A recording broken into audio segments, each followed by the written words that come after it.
at home and the next day it's not working. Okay. It's a machine, so it sometimes happens that way.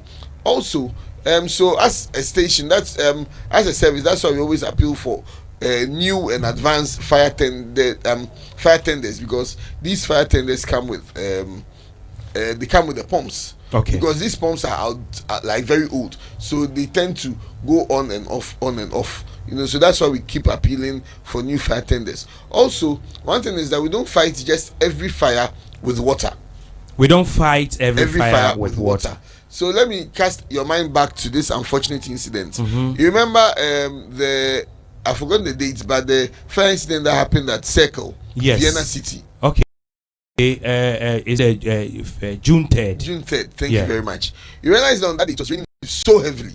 Mm-hmm. So if water could quench every fire, we wouldn't have had that emergency we had, that situation we had on that day, because the rainwater would have probably doused the fire and there would have been no need for that situation happening. But because the fire involved petroleum products, so it becomes a problem. You can't just fight it with water. You need a different approach to fight it. If the fire involves electricity, you can't just go and pour water on it. So that's why sometimes you get to a fire scene and there are people who behave as if they have sense than the fire officers, and then they'll go and take a bucket and just pour it on the fire. They'll die. Sometimes when your men get to the fire scene, we expect them to move very fast, put their pipes, but sometimes they will be standing and be walking, and sometimes like. Okay, so you see, once that's why we have to. So it's not that they are being lackadaisical, but it's procedure. Mm-hmm. When they get to the scene, they need to do an assessment. Once you do the assessment, you know what you are dealing with. If you do the assessment, do you have gas cylinders in there? How did the fire start? Maybe it started from the meter. Once you tell us it started from the meter, then we'll communicate to our control room to contact ECG to cut power supply to the area before we are able to apply water on it. Okay. So when our men get there and we are waiting on ECG to cut power supply to the area, then they say, "Your mom fancy ambao." But the unfortunate thing is that we are waiting on ECG to cut power supply so that we'll be able to to fight the fire. So we'll never move to a fire scene, and in fact, if you see or witness anything like that, please report the person to me. We'll take action on it. So it is not possible. It's never possible that the fire tender, you see, the fire tender always has water in there. So even at the station, when a vehicle or an appliance is out of commission, when you open the tank, you'd still see water in there. But the faulty appliance even has water in there. But the pump that will propel the water to come out with force through the hoses is where sometimes the malfunction comes in.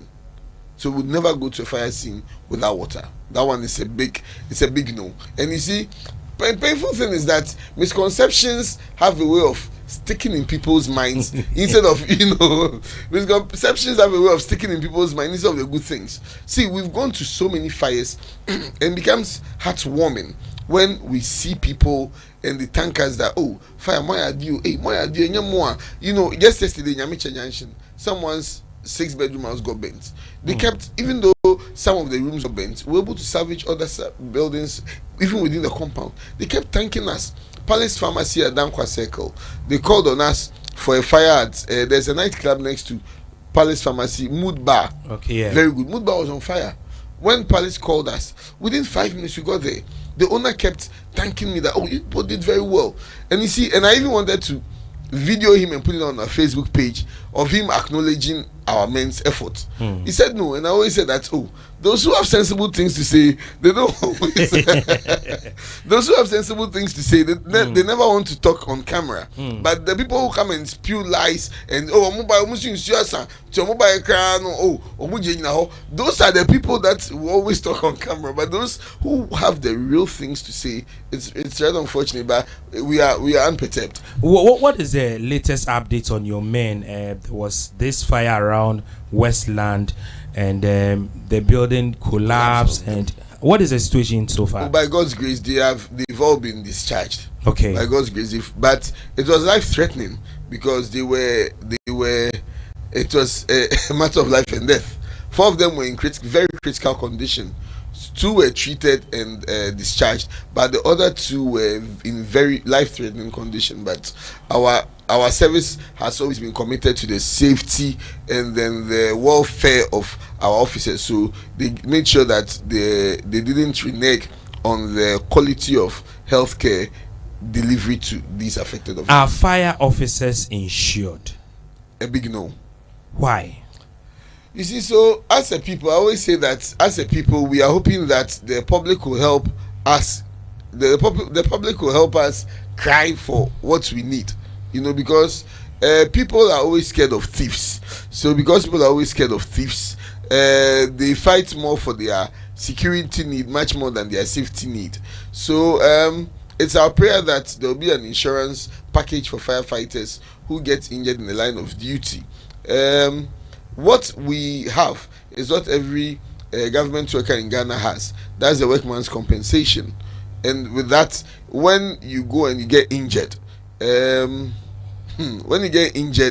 have to use your own money to take care of yourself. Wow. And then later go for a refund. I bent around your neck, so there is no compensation. And those are because of the smoke they inhale. So those that you see bends are lucky ones who always thank God for their lives. Do you have some form of compensation for family members, especially in case you lose? No compensation is big enough to bring back your loved one. It's not that much, you know. So that's all part of what we are hoping that it's all part of what we are hoping that with time, better compensations can be made to affected families. And then, you know, because we have what we call the fireman's prayer. You know, when any fireman is going out to work, he prays that God, so there's a fire, Teshi fertilizer. Okay. There's fires every time. Every time. Yes. Okay, so Teshi right now. Yes, Teshi fertilizer. So our team at Trade Fair are the ones going there. And Okay. look at the distance from Trade Fair to Teshi fertilizer. But you don't have any. And they are coming in. You see. No Okay. So the good thing is that our station in Ngwa is in commission. Okay. So and you see how fast it is. Okay. They are on their way. They were just giving them the fire Right now, and they are on their way. Okay. You see, so there's no way that you call on the fire service and would deliberately delay. There are excruciating circumstances that are beyond our control. Today, for instance, someone's car was getting bent at Amomole. Olebu Amomole. Yeah, Olebu Amomole, Canada Junction. Okay. So the nearest fire tender was Anya. Anya were on their way going to the fire, and their car developed the fault. So we had to now call on Wager SEC, Wager SEC Okay. to now proceed to that fire. Immediately they finished the fire. There was another domestic fire at Tabora, number 6. Okay. Just before I came here. Mm-hmm. So I was even telling your team just before I came here. So you see, fires happen a lot, you know. But just that the only thing is that the truth of the matter is that the GNFS is not so much resourced. But one of your mandates is to educate people. What are you doing? Because you are mandated by law to educate people on fires. What are you doing about it? And trust me, we don't relax on that commitment to educate. So I would say that our education is what has driven us a 6% decrease in fires this year as of now, as compared to what we recorded the same period last year. You see, but it's, as I said earlier, it's an attitudinal problem. People are much more geared or much more shifted or tilted towards their security much more than their safety. Our officers go to places to do education, and people can tell them that yes, people say that. And you see, last 2 years Onia TV, Onia FM, no, I think 3FM, Okay. they collaborated with us, the PR department, to do fire education at Dome Market. It was such a shame that people were not listening to us. People were not listening, and that same night, Mile 7 Market caught fire.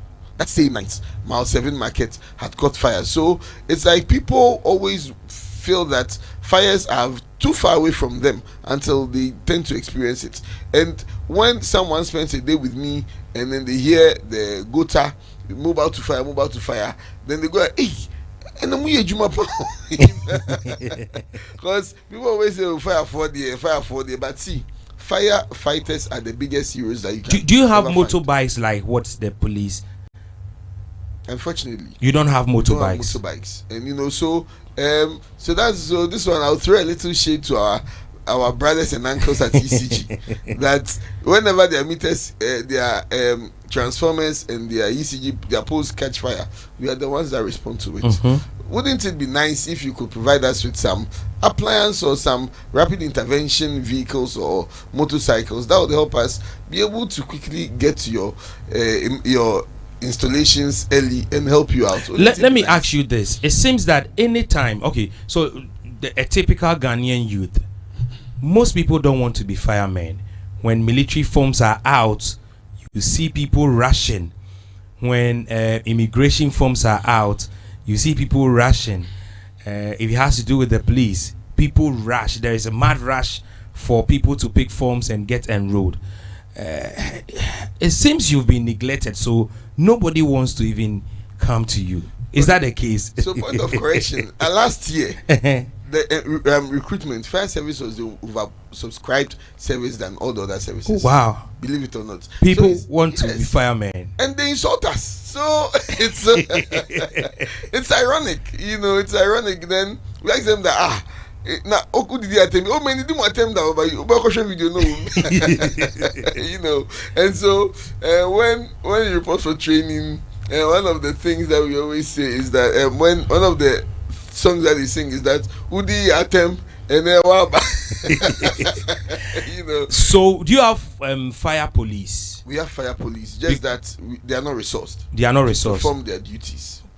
Do you use arms, fire service? That's one thing we are pushing for, that would at least be able to get some arms to be able to protect our men, not to go kill anybody, but sometimes a warning shot can help put some fear and order in people. Because sometimes when you get to fire scenes, your men are attacked. A lot of times, and you see, people then will be like, why don't you call the police? We call on the police, but you see, the police are also there performing their own duties. They are our brothers in uniform, but then we can't always call on them when we are going for fires, because then they will also need to mobilize their vehicle. They will also have to get there, calling their men. And at that time, the fire is not waiting, and the attack on our men are not waiting. So, if our fire police are empowered with some basic protective weapons or measures, it can be able to forestall any kind of attack that will be meted out on us. So would you say the fire service is attractive enough to get a lot of youth coming on board? Is it attractive? It's attractive. So you see, our team are the fire scene. They're the fire scene now. Wow. Right now. Someone's house is on fire. Okay. And this is just less than 5 minutes. So they are there, they are talking to control room. Yes. So in case they need reinforcement. Yes.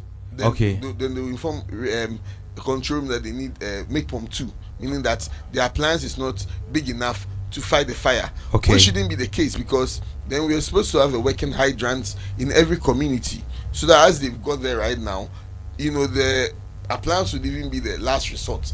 They would resort to the hydrant, so that they'll be assured of constant water supply. What's happening to your hydrants in town? You see, the hydrants are not the property of the Ghana National Fire Service. They're the property of the Ghana Water Company and you, the Ghanaian. Because for every water bill that is sent to you, 1% of that money is meant for servicing fire hydrants and meant for firefighting to protect you. But the unfortunate thing is that we all know the menace of Galamsey here in Ghana, and the fact that Galamsey has made it very difficult for even you at home to get water running through your taps. So we are hoping for better collaboration with the Ghana Water Company, so that we'll be able to better have more working hydrants. To be able to safeguard and secure the good people of Ghana. Military have their barracks, police have their barracks. Do you have something like that? You have barracks or something? Not really, not really. You don't have anything like fire service. We don't have, and and kudos to our current chief, Chief Julius Kuno. Yeah, he's Kuno. been very phenomenal. He's a phenomenal man who, under him, we've seen great transformation and great leadership, an epitome of excellence, if I can put it that way. Because initially, fire service that had just one training school at just a second. So this is. So now they've called for reinforcements. For Trade Fair are on their way to augment the efforts of the station there. So they are Kofi Annan going there. Wow. So that's how fast we work. That's how fast we work. So it's a pity when people berate our men who worked so tirelessly to put their lives, on the line. Because see, this fight they are going to fight, they don't know the owner. The owner is not their family member. The owner is not their church member. The owner is not their girlfriend or their husband. They are going there at the peril of their lives. Yeah. So the least you can say is to say thank you after they fought fire. And we don't fire service in Dumja. Let me say this in Tree. Fire service in Shija. Dumja. Okay. So you can't come and be attacking our men as if we set the fire. If maybe you had listened to our men when they came around educating, or when they came around talking about safety and how to protect yourself, you might probably not find yourself in that situation. How far were your TV station, Fire Service TV? Oh, thanks to you. Yeah, so currently we are live on Fire Service TV. So those of you here in Accra and outside Accra, we are live on Fire Service TV, and they are carrying this interview live on. So are you doing more of your education on TV? We do more of our education. If you go on our Facebook page, you'd see a lot of stories about education. You go on TV, you see a lot of our education. This is an educational piece, so no wonder we are carrying it live on our TV station to show the importance that we attach to fire safety and the fact that any little advantage we get, we want to use that as an opportunity to churn out fire safety messages for the good people of Ghana to learn and adhere. So back to the question about our institutions. So as I was talking about our chief officer, we used to have just one fire training school. One fire training school? Yes. Across the whole 16 Ghana. Regions of Ghana. So, one fire. So recently, wow, we had just one that trained both senior officers and junior officers. But under this man, under this chief, we've had one at Joya Nkwanta. Okay. We have one at Wungu. And then we are hoping to commission one at Chebi very soon, making it 4 training schools. So I would say Paul Amman Temochendi Kamfo. We are behind, but we're hoping that with visionary leadership like what we've seen recently, we should be able to try to close the deficits. Wow, you are doing so well. Just that we didn't know a lot of things. You are the people in charge. For instance, accident and certain and even when you fall in, even when someone falls in a manhole or a pit, the Ghana National Fire Services are the ones that can. Are you mandated to do that? Is that what? It's all part of our jobs. So we use. The unfortunate thing is that I always say, this man's soul rest in peace. Yes, so Joseph, I think he was posthumously promoted to ADU prior to his death. He went to rescue 3 children from a pit. Wow. But he couldn't come out and he died. Inside there? Yes. And these children are not his children. I'm sure by now the children don't even remember him. But this is someone who put his life down, just to give a chance to these children. He has children also. Okay. And he was not rescuing his children, he was rescuing someone's children. So those are all part of our mandates. And when there's fire, I think Captain Smart told me that he has seen us fighting fires, and when he sees our men, it's like we are hungry for fire. Because when our men get down, Charlie, they are like Ija. So one of our slogans is fire. Where is it? Like when there's fire, we are looking for where the fire is. So our men are very self-motivated, despite the fact that we are constrained when it comes to logistics. Our men are self-motivated, and we are hoping that this self-motivation will be rewarded by some modern investment made to the Ghana National Fire Service.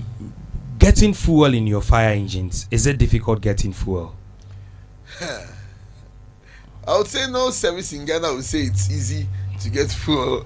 No service no service in Ghana would say they have enough fuel to fuel what we have is not enough, and we are hoping that it could be better. So it's not really enough, and there are situations where some stations struggle with fuel because you see, as I mentioned, wages fire tender. They've gone to fires I think 3 times today. Wow. And whenever they cover a very far distance. And when you go, because we are using the pump, the fire tender would have to be on all through. So if you are at the fire scene for 2 hours, the tender will have to be on for the whole 2 hours. Okay, because it needs to power the pumps. Yes, to power the pumps. You see, so imagine this car going for fires an average of 2 hours for about 3 or 4 fires in a day. So it puts a toll on the fueling of these tenders. So we're hoping that much more better interventions will be made so that at least it can cushion the stations that attend fires, especially a lot. Some have suggested that do you go to churches, mosques to speak to people on fire, how to prevent fires? Do you do that? It is one of our hunting grounds. Okay. It's actually one of our hunting grounds because that's where we get a lot of people, and then so that's one place that we don't joke with. Okay. Schools, churches, and we are actually open to organizations, churches, schools, if they invite you for training. And even if you don't invite us, we'll come like a kite. And another thing is that every building or public space or place should have fire certificates. Exactly. And you don't enforce that. I don't understand why you don't enforce that. Well, you see, we're all in Ghana, and so we enforce. We're all in Ghana. We know how sometimes some bureaucratic bottlenecks come into play. Someone knows someone who knows someone who knows someone somewhere. So in enforcement, sometimes you meet some obstacles, and as a service, we are, day in, day out, we are coming up with ways to be able to beat some of these bottlenecks and hope that, but I think especially with buildings, today I've had calls from someone who said he's opening a hospital and he has been instructed that he needs the fire service certificate before approval can be given to him. So enforcement is being done, but I think there's more that can be done, and we're hoping that some of you with good platforms can help us get people to adhere to some of these demands. Should every home have a fire extinguisher? Every home. Is it mandated by law? Mandated. And you see, people would put up right now. How much is a block? The cost of say 50 blocks could even buy a fire extinguisher. 50 blocks. Yes, if I'm not mistaken. The cost of 50 blocks could buy an extinguisher. So you buy over 2,000 or 3,000 blocks or 5,000 blocks to build a house, and you don't buy a single fire extinguisher.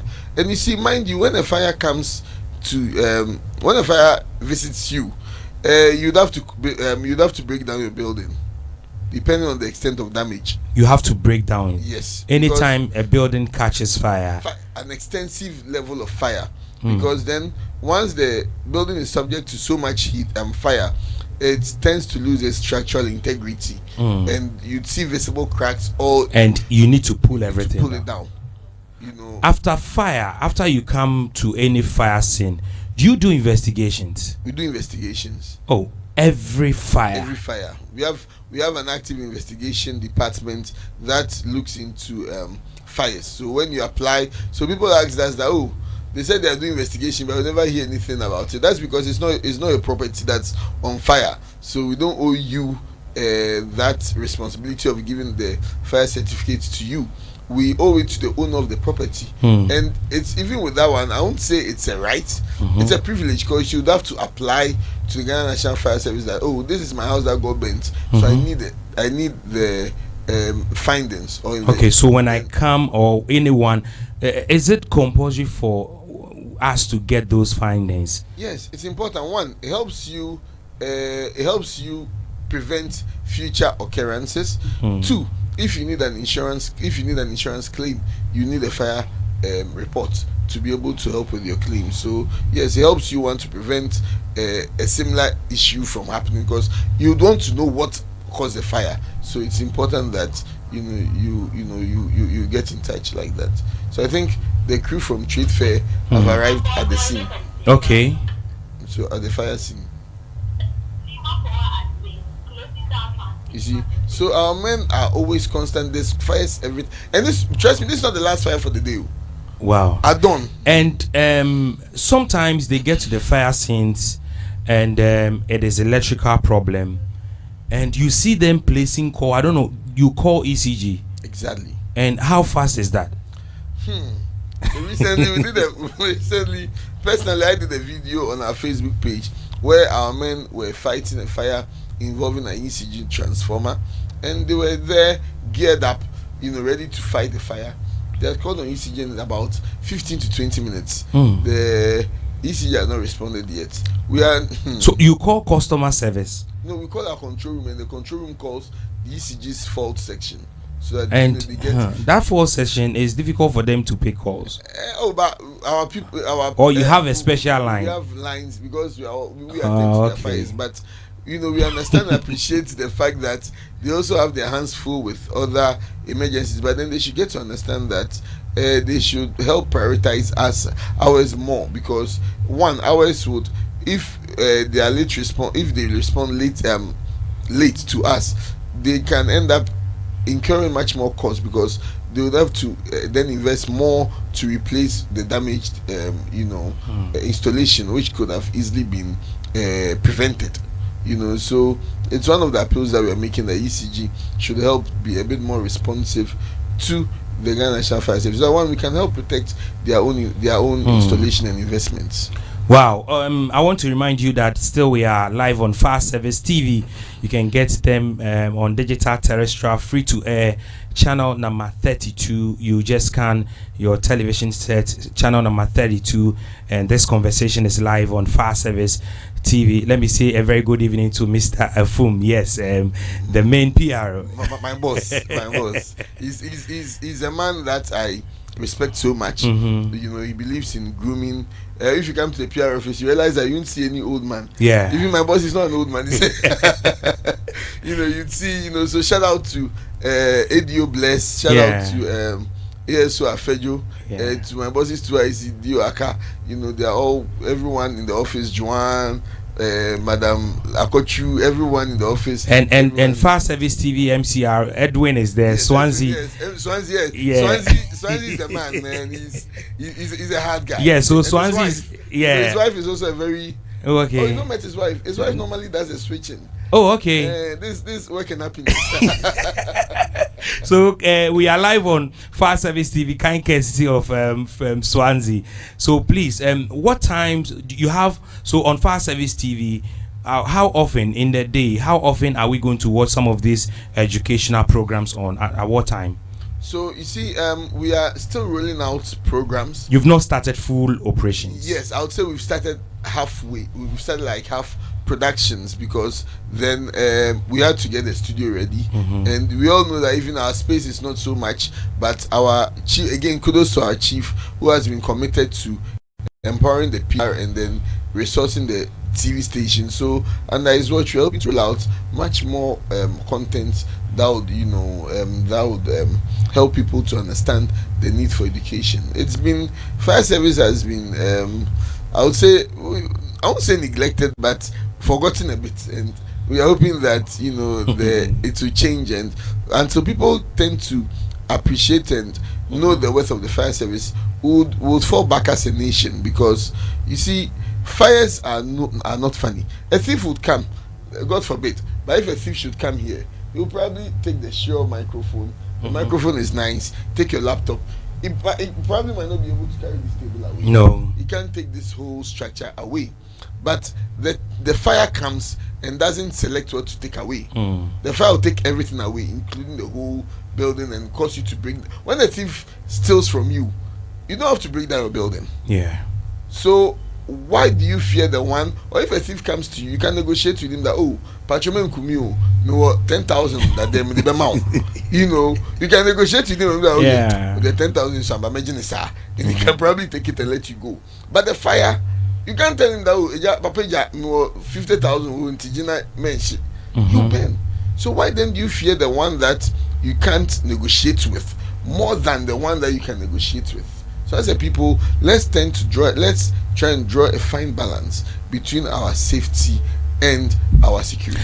Okay, I want you to watch directly into this camera. Ghana is watching you right now. What do you want to say? If you have any advice, you can go ahead and do that.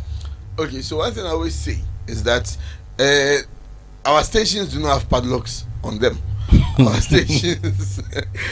stations are always open. You know, so whenever there's fire or whenever you need education, you can walk into any of our stations and ask that, oh please, I want to protect myself from fires. Well, how can I protect myself from fires? And our safety departments at the various stations will be glad to offer the assistance. It's important also that you get to know the number of the fire station that responds to your area, so that during emergencies you can call them directly. You can call our emergencies line 192 112, and then I'll put out another number. But then once you get to know the station that responds to you, probably if you stay at Pokwase, Amasaman or Fanko Barrier, you know that Amasaman station is the one that responds to you. It's important that you get to know the number for Amasaman fire station and call them directly. But when you go and call the control room, you know, it will now pass through a chain before it gets to them.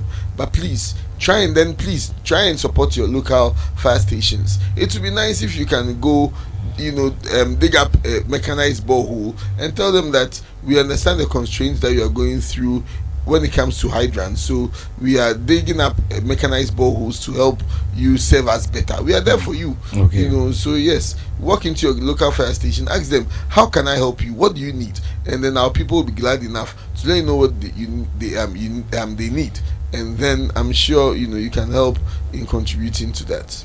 Officer, thank you so much for passing through my Guinness World Record longest interview marathon. It was exciting to have you as I broke that record. So we are setting new record. Doc, okay, so my doctor says that I think I need to take a break, and team, I'm going to take a break. Yes, so Doc, okay, so my doctor says I should take a break, so let me take a break for some time. Actually go for a break and have another person coming through. Okay, so I'm not taking a break. Thank you, officer. Good luck, and I know I'm rooting for you. You've already got it in Jesus' name. Amen. Thank you so much. Okay, so I have a guest. Hey. Hi. Ajingo. Hey. Boss, mention your name.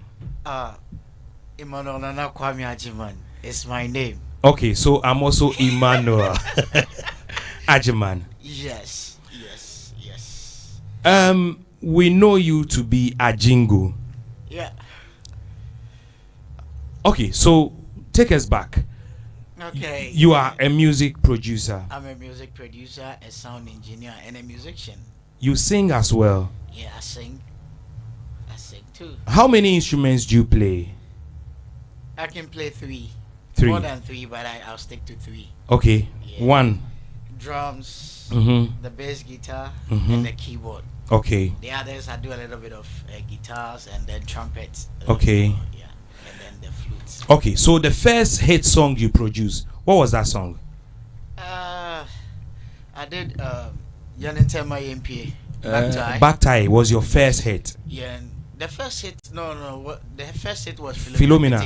Okay. I did the beat production and the recording of the works. It was Slim Buster who mixed and mastered it at his studio around Dakuma. Yes. Okay, so that was in 1999. 1999. Yeah, 1999. Who taught you sound engineering? Who trained you?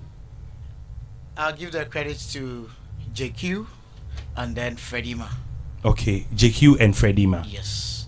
Taught you this. Yes. Which year? It was back in 97, 98 thereabout. But my journey into music started way back, and I started going to studio before even I met JQ and Fredima. There was a studio called Studio Africana. It was at Big Boss. Okay. Winston Salem. Okay. Is it Winston Salem or something? Yeah, there's a school just around the Fire Ammo. Okay. Around there. He's called Yaboy. Okay. He's based in US. Okay. He opened the studio. It was analog. You know our time. Yeah, analog. It was analog. Yeah.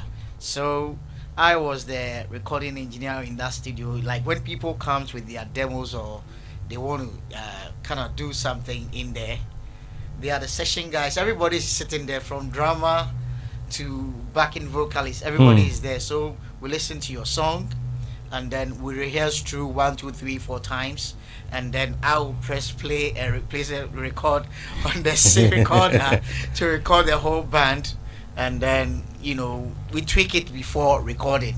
They was going on a cassette or a mini disc by then, so that is where I started going to studio. But when digital came to meet us, when the hybrid was coming, that is where I can say Freddie-Ma and JQ came into the play. Because I happened to be in the same church with JQ and Freddie-Ma. And Living Bread. Resurrection Party, and Obed too as well. Obed on guitars. I tell you. So at first we were all at what do you call it? Assemblies of God. Yes. I was in a different circuit, and they were also at Emmanuel. But when it comes to like Easter conventions and stuff, we all meet at North Carnation, and their squad they play. That was Jeff, Obed, and Amos. Their squad. And me too, my squad, Kofi and Hansi. We two we play. So like there was this banter. These guys are good. We are good. But in the neighborhood, we all lived in the same Ogi Road, and I managed to do my own drums with raw materials like the gallons. I created musical instruments. My pedals could play real drums. Wow. Yes, that's how I started learning how to play drums. Nobody taught me how to play drums. So that was even when I was in primary 1 thereabout coming. Primary 6 thereabout. So primary 6 to JSS. Then I was the drummer for Carnegie Presby Church. Okay. The youngest ever drummer played in that church. Carnegie Presby. Okay. Back then, so back and forth. Then I joined Stella Dugan's husband's church, now Rockstone's office. That is where the church used to be. I played for Stella Dugan for some time. We played for Daughters of Glory Jesus because we were in Living Bread. Yeah. That's the matter with So you were playing drums, Obed on guitars. Obed on Jeff's on keys, and sometimes I also do keys. So that was the journey. So like from the church we met. Jeff likes my vibe on the drums, so when he goes to the studio, he takes me along to Freddie-Ma studio. So I'll be doing the drum programmings, then he will do the key works.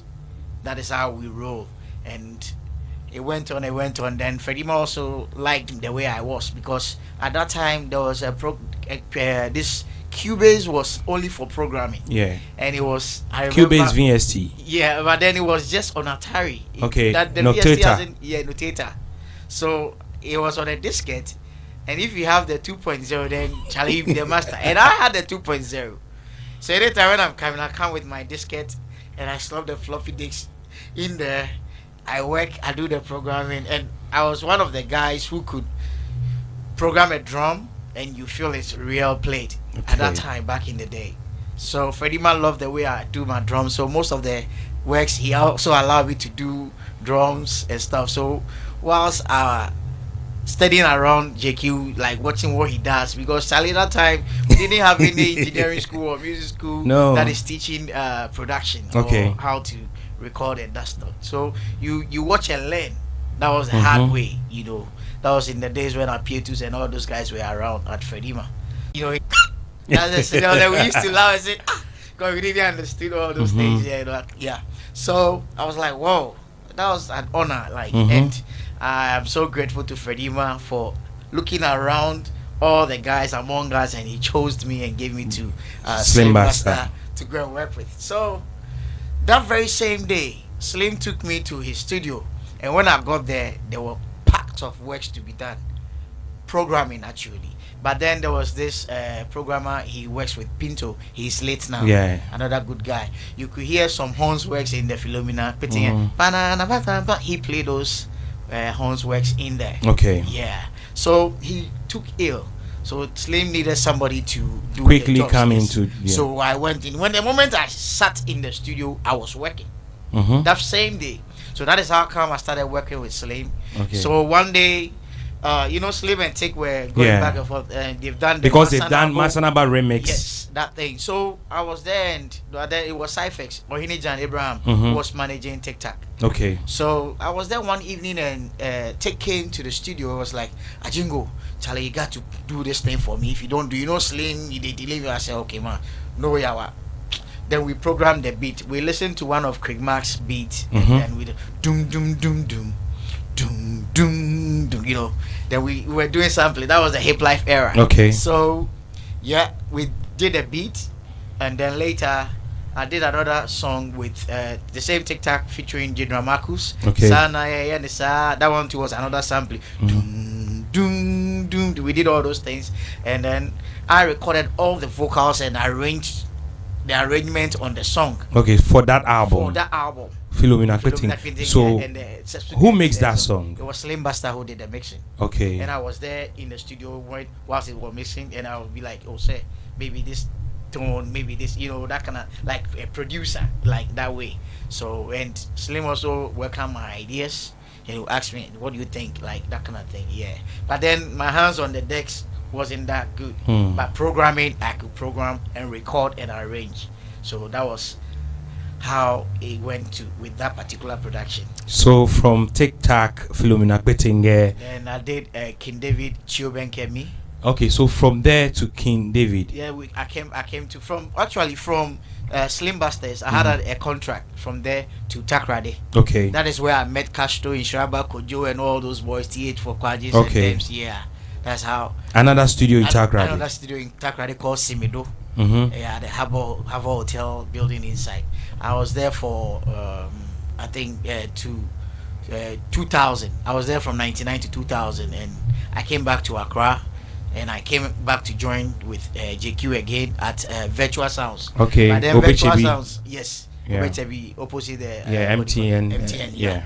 That is where Virtual Sounds was. So I came to, you know, me and Jeff, we go way back. So anytime I come back to Accra, it's me and him and Obed as well.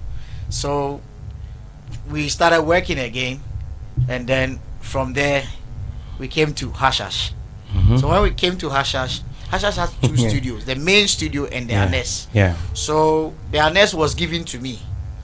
That was a different it was Logic and Cubase, but the main studio was Pro Tools. Yeah. And with Apple Macintosh. Yes. That was when the digital era was emerging, like, you know, and most people were going into digital. And Cubase came with Cubase 8. It has only 8 audios. I remember we did an album. Myself, Jeff, and Obed, we had a group called Rima Waves. I saw that. You remember that cover, CD cover? Yeah, I was the raga artist on the group. But where did you buy those trousers from? You know, back in the days, we don't wear skinny. Okay. We wear baggies, you know. But was it coming from the same supplier? I'm shocked. Like, I need to get that picture. Wearing the only guys wearing it was that was the fashion at that time. Okay. Yeah.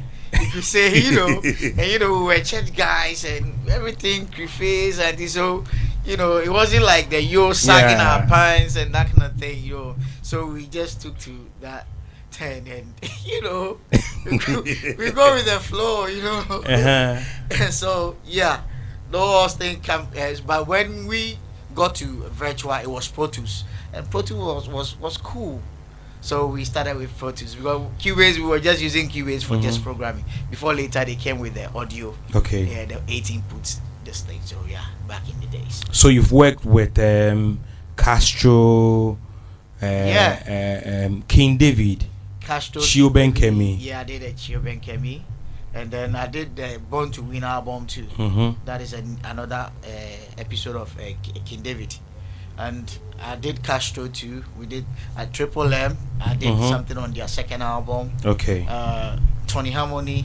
We say my body, they do me. We did a lot of productions with. I had a chance to work with some of the Nigerian artists like Nigga Raw, Kefi, Stereoman through the late Tony Harmony. Any awards so far? No. Nobody called me. The last time I remember Charterhouse called me was when they wanted to, I think they nominated King David. Okay. And they called me and asked me some few questions. They didn't even give me ticket to go and even watch the show, and You've not been nominated. No never, nomination. No, never. Because you seems quiet. Yes, I'm the guy. I like to be off camera. Okay. I'm that type, and I don't know. Like, this is me. Because most people don't know. Yes. There is a jingle somewhere doing Chio Benkemi and all those songs. You remember when you called me on Castro's issue? Yeah. The people didn't know the real truth. Yeah. But I'm that type. I don't like, sounding my trumpet. But sometimes you need to, So where is Castro? I believe Castro is still alive. Castro Wherever he is. Yes, because my instincts don't tell me he's dead. Is he going to come back? I can't say. But he's still alive. That is what I believe. It's just me, please. Not to anybody. Don't go and attack anybody. It's me, my opinion. Okay. Yes. And it's not like I've been talking to him. No, I haven't spoken to him for a long time. I remember when the incident happened, we've closed church and we're going to have another church in Cape Coast University. And on my way going, people start calling me, because those who know the relationship between me and Castro, they call me his father, because I introduced him. I brought him, cut corners for him to come out. Even when you listen to the first song that people think is the first Castro song, that is the Stradinam. The beginning of the song, there's a duet. Okay. Stradinam is the other part is my part. It's my voice. Yeah, I sang that part. Wow. Stradinam, like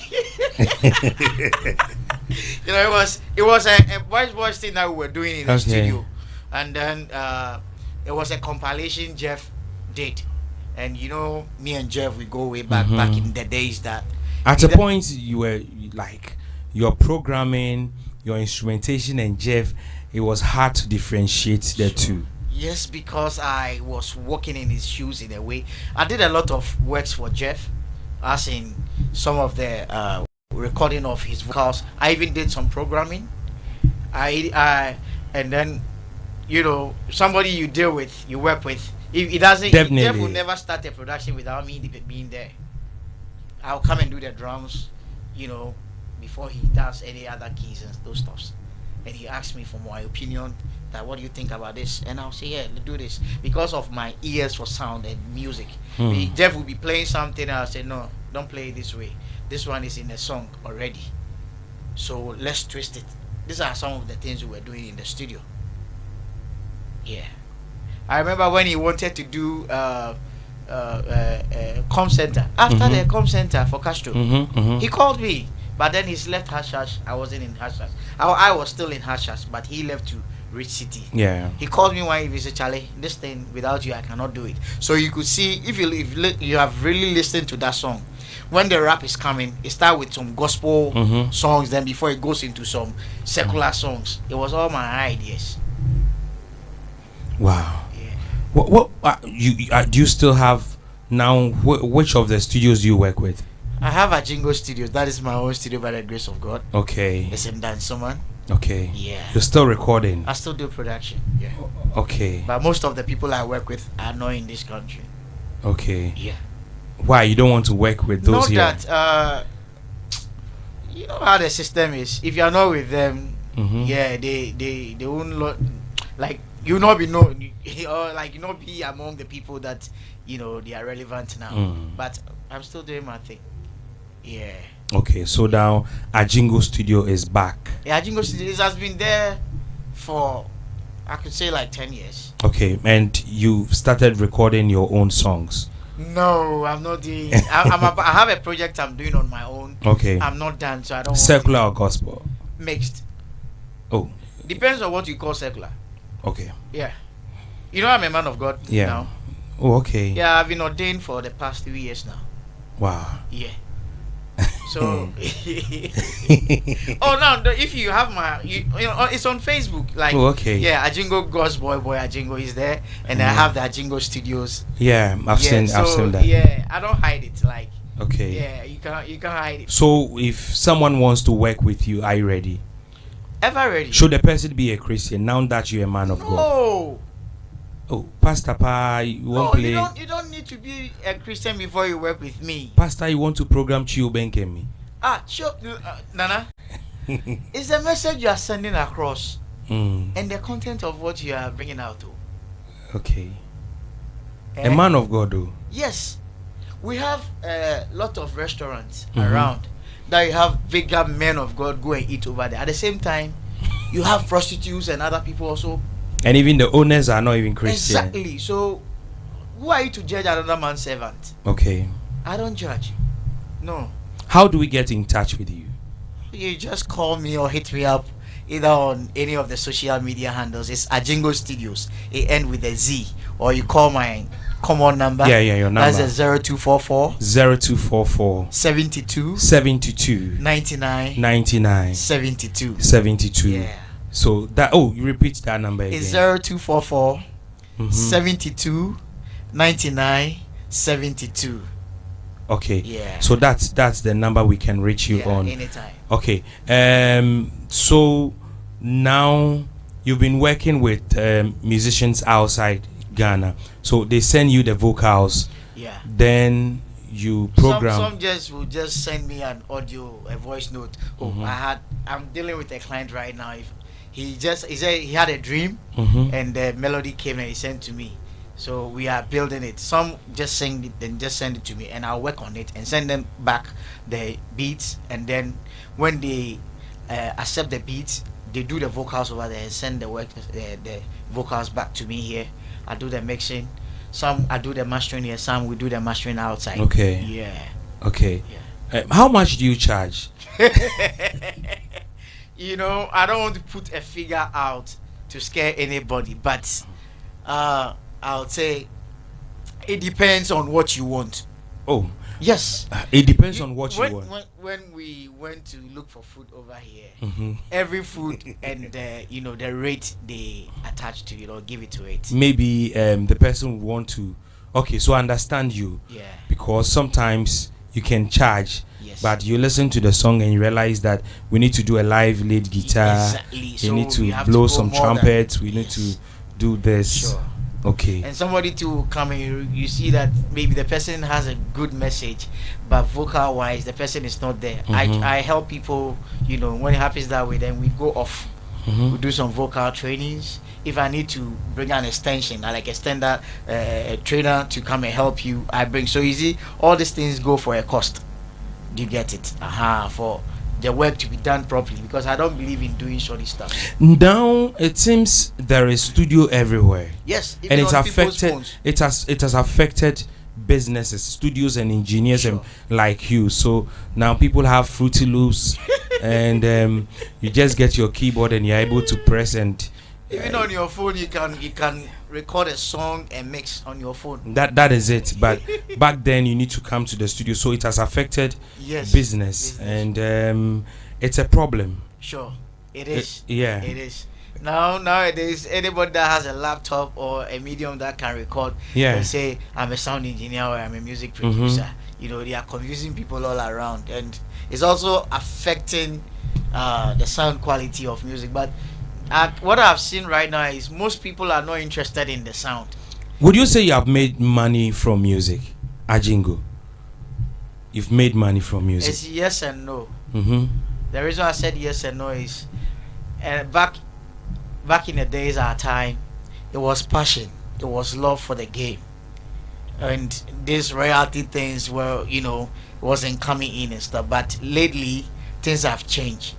Do you get it? Because now, if I have to record a song, I talk about royalties, I talk about my percentage, or then I'll charge for my workmanship in the studio before the royalties and all those things comes in. Okay. Because after the song goes out, it's still doing well. So I also need to chop from it, and it's music business. I'm not the only person doing that. Okay. So now, it's better than it used to. What happened between you and Obrafour? You remember what happened between you and Obrafour? I know who sent you this question. At JQ's birthday. JQ's 21st birthday. Yeah, I coordinated, the event, and we had people, but then nobody knew Obrafour. They were the group, with Ajwa, Dr. Poe, and all these things. And then Bookback was out. Because we have done Comic Ekena, So we did a live band in there. We played after. Then where people were performing with their instrumentals. But I gave the cassette. But then it was cassette era. Okay. So I gave the cassette to the guy, the DJ that Obrafo will perform. You know, back in the day. Then I get some chick B. And the girl won't go. So I for see to the girl make it go. So I don't go feel it was getting late around 9 some you know, and that time when it's 9, it's more late like now, it's like 1 a.m. So I needed to see the girl off. So I bought a taxi in front of the house and I took the girl home. When I got back, Obrafo was walking on the road like Obrafo said, "Hey, you are Jingo. Hey, you show me." But me and Mike, we be good guys, we be good friends, you know. Oh, okay. Yeah. But it's an experience. Yeah, I remember. Obed. And was King David paying you very well when you were producing the Chio Ben Kemi and all? No, it wasn't really. You were recording for free. David was family. That is JQ's cousin. Okay. So we've known each other. He paid something, but it wasn't that substantial. Like if we should go through really into it. And like I said, all we needed to have a studio, and Hashash, you just have to rent Hashash. The King Davis project, I started it from a studio from Alaji. It's called Swigan. I set up the studio. That is where they record Mercy Loco. But then I've left the studio a long time. It's some SDA studio. Yes, that SDA man. Inside some house. Yeah. I was the first sound engineer in that studio. Okay. Yes, Reagan. That man said he's owing me 45 million up to now. Since back days. So. I think this engineer was there. Akak was there. I left before he came. It was later that Akak got there. Okay. Yeah. Like I said, I set up the studio. Wow. Yeah, it was Logic. Leaving Pro Tools to Logic. So it was a quite challenge, but I was able to I did some stuff over there. Nice songs over there. I recorded. That is where you guys were talking about double. I record double boys. Okay, but then Nanaya was in part. It was is it Pakwesi? It was Pakwesi, TV, and one small boy and KK Fosu. Okay. He brought them. Okay. I have the songs right now. Ding dong ding dong that song. That was the album we did over there, and I put Castro on it because by then Castro was out, and he always comes to me over there at Swigan. You know, we did. That's why we did. Castro has a song with KK. It was just vocals and percussions. What do you call it? It goes like It's the same way KK did his song. Yeah. Yeah. That song. Yeah, we did it at Swigan. Okay. Yeah, we did that song at Swigan. Wow. Yeah. So you've paid your dues. I have. It's just that. And you've made a lot of money from music. I have. You have made a lot of money. I'm still about to make more. By the grace of God. Yes. So now Ajingo is a man of God. You are a man of God. I am a man of God. Okay, preaching. You have your own church. No. I serve.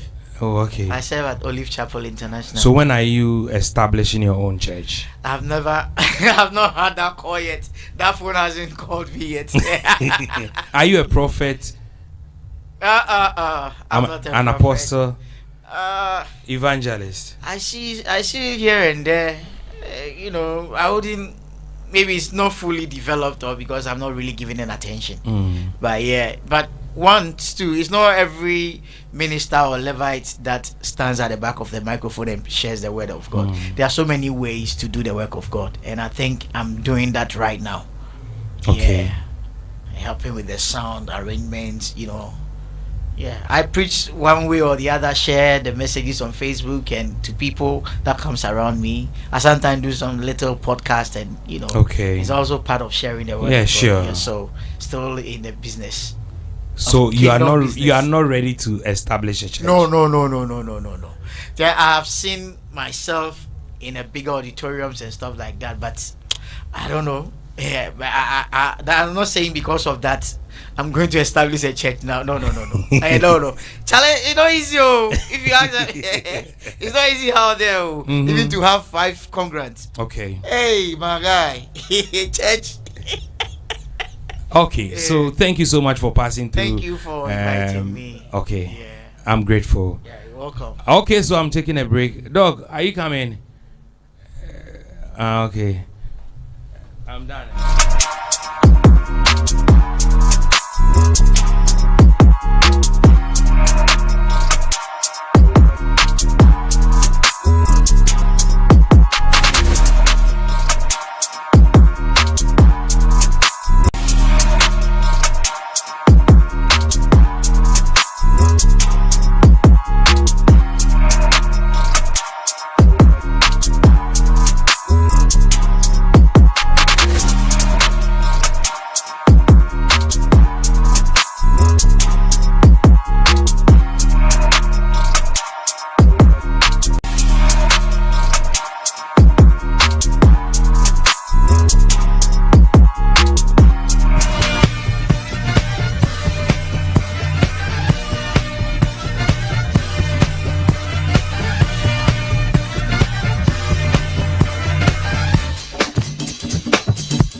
Hi, my name is Nanama Ejewa, CEO of Dwenco Company Limited.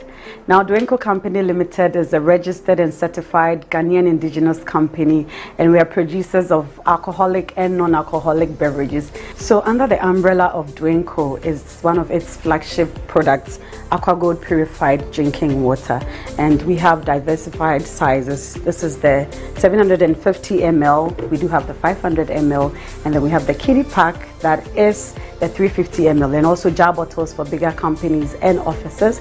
And we are proud to tell you that any bottle of AquaGold you purchase goes a long way to help a needy person in Ghana, because we believe in charitable works and giving back to society. AquaGold purified drinking water has been certified by the Food and Drugs Authority, and it is created through microfiltration. It has gone through reverse osmosis, and it is sterilized by UV treatment. They making in nature say insuya making was me a code through science, technology, insuya what say insuya kroji insuya onuma who say manum nsuo a de wo metekema so your lab technicians omo hwe nsuo no hu say bibia mo waboa microorganisms behind him. Basically, what we do here is take samples from the production floor, bring them to the lab, and then test them if they are safe for drinking. And that's what we do. We check the pH, we check the TDS of all product that goes out to our customers. We make sure our products are safe for drinking. Human beings are the most important assets in our trademark. We make sure that all our water produced is of a unique taste and is of the highest standard. Right from the lab, and as you can see from behind me, it goes through a unique process of filtration, reverse osmosis, and a process of UV filtration before it comes out. We make sure that at the center of our business activities, the customer is a unique aspect of it. We make sure that we give them nothing but the best of product quality. Wafa mi Ruth Mensa, Merane Water Depot, Bishop Waterma Community 8. Na mi kwa eyi ena wachiche nsubina. Mesha ona wacha AquaGold purified water. Na one number one na me fair, ena me fra one mam direction to one office. One service day or number one. Especially eba reception, I make my welcome, what you too. Eba so I will make sure that we load the wounds to pepe. Selikage you made about best salmon. Obesana make sure that we do back baby our shop and when we go fe. Osan from one na but one service door number one. So when you share your track kwanya your Tema Community 12 Hemlock Street, free your numbers way so 0266 267 005 and now says 020 824 3851. Aqua Gold purified drinking water. Nsuo kroje na hanso de yes safe water saves life. Say nsuo a ɛho te nsuo a ɛyɛ kroje no ejinkwa.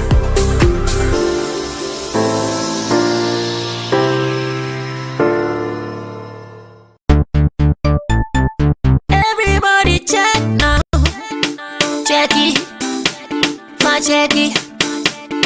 Check it. Check it. The beat is real. Don't wait, make it kill ya. Get your green select glucometer and check it. Sugar level, check it. Check it. Check it. Check it. Check it. Check it. Check it. Green select glucometer. Check it. Check it. Check it. Check it. Put sugar level for check it.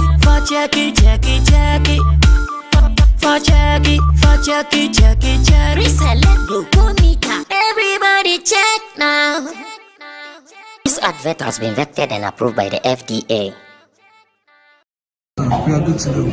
Hi, my name is Abeko Adri Santana. In this modern era of information communication technology, anytime you need professional live digital video audio streaming agency, reach out for the best, the most professional, Range Media. Range Media. Big shout out to my brother Paco Range. He's been phenomenal, very consistent, producing high quality, high definition audio visual streaming services. So any event, if you want to stream your event and you want it as crystal clear, like you're watching DSTV or watching CNN or watching the international, video high quality, reach out to Range Media. Paco Range, you and your team, come on, beyond the sky, keep flying. Hi, my name is Shara. I work for IRC, and we've been organizing an event called All Systems Go Africa in Accra, Ghana. And for the live streaming and video capturing of our event, we work together with Range Media GH, and it has been a real pleasure working with them. They're absolute professionals, work world class, so we thank them for their work. It has been a pleasure. Thank you.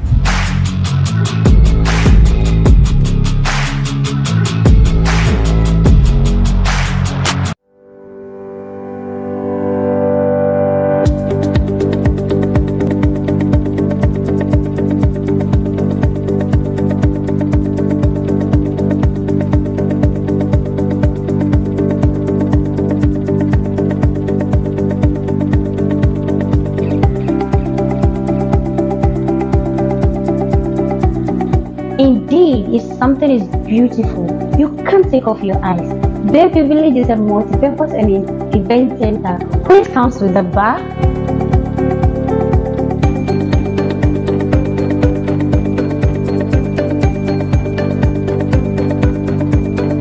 the restaurant where you sit comfortably and eat delicious food.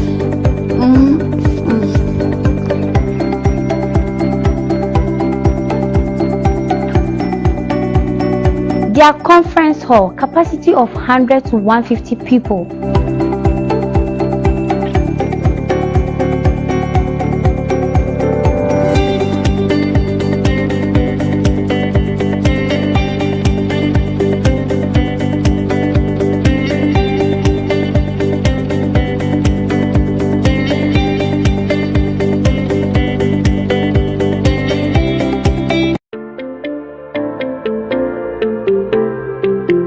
Hi, my name is Nanama Ejewa, CEO of Dwayne Co. Company Limited.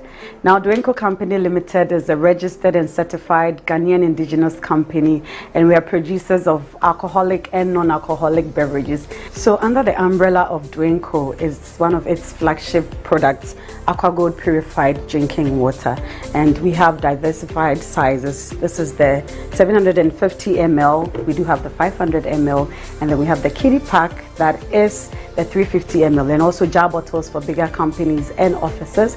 And we are proud to tell you that any bottle of Aqua Gold you purchase goes a long way to help a needy person in Ghana, because we believe in charitable work.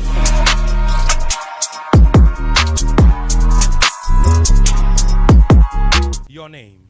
Please, my name is Mr. Mr. Kasim Sani. Okay. Can you tell me about yourself? Okay. I'm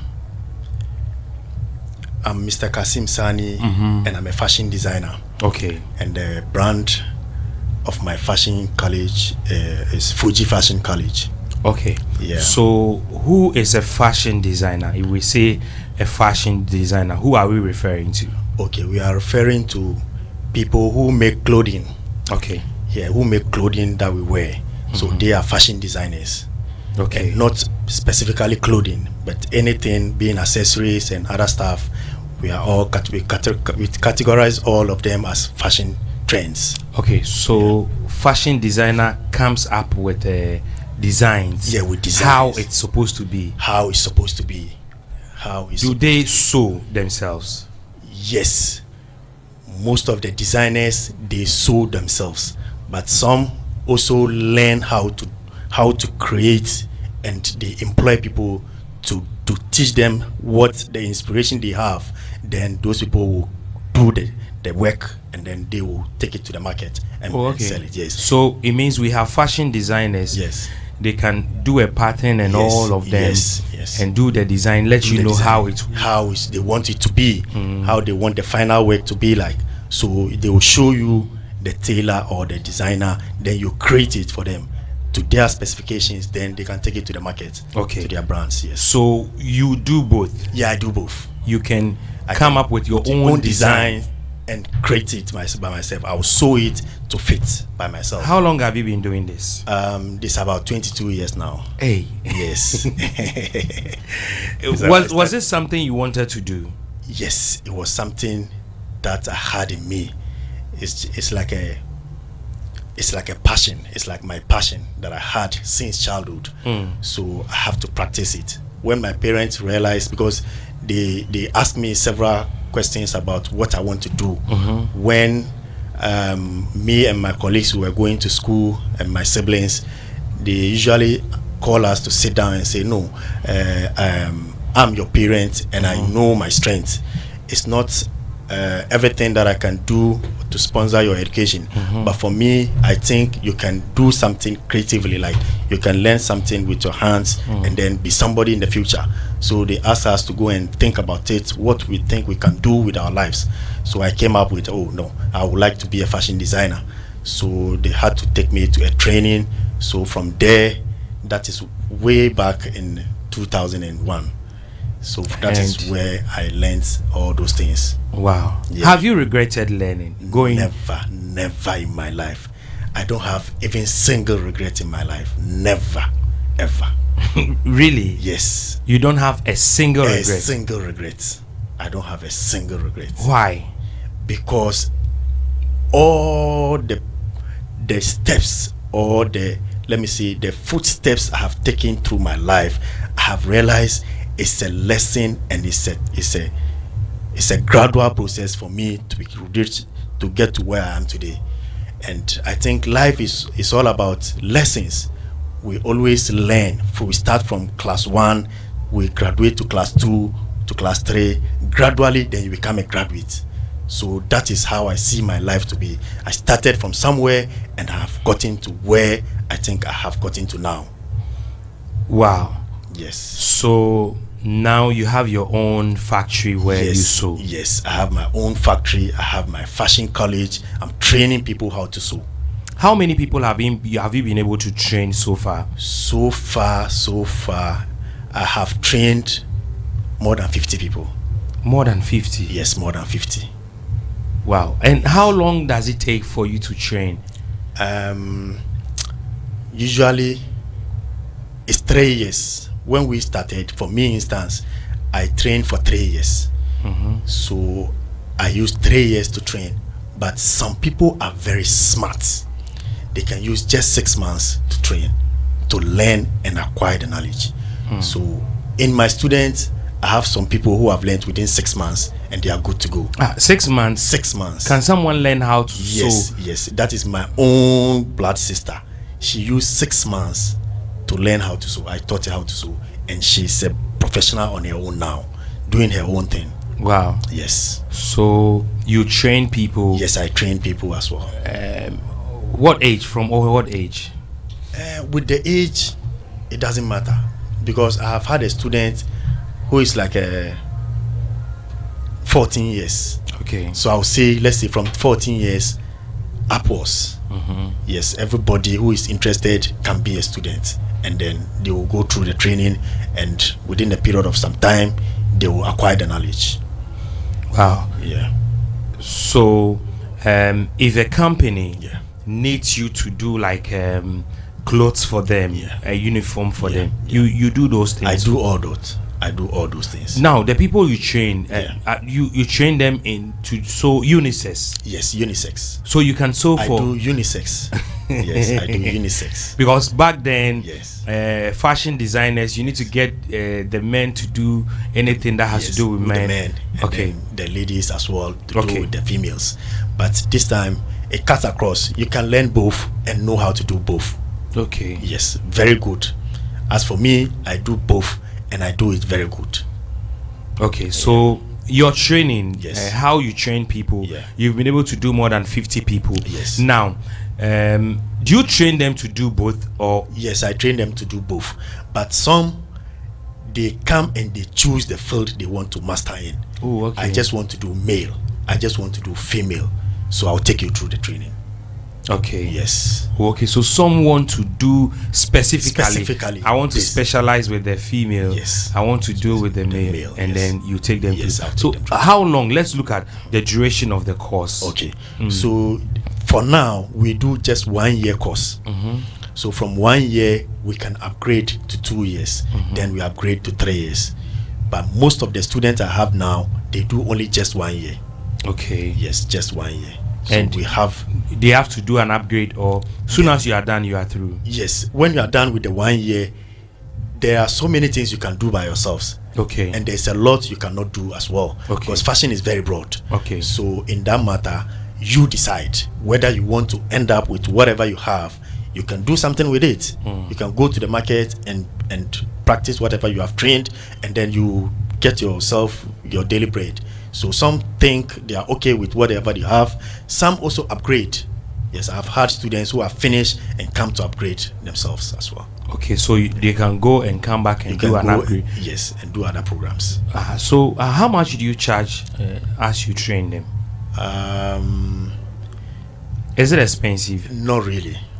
Okay, so not really. If someone wants to come to you, they need to call you. They need to call me. Okay. Yes, they need to call me. We put. But is it possible for? Because some people, if before they train you, they will tell you that come with your own sewing machine. Is that the situation? No, my situation is different. I have all the sewing machines in my factory, in the school, and you only come by yourself. So you buy some of the accessories that you use to train, and then we take you through. The machines are there already. Okay, is it the industrial ones? The industrial ones. Okay. And I have even the domestic ones as well. Oh, okay. Yeah. So the only thing to do is to just call, and then you'll be directed to come. Yes, we'll give you all the specifications that you need to know. Then you just come. Okay. Yes. And you have 1 year program. We have 1 year program. We have 2 years program. We have 3 years program. Most people don't want to go into apprenticeship. They don't want to learn any trade. What is the advice you want to give them? People who feel, why should I go and learn a trade? What do you have to say? I think that is lack of knowledge, or lack of, the education we are putting across is not enough. Because when we say you are training or you are learning something to do with your hands, some handicrafts, it's a skill that is going to be with you forever and ever. Okay. You can be your own CEO and employ people to work with you together, and then you can create jobs for other people to do, and you don't need to depend on someone to be controlled or to be paying off. And then you can decide how you want to do your work. You can brand yourself to your own specifications. So it is the education that is not well sent across, because when you look at the foreign people, the foreign countries, they go into industrialization more. They learn skills. Most of them, they do skilled training. They don't go to school just to go and sit in the office and be signing documents. No, you have to do it practically. You have to do whatever you say you are. You have to do it practically. Okay. So, yes, so you can get the results and you do it well. Okay. What's the number we can reach you on? My numbers are 0244. Okay, so 0244 799 215. Yes, and another number is so let's repeat the first one again. All right, 0244 799 215. Yes, and then 0240 0240 711 466. Yes. 0240 711 466. Yes. So we can call and yes. Where is it located? It's located at Lakeside. Lakeside. Yes, Oh, okay. Yes. Ashaliboche. Lakeside. Yes, Lakeside. Okay. So when we call, you give us directions. I give you directions. Okay. Yes. Thank you so much for passing welcome. through. You're welcome. We are grateful. And I have another guest coming in. Okay. So it's still the Guinness World Record longest interview marathon. Okay, so you mentioned your name, and then you tell me about yourself. What's your name? Okay, my name is Delali Akofa Matanawi. Okay. And I'm a fitness trainer and an entrepreneur. Fitness trainer? Yes. Like what you're thinking. Who is a fitness trainer? So a fitness trainer, first of all, is a certified person who has gone under training to be able to help individuals get the best form of fitness in terms of their physical activity. So generally when we talk about fitness, it's the state of an individual being able to go through their day's activities without being extremely fatigued or stressed. That's basically what fitness is about. So for you to go through your day's activities, if you're a 9-to-5 person, you going through your day's activities and you coming back home and you're not extremely tired to the point where you can't do anything else. That's basically what fitness is about. Are fitness trainers certified? Yes, fitness trainers are supposed to be certified. Are you certified? Like you've been set, you by who? So I went for my training from the Ghana Military Academy. So I have a certification. Ghana Military Academy. Yes. So are you in the military? No, I'm not in the military. So the Ghana Military Academy offers training to civilians, not necessarily someone who's in the military, but then to civilians. And so you can go in for various trainings and programs there. Okay, so what is fitness? So as I stated earlier, fitness is generally the ability of an individual to go through their day's activities without being extremely stressed or fatigued. And so for us generally as Ghanaians, let me be in the Ghanaian setting. We find a lot of people going through the day's activities, and before it's even lunchtime in the office, you hear people going like, I'm so tired. That is a sign that they aren't fit, because you should be able to close work and you should still have enough energy to be able to go home, handle your social activities, handle your kids, get enough time to exercise as well. Do we go to the gym for us to be fit?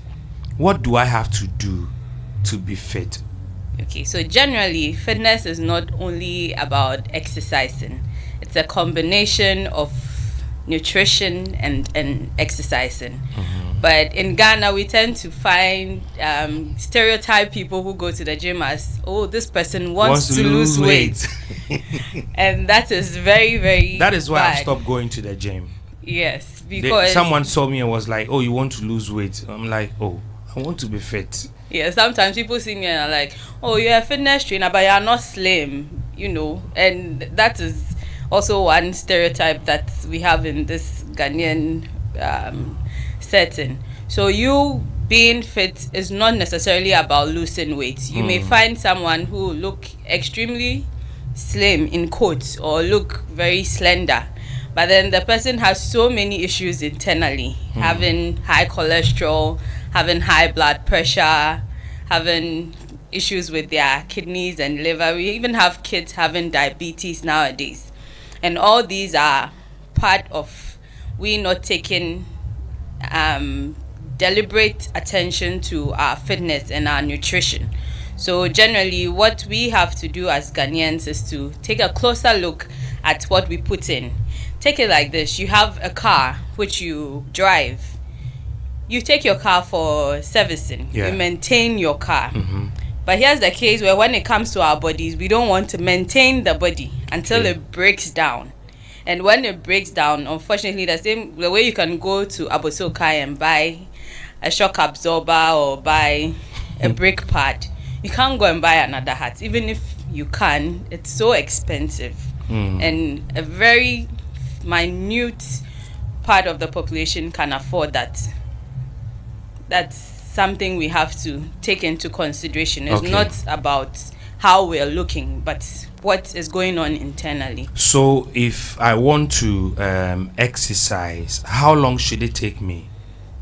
Okay, so according to World Health Organization, generally for someone who's not trying to lose weight or trying to go into I'm not trying to lose weight. You should exercise at least 150 to 300 minutes a week. Every week, 150 to 300 at minutes. At least 150 minutes. That's about 150 minutes is giving you 2 hours and 30 minutes. So, and that is not your total time of you being in that environment of exercising. So we find people going to the gym. They say, oh, I spend 2 hours in the gym, but they go and chat for an hour and 50 minutes and then use 10 minutes to exercise actually. And that is wrong. So if you are someone who is limited with time, then you should look at spreading the time into shorter periods. So if we are saying you are doing 150 minutes a week, if we are looking at 5 days in a week, we are looking at about 30 minutes every day. That you can do in the form of walking is actually the easiest form of exercise. But when we say walking in terms of exercising to be fit, it is not taking a stroll. You going outside your home to go buy juice across the street or going to buy kebab in the evening and then you wear your gym wear and say, oh, make her walk. No, that is not it. So why is maintaining physical fitness so crucial to the overall health and well-being? It's crucial because your body is what carries you in your day-to-day life. And your body is what enables you to do everything that you have to do. Had it been that you weren't fit, you wouldn't have gone one day 15 hours 16 minutes already.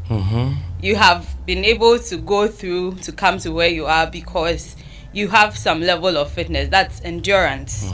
You've been able to endure this period of interviews. I was just telling my doctor I feel so lighter. Yes. And that is one thing that we find we normally tend to ignore when it comes to our general lifestyle. We tend to think that we have just 24 hours in the day. Why should I spend that amount of time exercising? But you can ask people that exercise every day or take exercise very critically. They start their day with some different kind of energy. They feel lighter, they are able to move around much easier. They have a lower tendency of having diseases and getting fatigued and all that. It's actually therapeutic. There are mental health practitioners that actually recommend exercising for people with mental health issues. Okay. Yes. Nowadays, there is a lot of criticism when it comes to the Ghanaian meal dishes. Why are you eating bangkun? Why are you eating fufu? Why are you eating your akple? And can we eat our Ghanaian and local dishes in peace for us to be fit? Yes, we can eat it in peace. You can eat all your Ghanaian meals. The whole problem is about the portion size. Oh. Yes. The portion size. So what has it got to do with fitness? Well, as we learned in primary school, we have different food groups, right? We have the carbohydrates, we have the vegetables, we have the proteins, we have the fats and oils. Now, most of the time, our Ghanaian meals are more centered on carbohydrates. And back in the days when the economy was a bit tight, or should I say in the military era, we used to have our parents or people telling their kids that until you finish this bowl of banku, don't touch the meat. Or they will not even put the meat or the fish even near you. Until you finish one big bowl of carbohydrates, you are not going near the protein. Unfortunately, that has worried us, because ideally we are actually supposed to be taking more protein and vegetables as compared to carbohydrates. Okay. But then we always do it vice versa. And there are even people that take very little to no vegetables at all. And that is a major problem, because there are certain nutrients we find in vegetables that you do not find in your carbohydrates. Okay. So you can have your banku, you can have your akle, you can have your kenke, you can have your rice, you can have your face the wall, you can have all that. But then it's more about the portion size.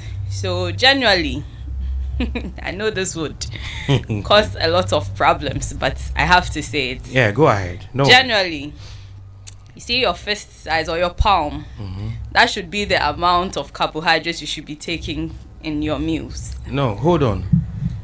Like your palm, like yes, like this, your palm, a cupped palm, especially for the ladies.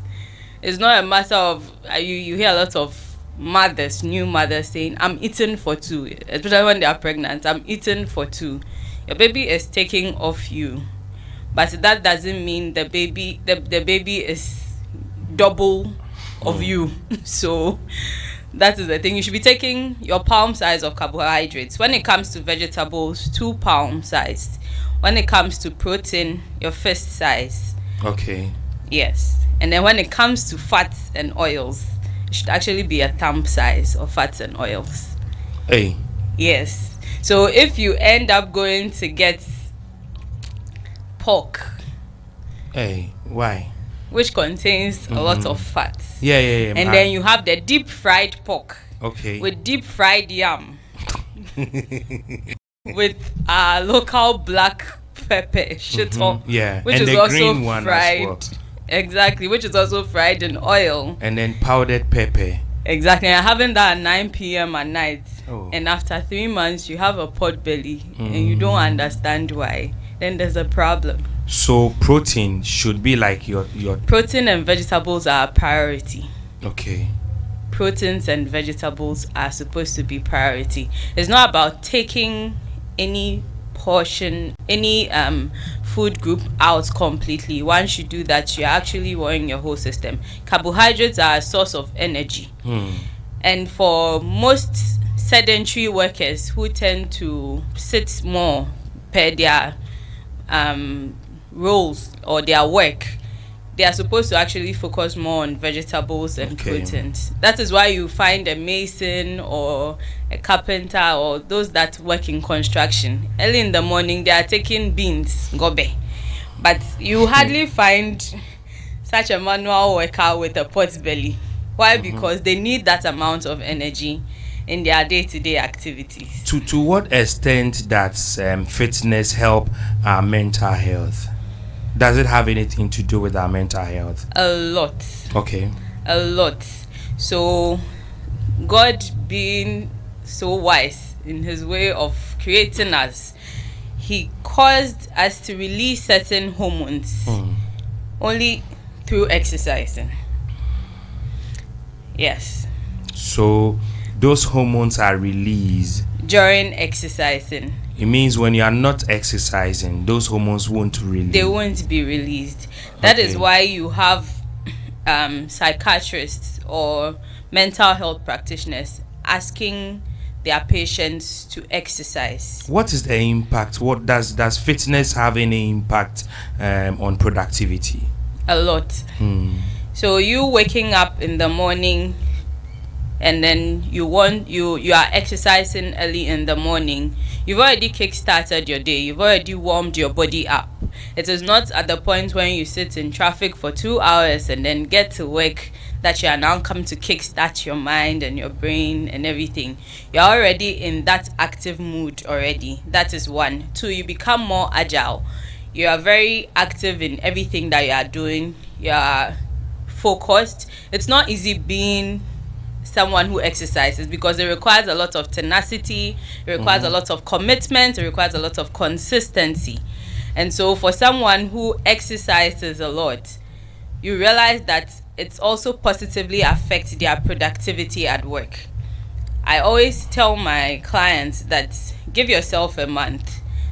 I even give them 2 weeks. You start exercising in the morning for 2 weeks and then check how your attitude is when you get to work in the morning, and then don't exercise for a week and then check how you behave when you go to work. You're a bit Does it have sluggish. anything to do with our sleep?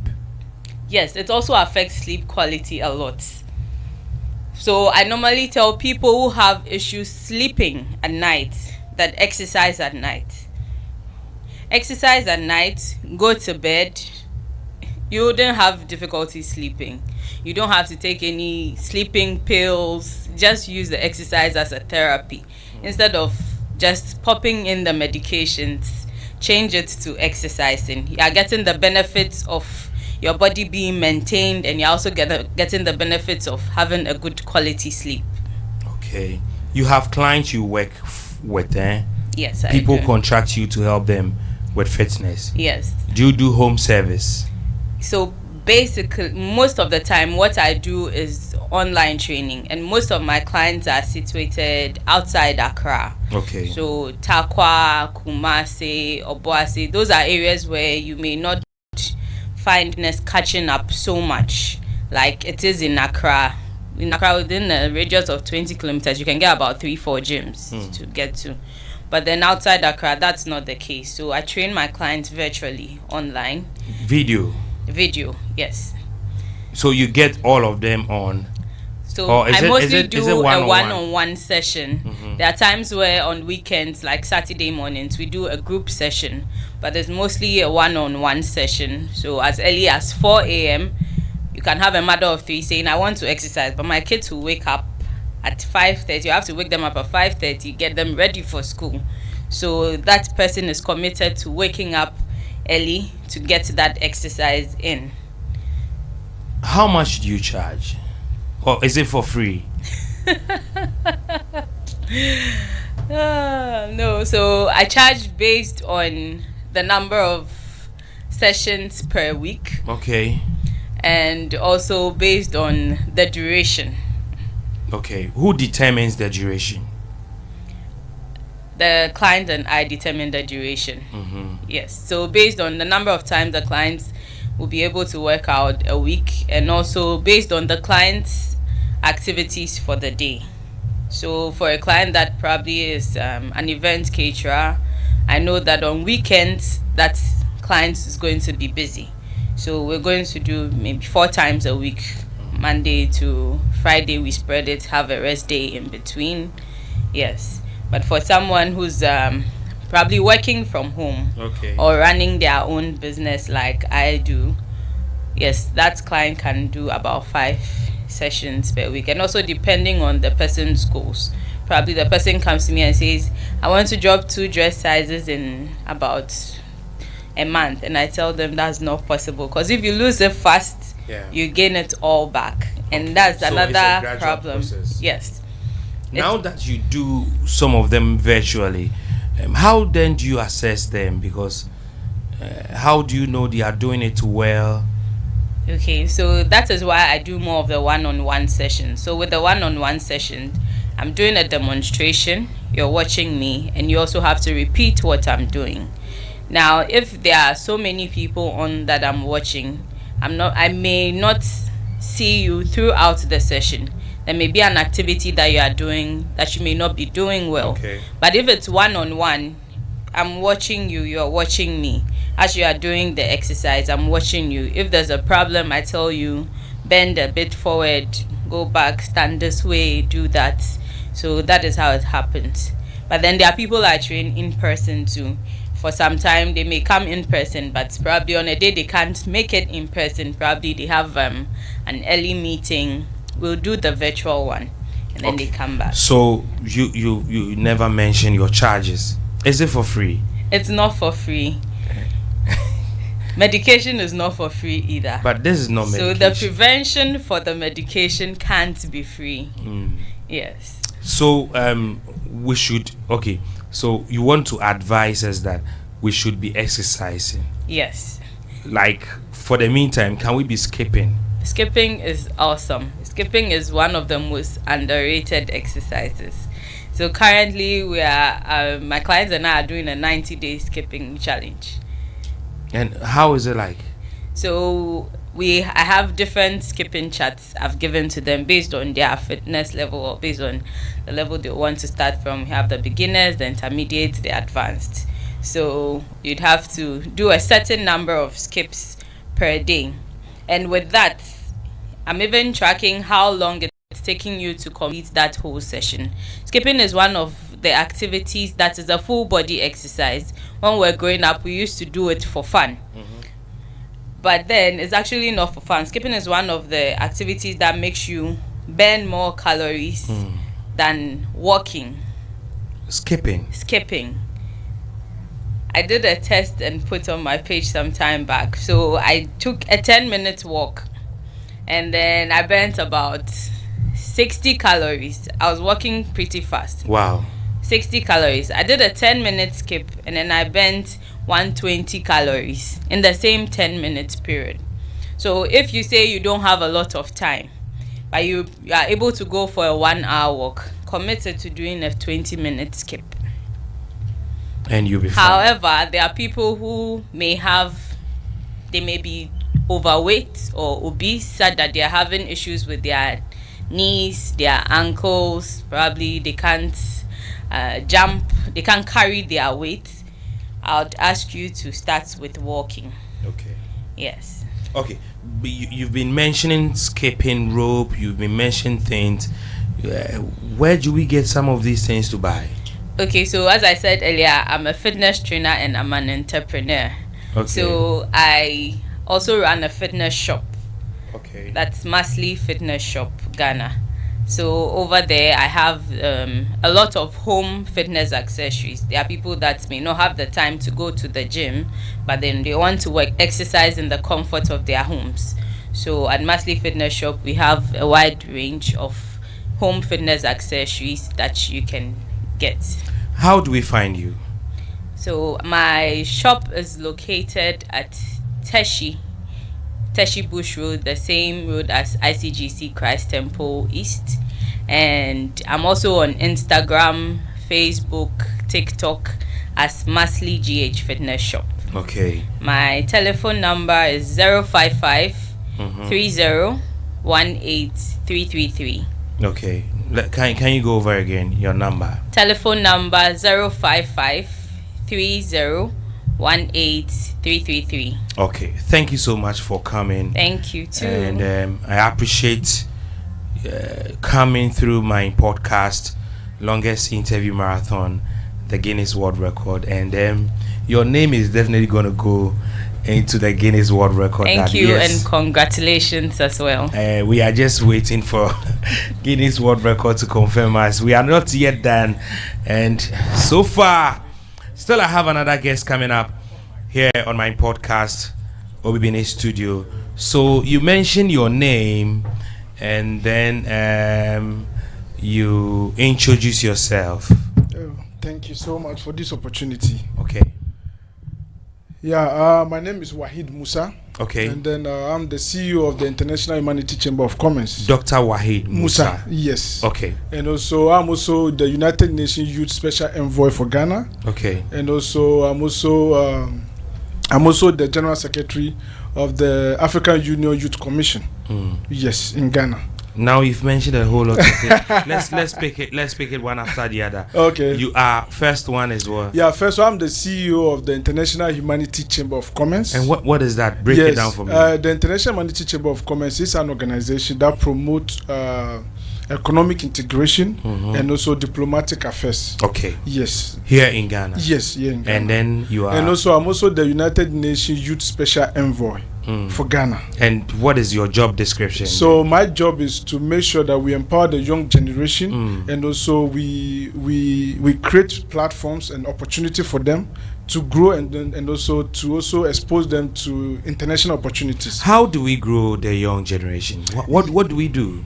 Yeah, basically what we need to do is to invest in them. That is what I always tell people. If we want the next generation to grow, then we need to invest in them. Investment is money. Cash. Okay. Basically, there are 3 types of investment. We have the financial investment, and then we have the intellectual investment, and also we have the moral investment. So basically investment doesn't necessarily means financial. It can also be education, it can also be empowerment, it can also be you having time with young people, grooming them. So these are our investment because there is energy involved. So I think that the young people need financial investment, psychological investment, and also empowerment. So empowerment, yes. I can say it's one of the responsibilities of government. How can individuals come in to empower the youth? How do we come in? Yes, I believe that it takes a society to groom young people. So it starts from domestic side, which involve your mom, your dad, and also your family.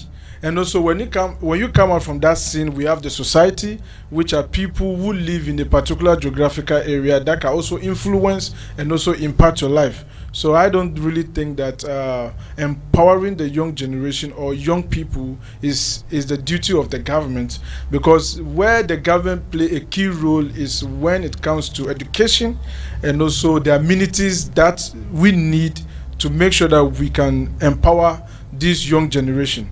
So I think to empower young generation, government is involved and also society to play a key role. So what has your organization been able to do to empower the youth and the young generation? Yes, for over the years, my organization, we are the host of the International Humanity Conference at the University of Ghana.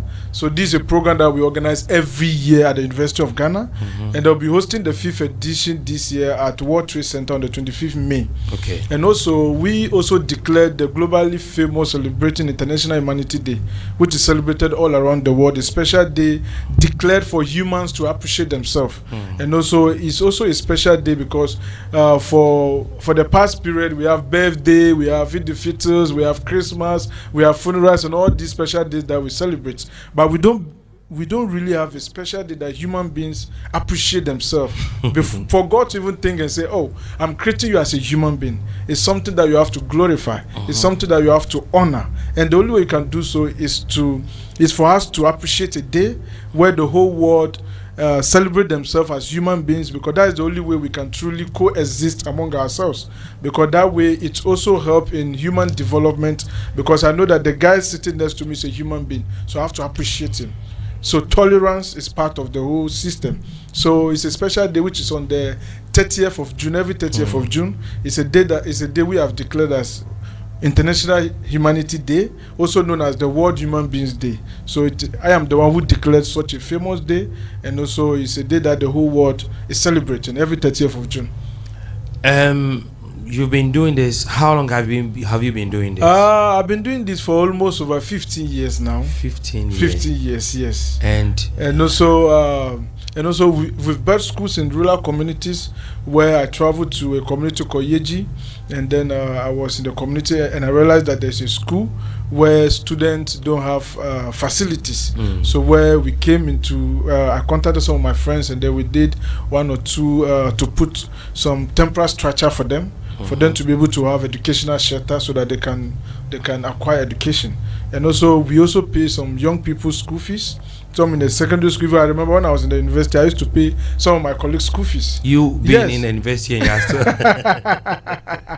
because that is the way we can empower the brotherhood. And all these things you're doing, how do you get funds to support yourself? Yes, funding is always a problem, but we believe in networking among ourselves as young people, pulling resources together to work on a project. Okay. And also along the line, those who wish to help can also come on board, and then we can also see how we can crowdfunding to support projects like that.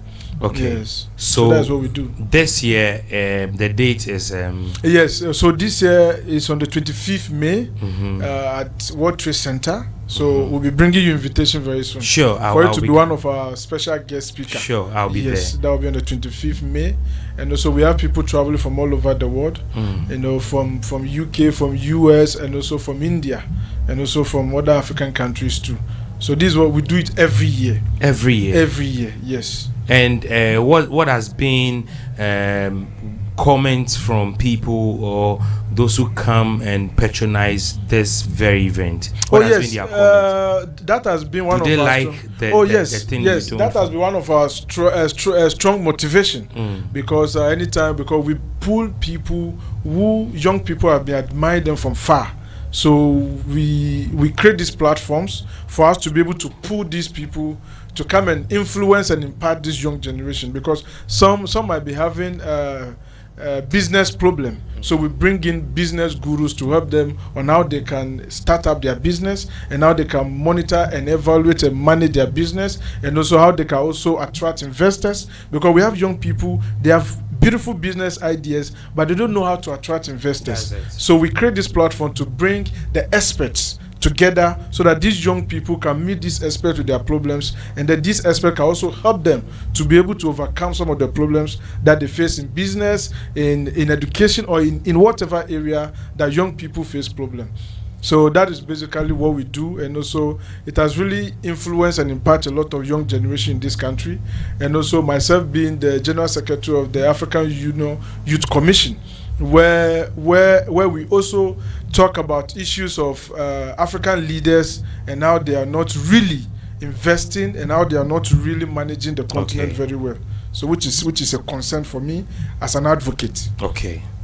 Yes. So definitely we'll be there to support you. Is there, you have a social media handles that you share some of your information on? Yes. Okay. On social media, Wahid Musa or Dr. Wahid Musa is my personal, and also if you go on Facebook, International Humanity Chamber of Commerce, and also the conference, which is the International Humanity Conference, and the International Humanity Day, they have their social media handles on all social media platforms. Okay. Yes. Okay. Doc, thank you so much for passing through the program. And in May, right? Yes. 25th May. 25th May at the University of Ghana. You know, this year it will happen at World Trade Center. Okay, so at the World Trade Center, opposite the National Theatre. Yes, exactly.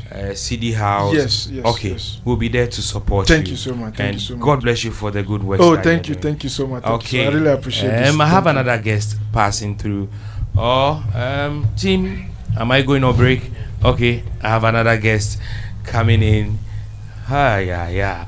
Okay, say you have a seat. Welcome to Obibini Studio. Tell me your name. Francis Ofosu.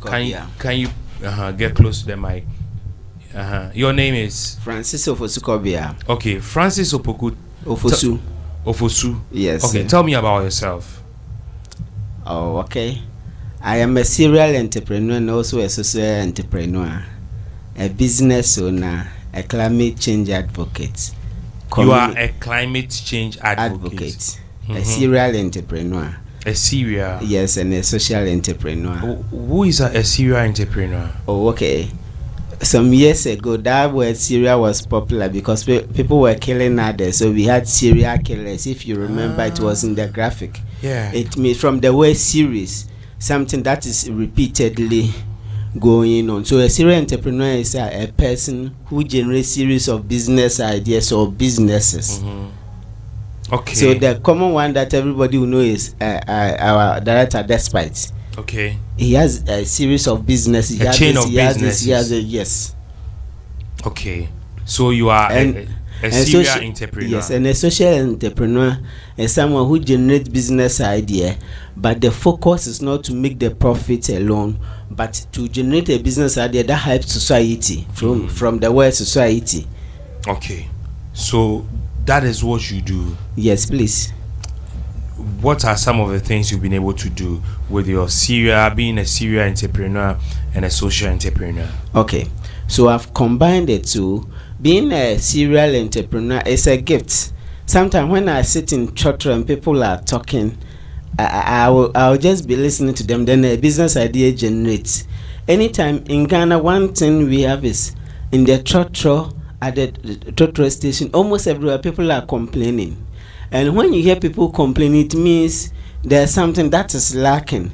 So let's say if people are complaining of this water, meaning we can't get water, it means when somebody brings water to sell to these people, you make money. Okay. So much of the complaining in Ghana is money. When you hear people complaining, sometimes money. The moment you hear complaints, it means there is money. Yes, there's lack of something, either service or product. So if you're able to smartly provide it, then things will get on well for you. So what are some of the interventions? What are some of the things you've discovered and you've been able to provide? Okay. So on the social side, I was born in a village, in a typical village. So my father used to take me to, when he was going for the committee, he was a committee chairman in the village. So that's why I started learning about things that affect society. So I was very young when I was attending a communal labor. Now we don't do communal labor is when a community meets to solve a communal problem. Let's say maybe where they fetch water, the road is spoiled, then the people meet to solve that road, or where they want a toilet facility, maybe they are not getting funding or support from the government, then the people themselves meet and say, okay, let's do B, let's do A, and put things together to get this problem solved. Okay. So when I grew up and I came to Accra here, I had a team. We were in the eastern region. We realized that these bottles, when people take the water, they put the bottles in the streets, and these bottles get into the oceans, and it costs a lot of. These bottles, they are not able to spoil. When you take the water, it breaks into smaller pieces called microplastics, and the fishes eat these bottles. So when you are hungry and you go to the banku seller, the white seller, you tell her, "Mommy, give me some of the banku." She puts some big fish on it for you, thinking that you are eating fish. You are rather eating plastic that it might not be the one who threw it on the street. Somebody did it and it's affecting you. So what we decided to do is we went to schools in the eastern region to tell them how we can properly dispose of these plastics. And we realized that some of the women who were like 30, 40, who were not gainfully employed, we asked them to bring these plastics to us so that we in a way created employment opportunity for them, and also for them to get something put into their pockets. Okay, so do you have you been able to impact all this knowledge you've been able to acquire over the years? Yes. So like I was telling you, we went to a school in the eastern region. It was this KG school, children like 2-3 years difference. So we did our normal education and we left. So we were there some 3 days, 4 days ago. We had a call from the school that one of the children, a 2-year-old boy, in their house, the only water they use is the bottled water. And afterwards, only bottled water. Like this. Afterwards, what the father does, the father is a graduate, a university graduate. He burns them. So when we went to the school, one of the things we told them is that when they take the water, they shouldn't burn the plastic. When they burn the plastic, this smoke gets into the atmosphere, spoiling the ozone layer, causing global warming. So this small boy, when he realized that the father was going to burn the plastic as usual, he told them, no, Daddy, don't burn it. Okay. If you burn it, it will do this, it will do this. And a graduate and a 2-year boy educating him.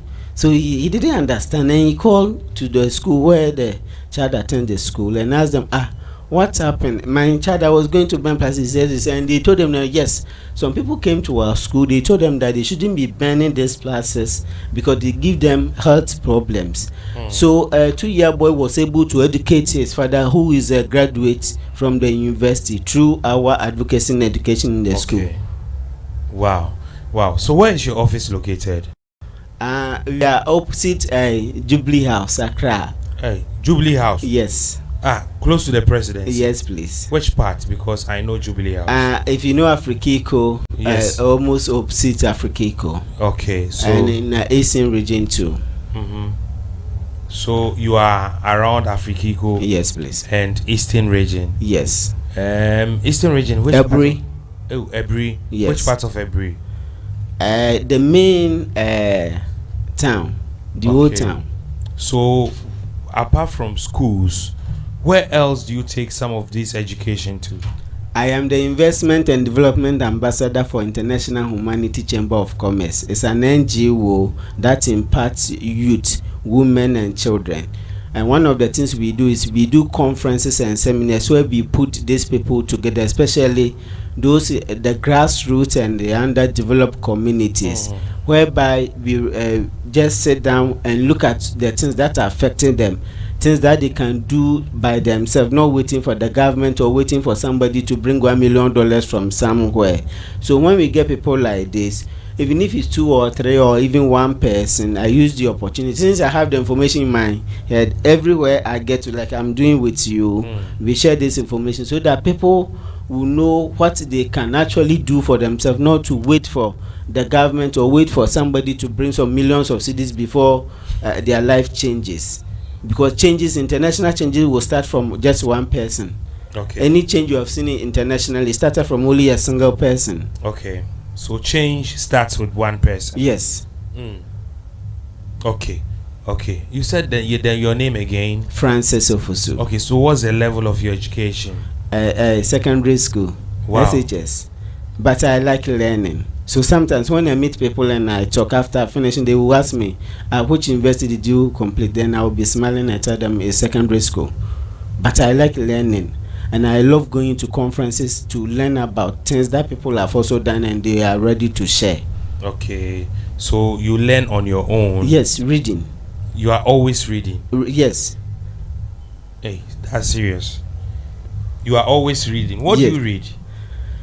I love environment. Like for environmental love, I started as a young boy because I realized that we have only one planet. We have only one Earth. So if we lose it, we are not going to get another one. So I decided to learn more about it, how we can save our environment, how we can save the land. And I do this. One of my books is Gorgon. I think you need to also look at how we pollute our environment, not necessarily with plastics, but we do so many things to pollute our environment.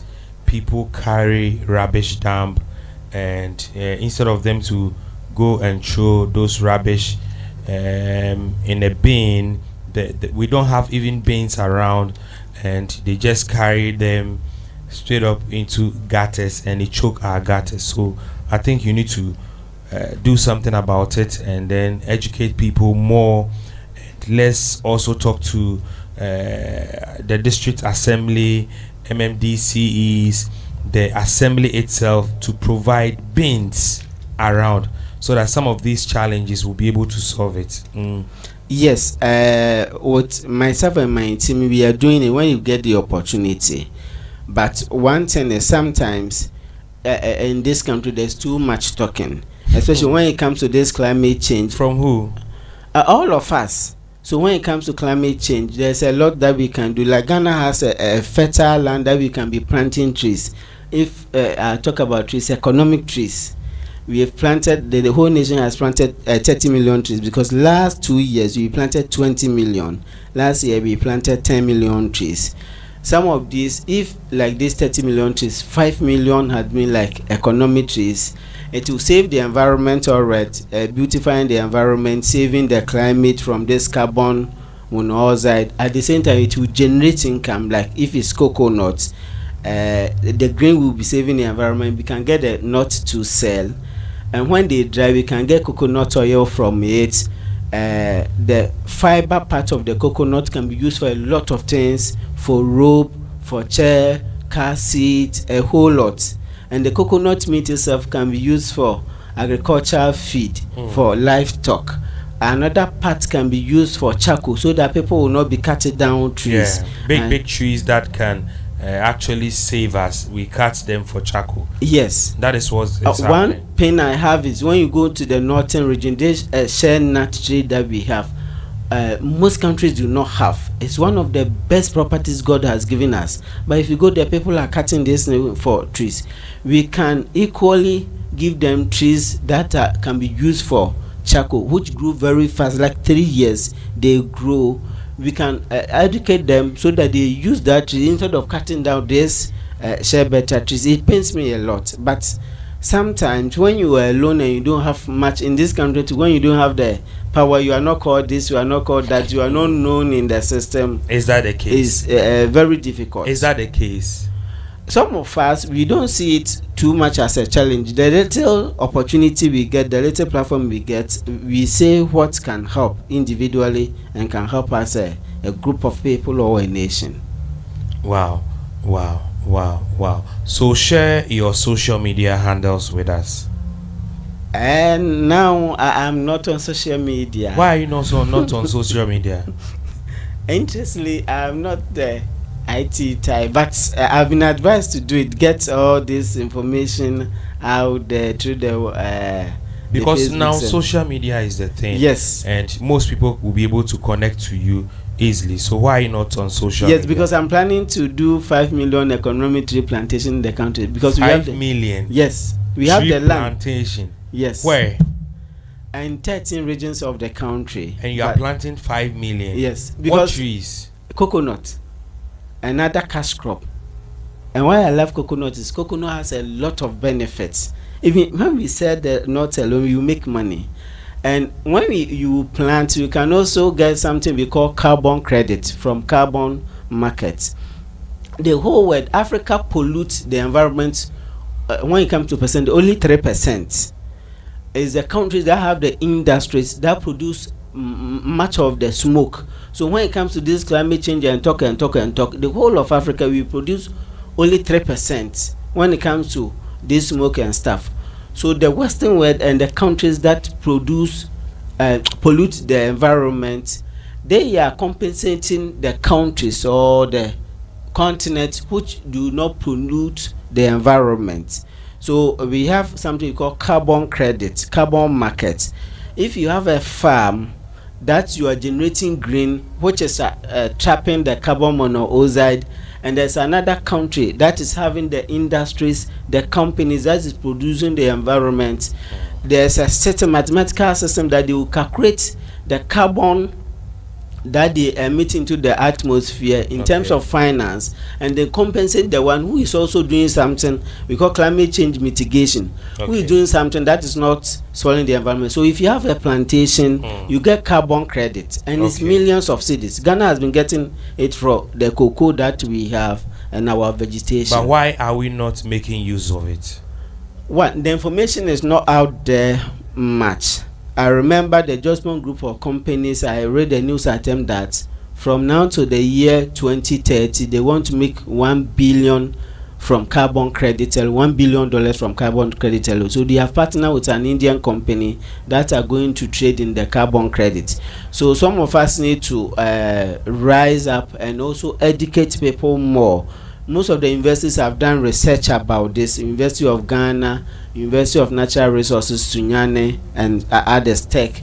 So we need to get out there so that people will get to know this and take advantage of it. Okay, so that people will take advantage of it, and then it's going to help the country. How many are you in this group? How many are you? Okay, I have a different group. So with that educational group, we are 7. It's called Waste Advantage Africa. Okay. Taking advantage of waste. You are 7. Yes. In that group. Yes. And I have my own organization called Green Care Africa. That's the organization I'm going to use to plant the 5 million economic trees. 5 million economic trees. Some chiefs have even given me land. Where are you planting them? Oti region. There's a community called KJB Akan. When they heard about in the Oti region, when they heard about the project I wanted to do, they said that place is not like Accra here, where we buy land for millions of cedis and dollars. Once they have a fertile land, once I want to do a community project, which will help them, they should come over. There's another king in Kumasi on your Fensu area. He says, if I want to do something that can help the community, this is a social project because it's going to create employment. This 5 million economic trees will create like 71,000 to 200,000 direct employment on the farm. The calculation is I will use 71,000 acres of land, and 1 acre is 4 plots. So even if I employ one person for each acre, it means every acre I'm going to employ 4 people. 4 people times 71,000. That bring this is direct employment. What you are saying, is it visible? Is it real? Yes. You can go. People are making millions of dollars from coconut. Even if you go to Western region then you in must Ghana, be rich. I have not started. Okay. I'm now going to do it, but it's something that is happening. If you go to Western region, Ghana is exporting coconut, and if you read the international markets when it comes to agriculture, Sri Lanka and most of the countries, is coconut that is making the country popular. And one problem that we are even getting is our cocoa, which has been saving the country. Because of this swollen shoots, our cocoa production has gone down. So we could be looking at some of these things to also introduce the farmers to, so that when they are losing the cocoa, they can get a replacement for it. Okay. Thank you so much for passing through. God bless you, and we wish you well. Thank you. You're welcome, sir.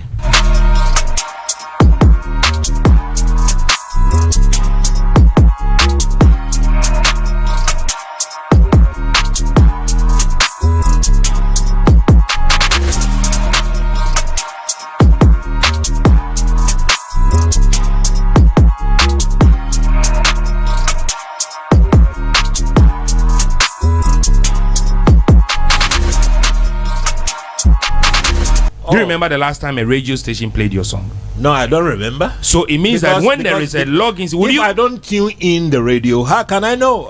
Would you agree with me that if care is not taken and login system comes, the 250 cedis you are getting, you might not even get it? If you don't play my music, don't pay me.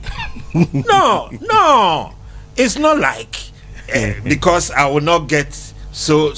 Look, that's why we have a coach in football.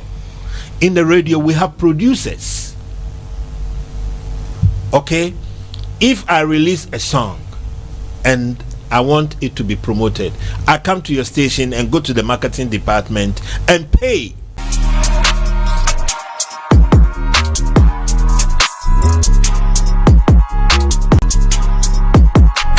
So you wanted to take them to the media commission? Yeah. For what? Taking me out that I didn't even know what I've done. You were sacked and you wanted to take your bosses to the media commission? Yes. Did you have an appointment letter? Yes, I had appointment letters. You were employed? I was employed. And you were sacked? And I was sacked. And you wanted to take your bosses to the media commission? Yes. Hey, Charlie. You are very bold.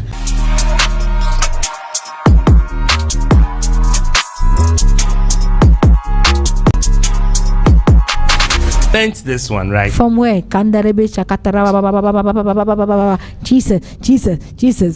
Is it Holy Ghost? Come on.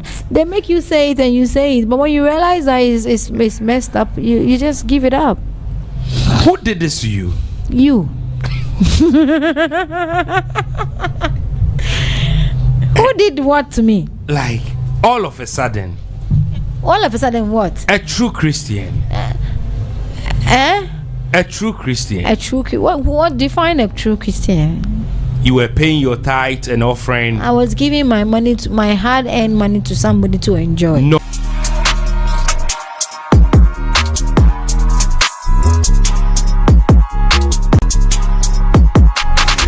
you allow me to interview your son? I want to, but the things he wants to say and what happened the last time after you interviewed him, I'm just confused.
Hi, my name is Nanama Ejewa, CEO of Dwayne Co. Company Limited.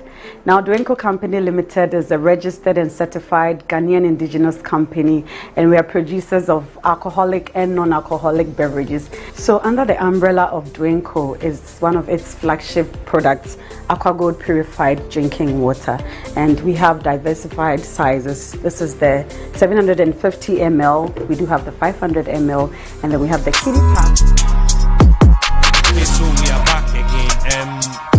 What's your name? Daniel Niceman. Daniel Niceman. Yes, please. Is that your full name? Yeah, my full name.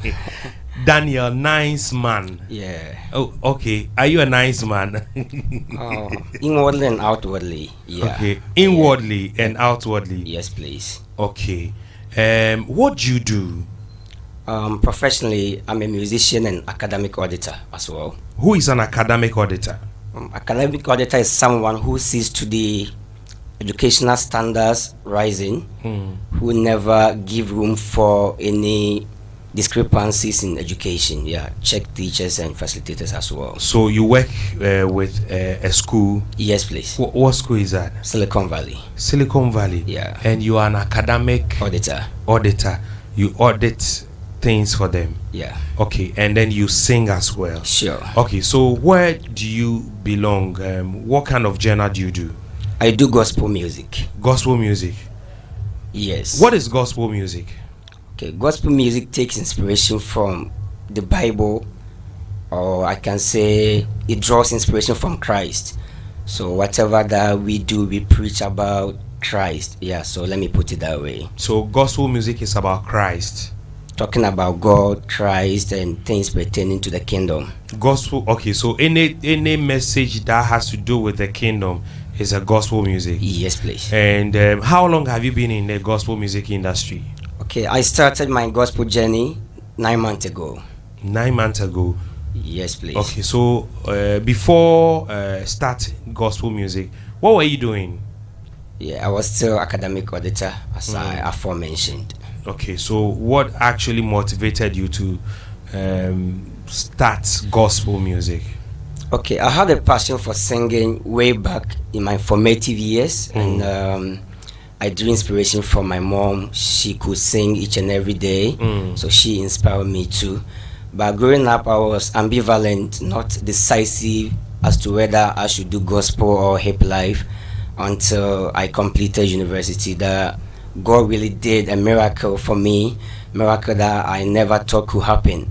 So it paved the way for me to give my life to Christ and to serve Him, and more so to do His work with respect to the gospel songs. Okay, so how long have you been going to recording studios?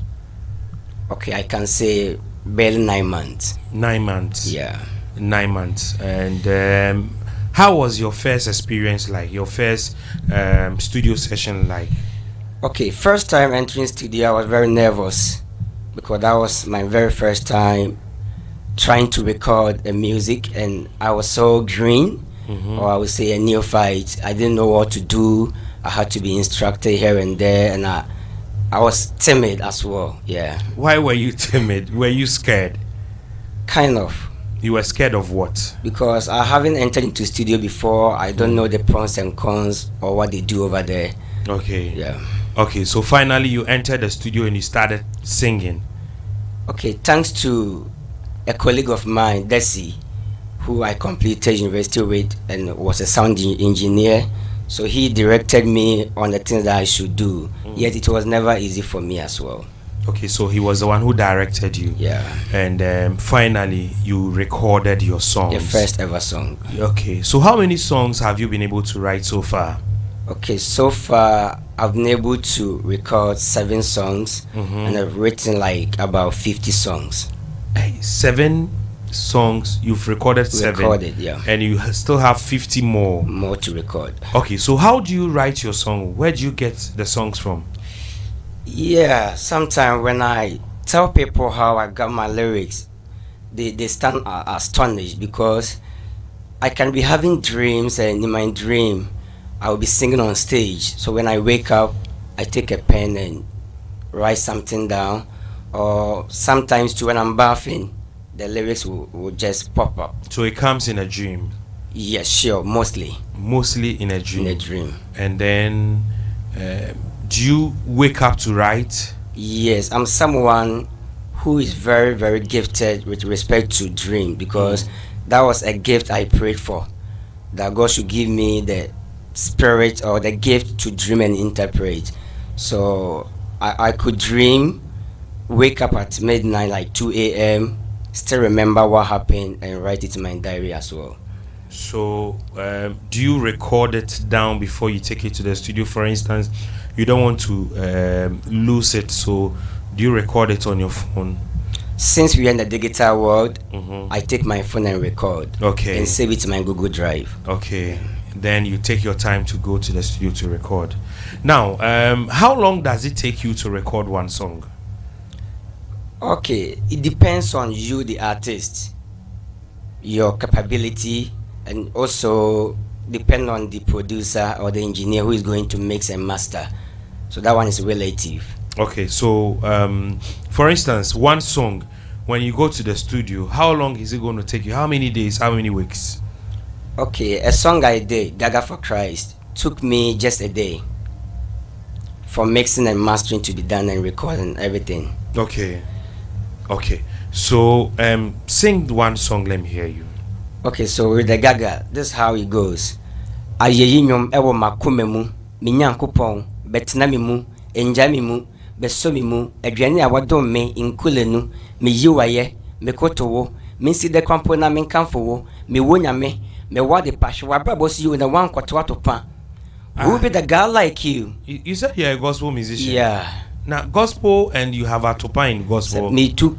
I'm advising people not to be involved in musical arts. Yeah. Okay, so you start sing. Let me hear you. Ayeyinyom ewo makume mu, minyankopon, betena mi mu, enja mi mu, beso mi mu, aduane a wadom me inkule nu, me yiwaye, me kotowo, me nsi de kwampo na me nkamfo wo, me wonyame, me wade pashe, wabrabo si you na wan kwatwa to pa. Let's go. Who be the guy like you? There's no one like you. Who be the guy like you? Make I tell them, no one like you. Go, Gaga, go, Gaga, Gaga for Christ. Yeah, so that's... Who do you look up to when it comes to music? Okay, I look up to a lot of people, both international and Ghana here. Okay. So in Ghana, I look up to MOG, Joe Metal. Then internationally, I look up to Maverick City and Michael Smith. Yeah. Okay, these are people you look up to. Sure. Okay, so on my program, this one I'm unable to play your song. That is why I asked you to do an a cappella for me. Now, where do you want to see yourself as a gospel music? Where do you want to see yourself? Okay, with the gospel, I want to see myself being a global star, where internationally I will be standing off numerous of platforms, ministering to people, and I see myself collaborating with Maverick City or those international gospel stars as well. Okay, so that is where you want to see yourself. Yes, please. Where did you grow up? Pardon me, please. Where did you grow up? Okay, I grew up in a small village in the Western North region, Bibiani. Oh, okay, Bibiani. Yes, please. Oh, okay. It's like I know Bibiani. 41 Kwanta. You know 41 Kwanta? Do you know Bibiani very well? Yes, I know that very well. You know Bayrebon? Sure. Do you know Bayrebon? Yeah. Bayrebon number 7. Number 7, number 1, and yes, so on. I know that area very well. Okay, so that was where you were born? Yes, please. And where did you attend your school? Oh, okay, so right from there, I stayed there for 17 years. I came to Accra, and I attended Accra Academy as well. So right there, I also gained admission into KNUST, and that was it. Who brought you to Accra? Okay, that was my dad, yeah, who brought me to Accra. Was he staying here in Accra? Yes, he was staying at Tema, Community 22. Okay, so you were with your mom at Bibiani. Okay, and then your dad brought you here. Yes, please. Okay, so when you came, what were you doing? I was a teenager. So were you working? Were you working then, or you were just waiting to be sent to school? Okay, after BEC, I think I was in a hurry to come to Accra. Why? Because I've heard a lot about Accra, the city, and how Jomabo the city is. So I wanted to come and experience the city life as well. And ever since you came, have you been disappointed? Like, have you been disappointed? Oh, not at all. Not at all. You've not been disappointed? Yeah. Why? Because I'm experiencing life to the maximum. You've not regretted ever coming to Accra? I've never regretted. Do you make money? Okay, so you want to be a gospel musician. Your mentor and the people you look up to, MOG Music is one of them. Yeah. Joe Metal is one of them, and you want to be like them in the near future. Near future. Wow. So when you become like them, what is next? What is going to be the next line of action you're going to take? Okay, I want to establish a music school where I train the next generation to be ministers of Christ and ambassadors for Christ. That's the sole aim. Okay, so that is what you want to do. Yeah. At least when you become like them, you want to train people in music. Yeah. Would you want to set up a recording studio as well? Most definitely. Yeah, like your personal studio. And is it going to go into developing talent? Is that what you intend to do? Yeah, I want to nurture talent as well. Okay, so will you be going back to Bibiani? Yeah, that has been my ultimate goal, because growing up, I saw people that I started with giving up, and I want to turn the hopeless situations around. I want to let God use me as a vessel to also be a testament for people to know that God is God, and what He can do doesn't exist. Yeah. What God cannot do doesn't exist. Hey. What do you think God cannot do? He can do absolutely everything. Yeah. So what do you think God cannot do? There is nothing that God cannot do. God can do everything. Everything. So you believe in God? I believe in God. And you trust in Him? I trust fully in Him. Has God ever disappointed you before? No, God has never disappointed me, even though disappointment may come. But when you have faith in God, you know that at the appointed time or season, He does things beautifully. So that's one thing I know. So God has never disappointed you before? No, never in my life. Would you want to be a pastor in future? I've never thought of that, but when it comes, I would accept the call. You don't want to be a pastor? I've never thought about, but you don't want to be a pastor? It's bound to happen anyway. You don't want to be a pastor? It's not I don't want to be, but I've not thought about becoming a pastor. But when it comes, I will accept the call. Are you a prophet? That's what people keep telling me, that I look like a prophet. What do you see? Do you see like you're a prophet? In my dreams and visions, yes. Do you see? I can see, but I can dream and it will come to pass. Can you see me? Yeah, I see you. Okay. Do you see beyond? Do you see beyond what I see? Can you see in the spiritual realm? Yeah, I can have vision about you. That's when I'm asleep. Yeah. Okay, so when you have visions, it comes to pass. Comes to pass. Yeah. Okay. Every day. Most often, I can say 90%. And when you have dreams about people, do you tell them? Yeah, I do tell them, both positive and negative. And it comes to pass. Or if they don't work on it, it comes to pass, whether positive or negative. How do you want them to work on it? By either fasting or praying and affirming it. Because let's say when I dream about you getting traveling opportunity, you don't just sleep, you affirm it, you pray, and you trust God. And it comes to pass. It comes to pass. Okay. In case you go and sleep and you dream about me, please kindly tell me. Sure, I will do, most definitely. But if it is the bad one, please don't come and tell me. I like good news. But that one, I will even intervene. Charlie, give me freestyle. Give me freestyle. You are very good. Let me listen to you. Okay, so I have another song called God You Reign. You have another song? And here it goes. Let me hear it. Eternity God, you have been so great. In you, Christ Jesus, I'm so graced. From nothing to something, I'm so raised. Yeah. I'm so from the north to the south. As a God, you reign. All my struggles not gonna be in vain. You are the Master Savior, King of Glory. It's about the time I told my story. Christ did for us, so we no go worry. We'll sing a song unto the King. Without you, I can never do anything.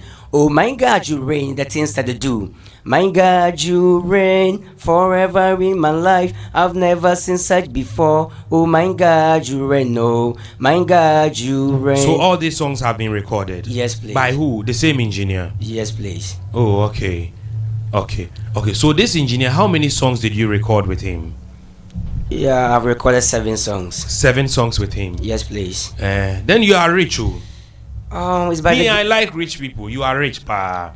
Because to be able to record 7 songs in this modern Ghana, Charlie, you are rich. It has never been easy on my side, and I would say glory be to God that when you say I'm rich, even though physically I'm not rich, but Bible say by faith, let the poor say I'm rich, so I affirm it.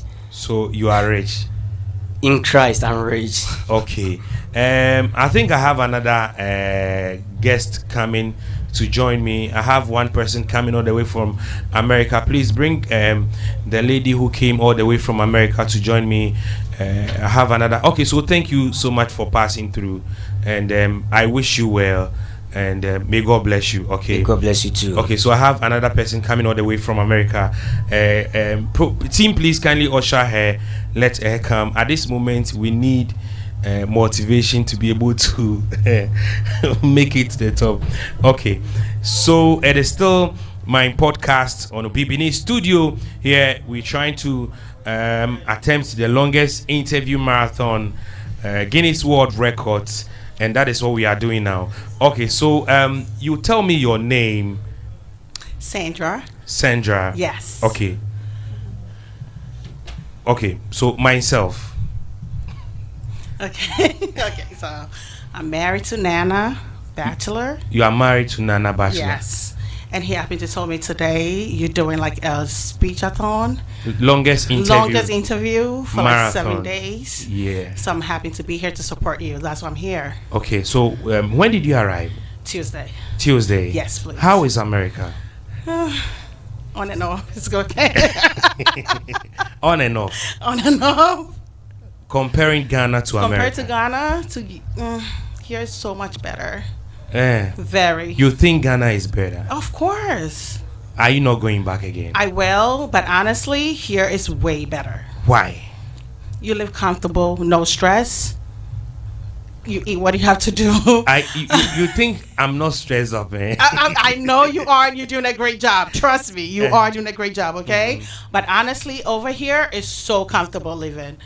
You have everything you have to live for. You eat organic food. I mean, I love to eat, so. Don't you eat organic food in America? It's not available. It's not available. If you have to eat organic food, it's very expensive. So. Very expensive. Very. Like cassava. You want to pound fufu.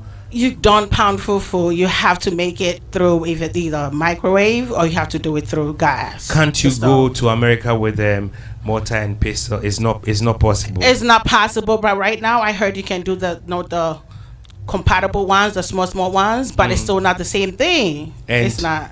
You need the organic one. You need organic one, yeah. So, are you not going back to America? I will.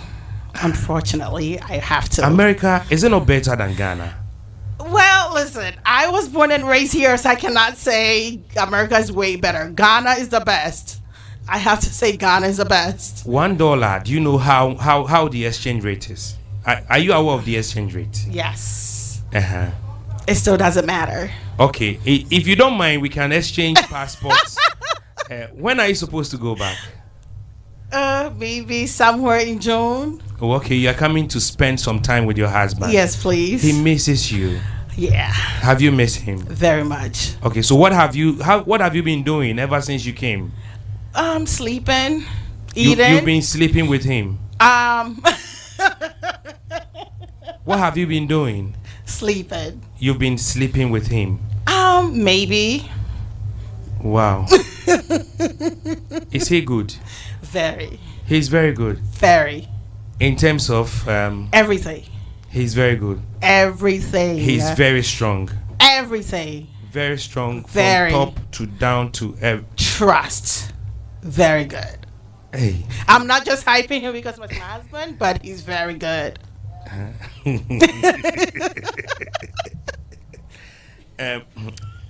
You've not regretted marrying him? Never. Would you have married him? Nana, stop looking at me.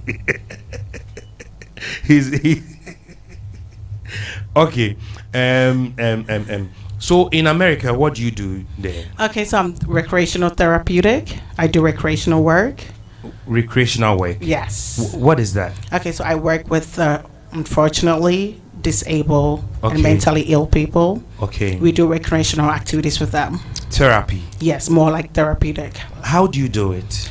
So sometimes we create activities. Sometimes we talk to them through music, through talking.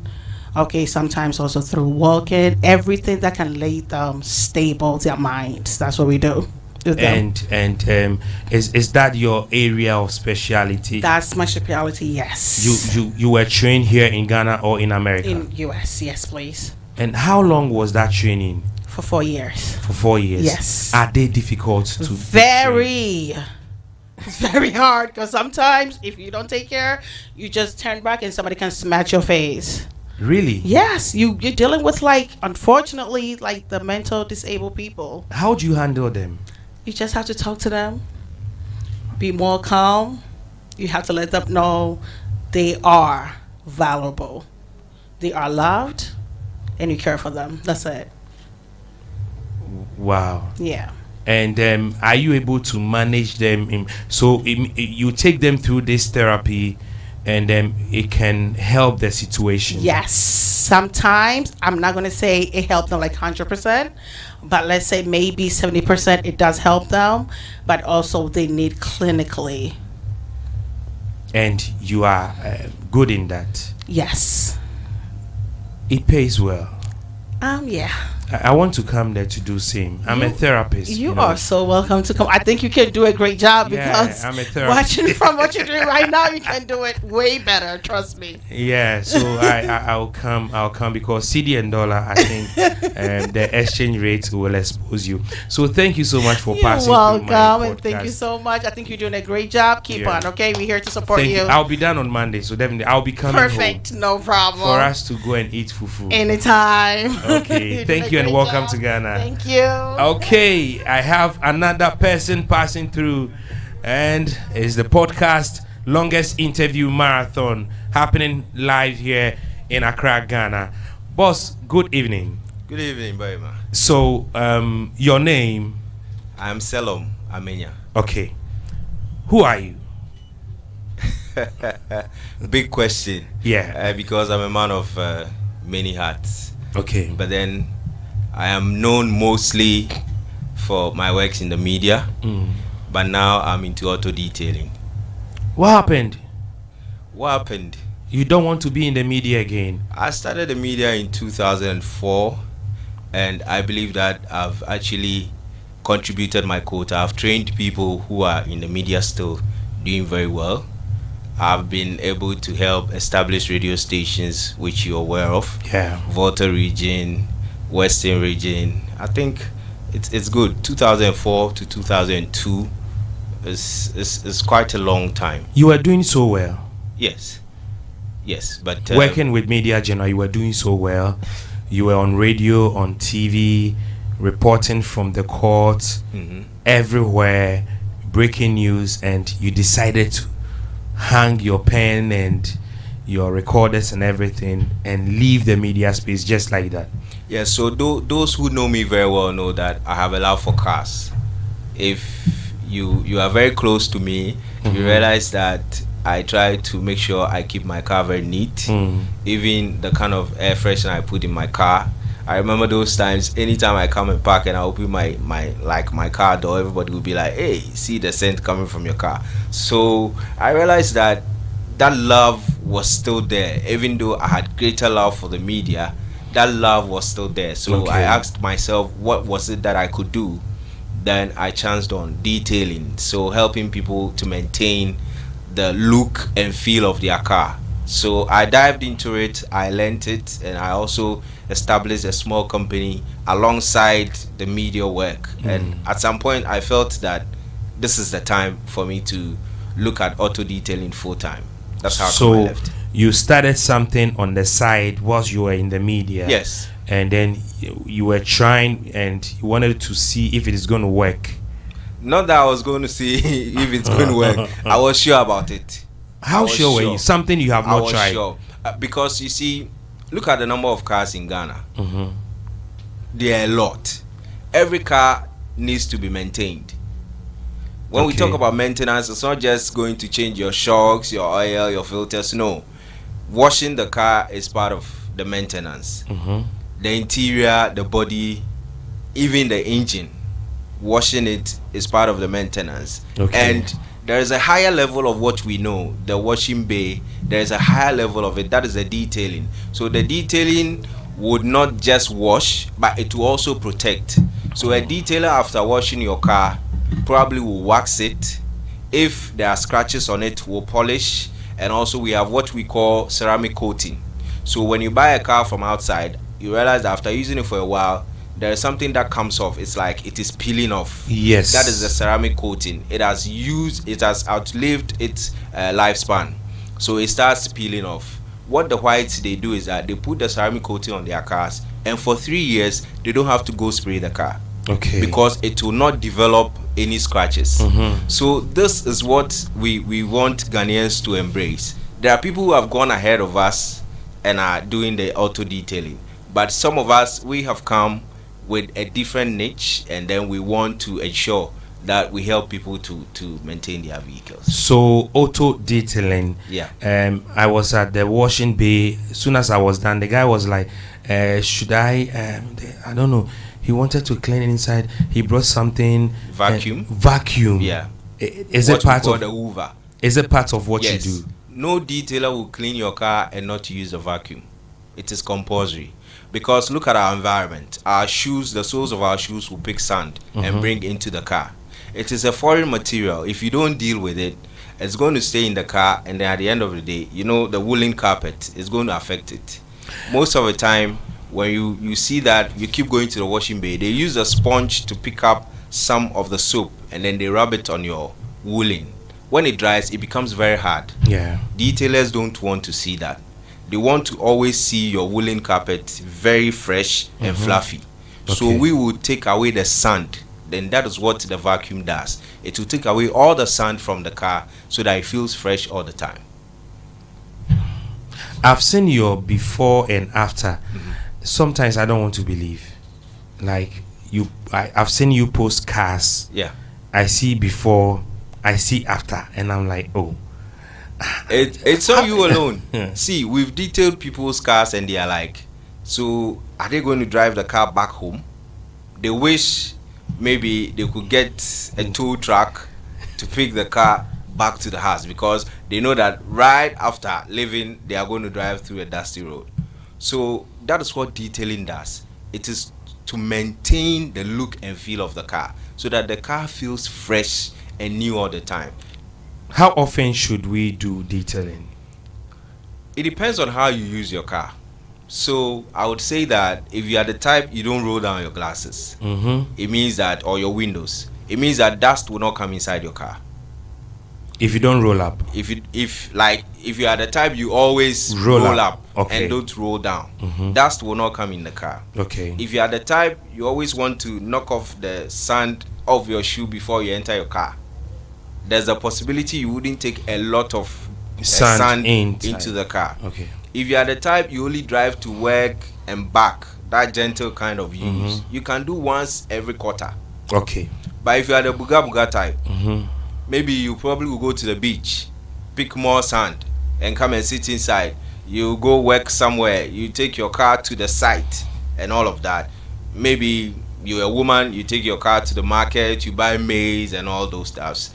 Maybe every other month you should detail the car. Every month? Every other month or every month. What are some of the benefits of car detailing?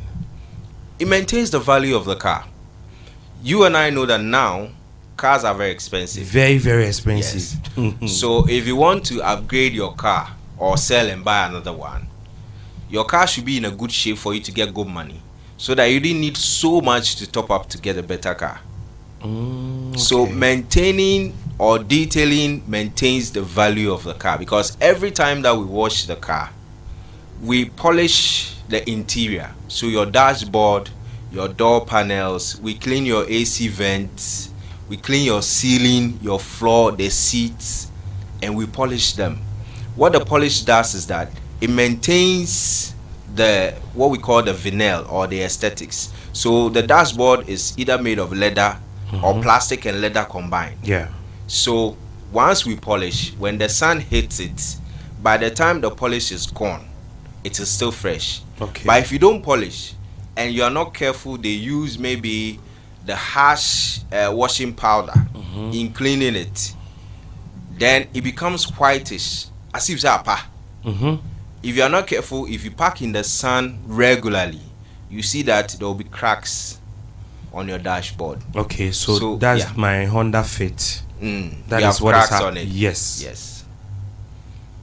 That's what it is. So those are the benefits. It maintains the look and feel of the car.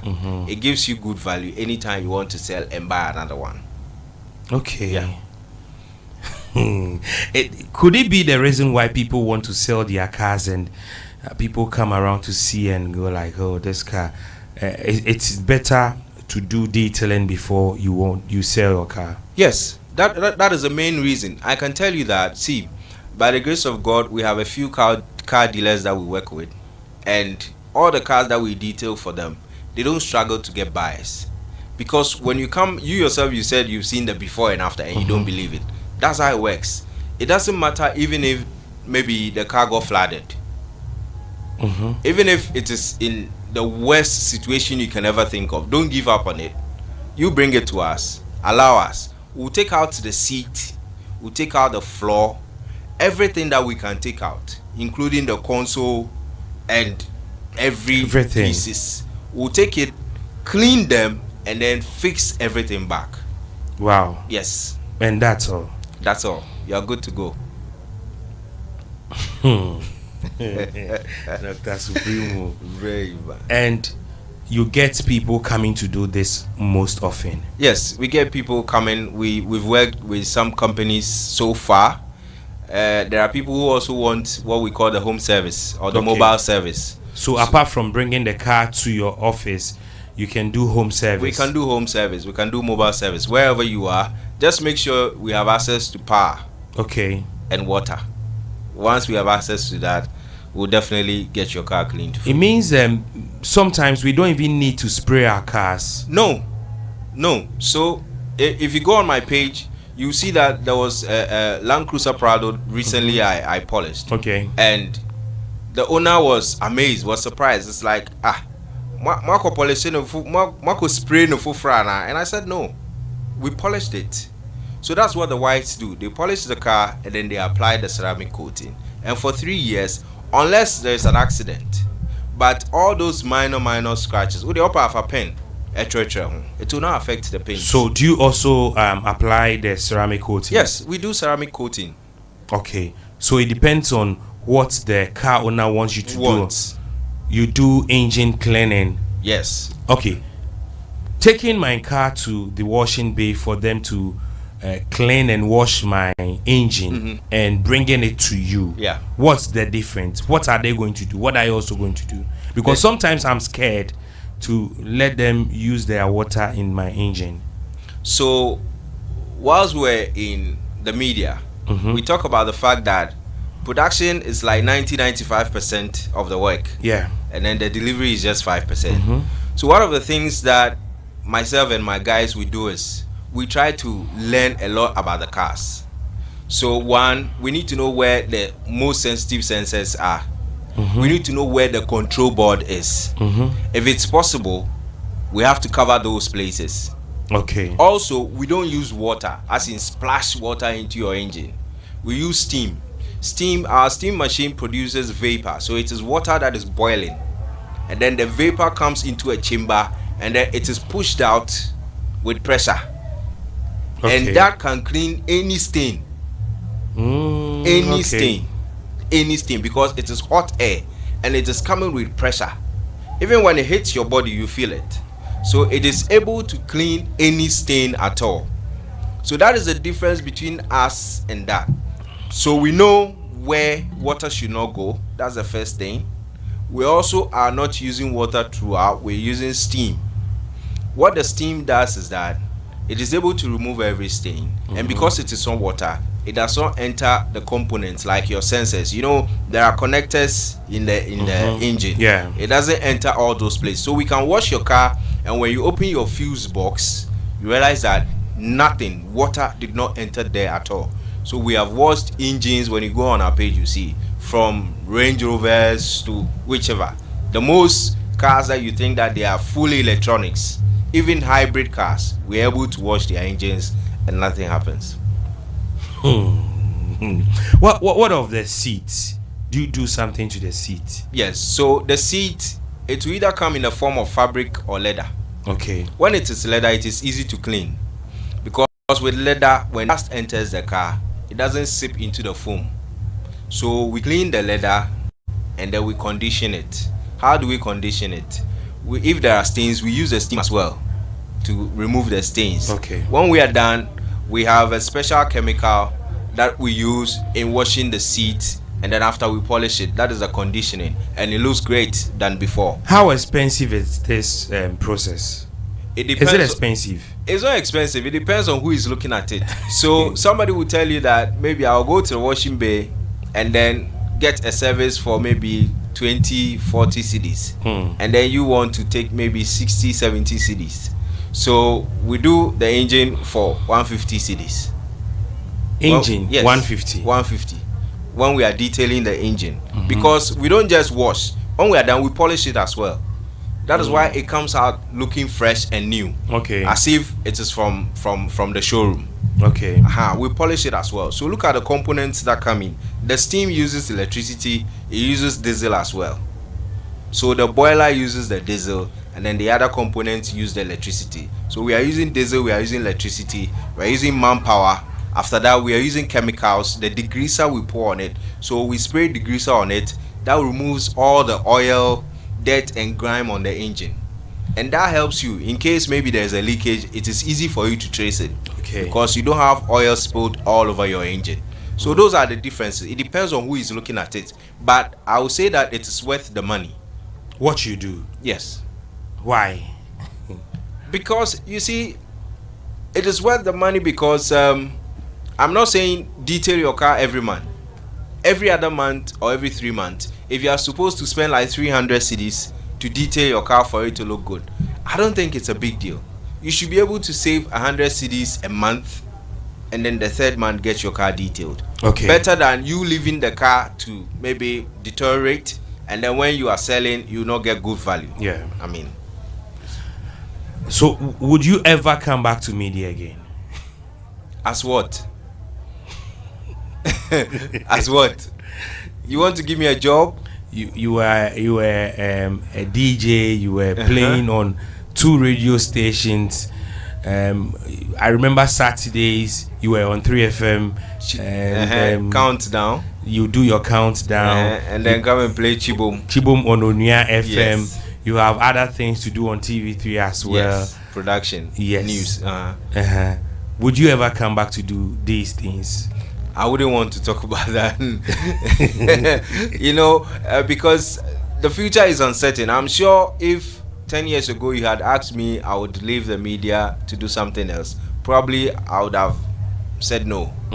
But here am I. Do you get it? So, I wouldn't be able to say for now whether I want to. But for now, I want to concentrate on what I am doing. I also want to help a lot of young men to learn what I know.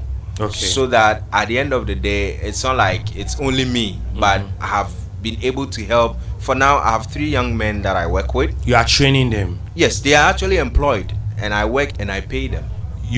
So you employ them to train? Yes.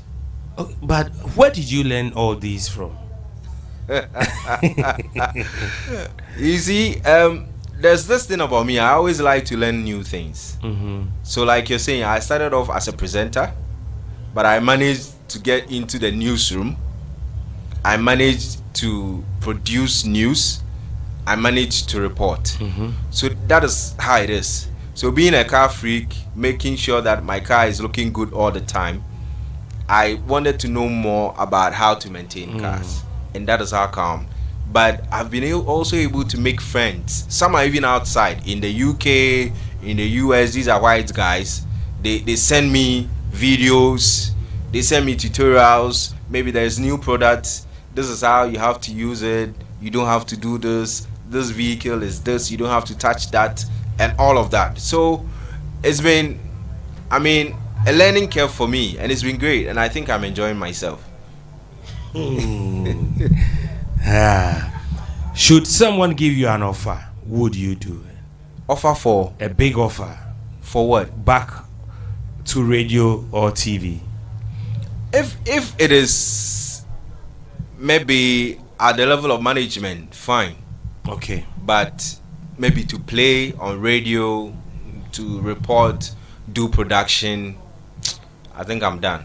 Okay. Yeah. But to manage and I've managed radio stations before, Shine FM. Shine FM in Akachi, and then also Space FM in Takwa. So if it's that, I think that I have worth of knowledge to share. Seriously. So if that opportunity comes, I would. But I wouldn't want one that has a very tight schedule that will not allow me to do what I'm doing. So how do we locate you? If we want to bring our cars to you, how do we locate you?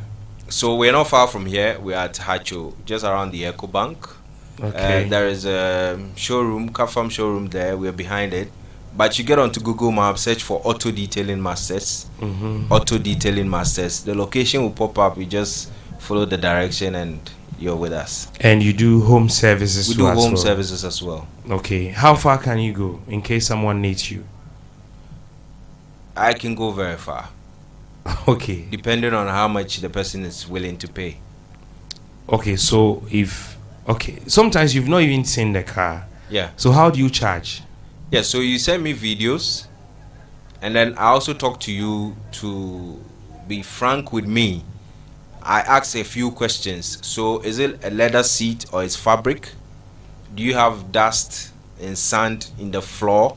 I ask all these questions. They give me an idea of what I am going to do, and also helps me to pick my tools, so that if let's say I have to take out the seats, it means I have to go with some spanners and some other tools. But if I wouldn't be taking out the seats, it's not necessary to carry all my tools to that place. Yeah. So okay, so share your phone numbers with us. All right, so for Auto Detailing Masters, you call us on 0206 594939, 0206 594939. Okay. That's our number. Thank you so much for passing through. You're not asking for our social media handle. Yes, you're on social media. Yes. So Facebook, right? We're on Facebook, we're on Instagram, we're on TikTok, and it's ADM_Ghana. ADM_Ghana. Okay. Thank you so much. Thank you too. Okay. I think I have another guest. Okay.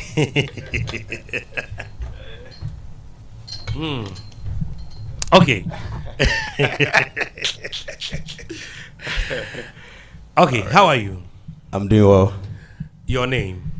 Manasitiri Anati, popularly known Foxy Beat. Okay. So, what do you do? I'm a sound engineer and a music producer. Sound engineer, music producer. Yeah. Okay, so recently, this young man attempted longest recording marathon in Tema, and we are. Have you submitted your evidence? I'm about to do that. Okay, you're about to submit your evidence. Yeah, I think I just ended it some few, like 2-3 days ago. So you are still putting together the evidence? I'm still sleeping. You are still sleeping? Bro, you are still sleeping? Yeah, you know, I know you know what I'm talking about. Yeah. I know you know what I'm going to talk about. And I had a very hectic moment when I was having my recathon, my longest recording marathon. You know, the very first moment we started, we were hit by heavy rain, and everything shut down. Yes, I remember you set up everything. Afresh. You were supposed to start on Wednesday. Yeah.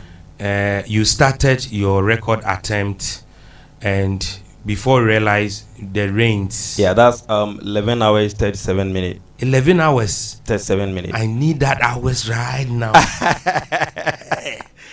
You know one funny thing. I was in the studio recording, and I didn't know. I didn't know it was going to rain. My team were trying to cover up so that I wouldn't see the danger coming. They know very well me seeing the danger might put some fear and put me down. So they were giving morale. Foxy, go, go, go. Meanwhile, it's raining. I was there, but I realized water started dropping into the drums. I mean, the drums that I fixed in the studio. Wow. That was like, where from this water? So I had to pay attention to what is going on outside. I realized the rain was just... So before I realized, a part of the ceiling has opened. Wow. And water was just... And it destroyed your record attempt. It destroyed it totally. So you had to start again. I had to start it. So You've done how many hours then? 11 hours. 11 hours before the rain. This thing, the time doesn't go. Are you sure it's working? You know, it has been a very tough moment. Seriously. So you did 11 hours. Yeah. The rains destroyed everything. Yeah. And then you started again. Yeah. So how many hours? We did 75 hours. 75 hours. 30 something minutes. I can't really remember, but I think half of an hour additional to the 75 hours. Wow. Yeah.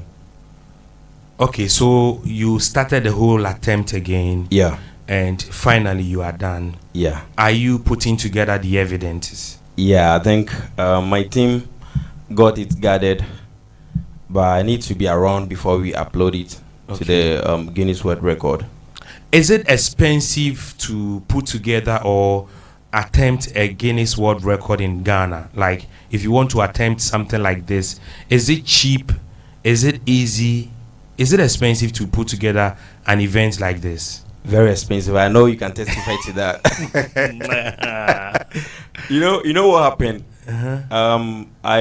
Because of the doom saw, the power going on and off and all that stuff, I had to get generator. The first generator I got could not stand the pressure. Wow. I had to go for another one. Okay, the first one was actually mine. I called the technician services, then it couldn't stand the pressure. I had to rent another one, which still couldn't stand the pressure.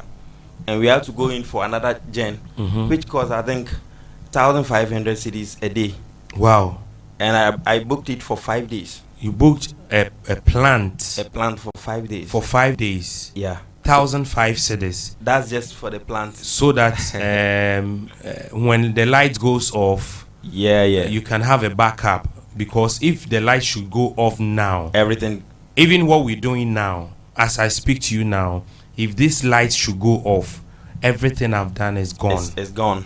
Yes. So we had to. So we know what we are doing. Okay. We want to break. So this whole thing you see here, we have backup batteries. Yeah.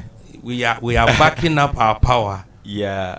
I think that's exactly what I did. Mhm. I got UPS power standby. We had light outs.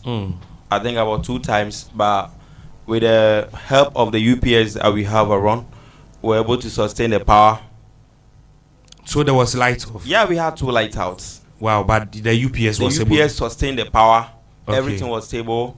Then we change over to the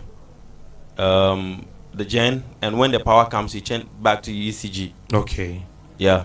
And it was swift. It was very fast. Oh yeah, very very fast. I got strong team around that have been able to. Yeah, your monitor. electrician is even here. Yeah. Your electrician, the guy is solid. He's And you the know, he one- trained me. He taught me how to produce music.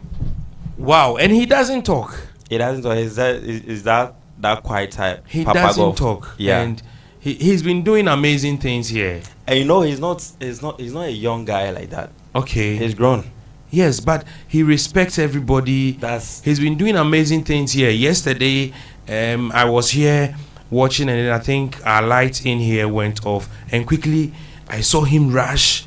Oh yeah. Going to when you're having an event and you have he's a multi-talented and he has person. ideas about air conditions, electricals, electronics. He's an everywhere. IT technician.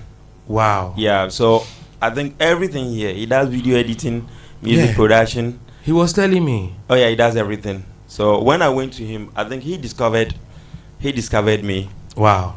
Right after high school, he was like, "No, this is what you are going to do."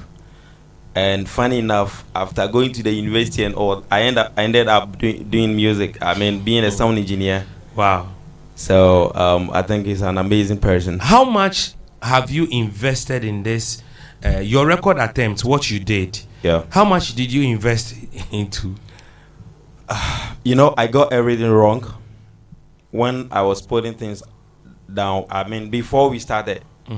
But after we started, I realized that I spent a lot on this, because looking at my structure, you know, when we did the first structure, it was broken by the rain. Yes, the first one got broken. We had to do extension and do it even better than how it was. I had to sit on a tricycle, go to the timber market myself, and make sure and it has not been easy. We spent a lot. I can't really, but if I'm not lying, I'm sure we exceeded 100,000 cities. Yeah. Yeah.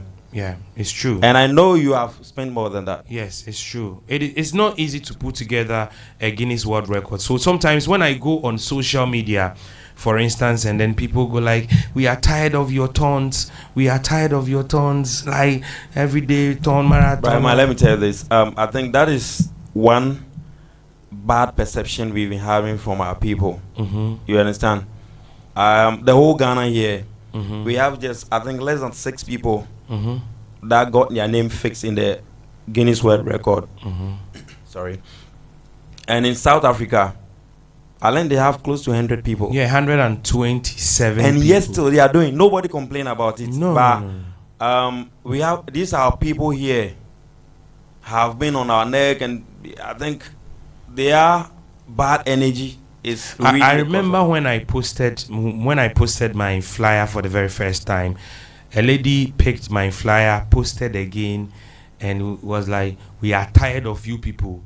And you see, out of that comment, that statement she made, the comment there, the insult, I was like, "Hey." And I think our media houses too are playing a very bad role in this. This thing we are doing is it's a glory we are bringing to Ghana. I can see the Ghana flag here. Yeah. I can see the coat of arms here. Yeah. And when you win right now, I pray you win, and that is what it's going to be. You are going to win, and we are not going to say a Nigerian, or a Kenyan, or a South African, or a Zimbabwean, or whatever. It's going to be a Ghanaian. It's going to be a Ghanaian. Yeah. And how we expect our own people to embrace this, I think the media is not playing a good role in this. Do you know what I saw on TV3?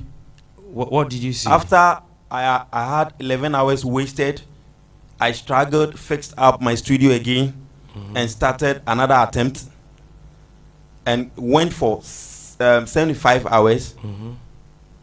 I saw a caption from TV3, Foxy Beats, Rekaton attempt.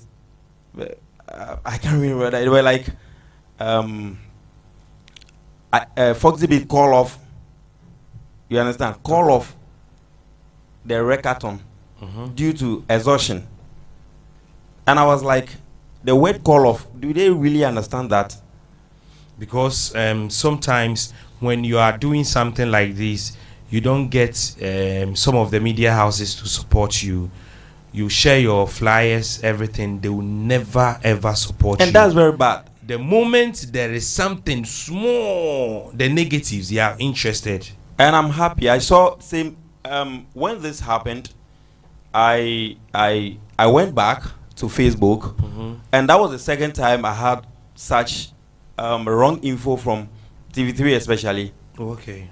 Yeah, my people also don't. Yeah, talk people again. they posted you.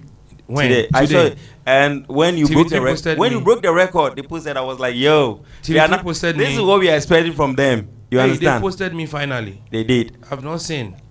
I have to go and check. Maybe when you are done here. Because you when say, I made my announcement, I was expecting them to post my flyer to promote me. Yeah, I saw Andy Dusty. Andy Dusty has been posting you on his WhatsApp. I have his contact, so I'll be seeing he has been posting you. Do you know I nearly called off this record attempt, what I'm doing right now? Why? Yeah, I nearly called it off. No, you don't have to. No, and let me say a very big No, thank you can go. You no, can go. So I'm saying I say- decided not to even continue.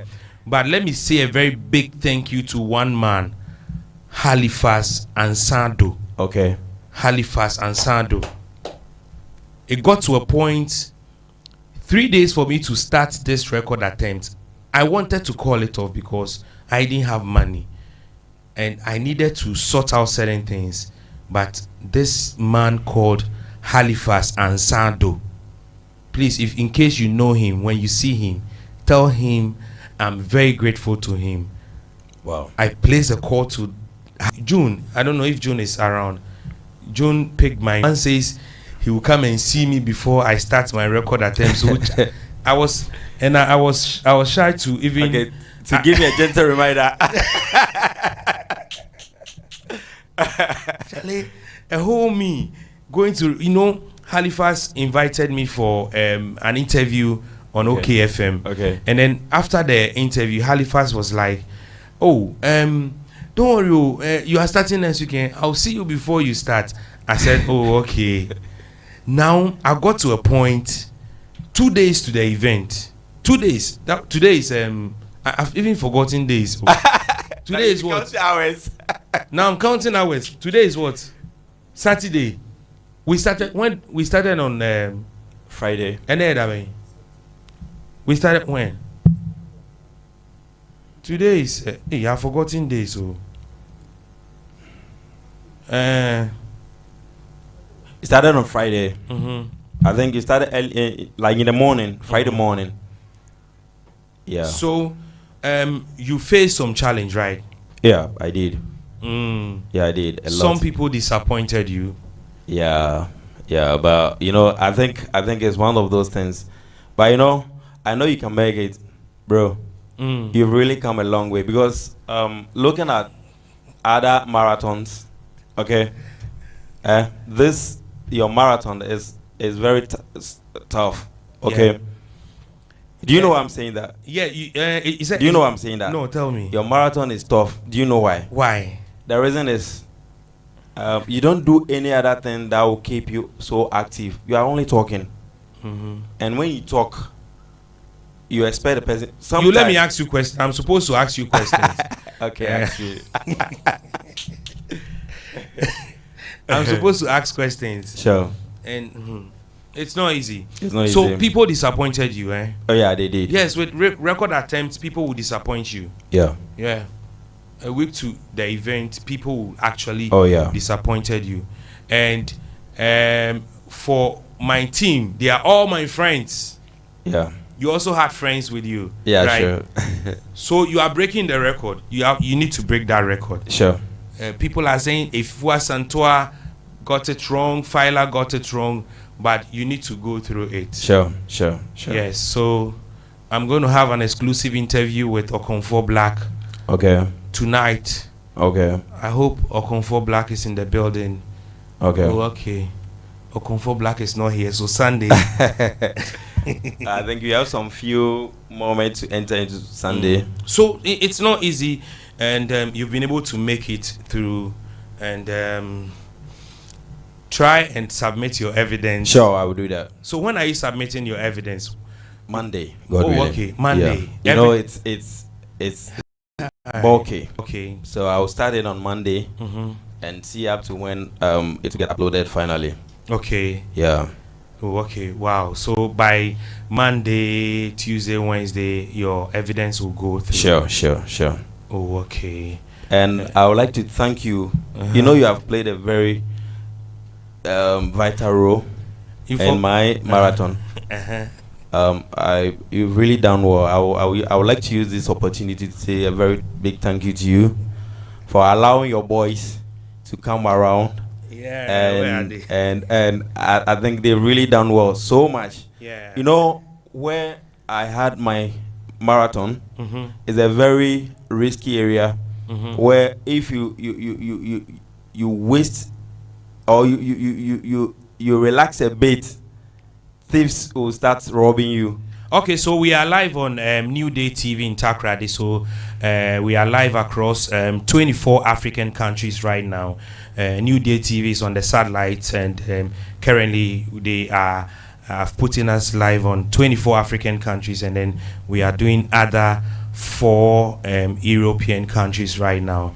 I have Foxy Beat in the building, and he's sharing his experience with his record attempt. He did longest recording marathon. Let's continue, don't worry. Let's continue. Vim come. So let's continue. Vim come.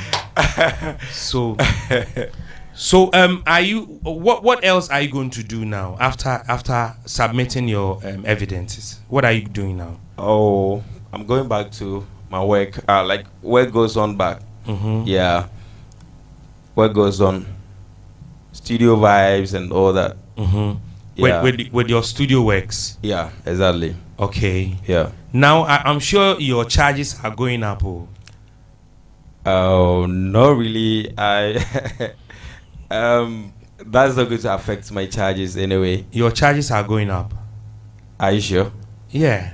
Are you imagining or? No, I'm not imagining. But the truth of the matter is that you've been able to attempt a Guinness World Records. A lot of people who didn't know you now they know Foxy Beat. Exactly. And your name is everywhere. One thing you've done is that, I am attempting this Guinness World Record, and currently, as we speak, looking at what I've been able to do so far, I'm the first Ghanaian to be able to do interviews continuous till this time. So even before I get my certificate from Guinness World Record, this is the record I've set here in Ghana. Yeah. Yes, and not just here in Ghana. I've done this the whole world. I'm the only person who's been able to do this, not just Ghana. Yeah. So even before Guinness World Record takes my evidence to go through and approve, we've done it already. Yeah. So Foxy, what is next for you? Okay. I realized the Recathon has really helped a lot of up and coming artists. That because I did most of up and coming artists. We recorded 109 artists. Okay. And all these up and coming artists were people that hardly get into the studio to record due to financial challenges. So you recorded them for free? Yeah, I did for free. How many so far? How many were you able to record? 109 artists. 109 artists. In 75 hours. In 75 hours? Yeah. So they come, they sing the chorus. I program a beat, then they record, then that's it. And 109 artists. Wow. Yeah. Within 75 hours. Yeah. Wow. Oh, I think you deserve some clap from here. Yeah. It's not So easy. your charges are going up, right? Well, time tells. Oh, your charges are not going. Okay, how much were you charging for a song? It depends. You know, we don't. You have been in the game. You were once a producer, so you know producers hardly disclose their charges. Why? Is it a secret?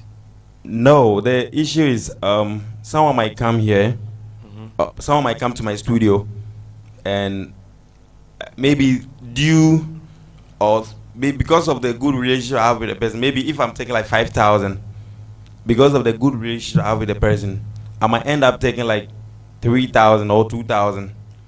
This same person will go and tell everybody that, oh, Foxy, I went to Foxy Cry, it took 1,000 cities to record. So when someone comes and I say, no, I'm taking 5,000, you might think I'm trying to sabotage or trying to take more than what I'm supposed to take.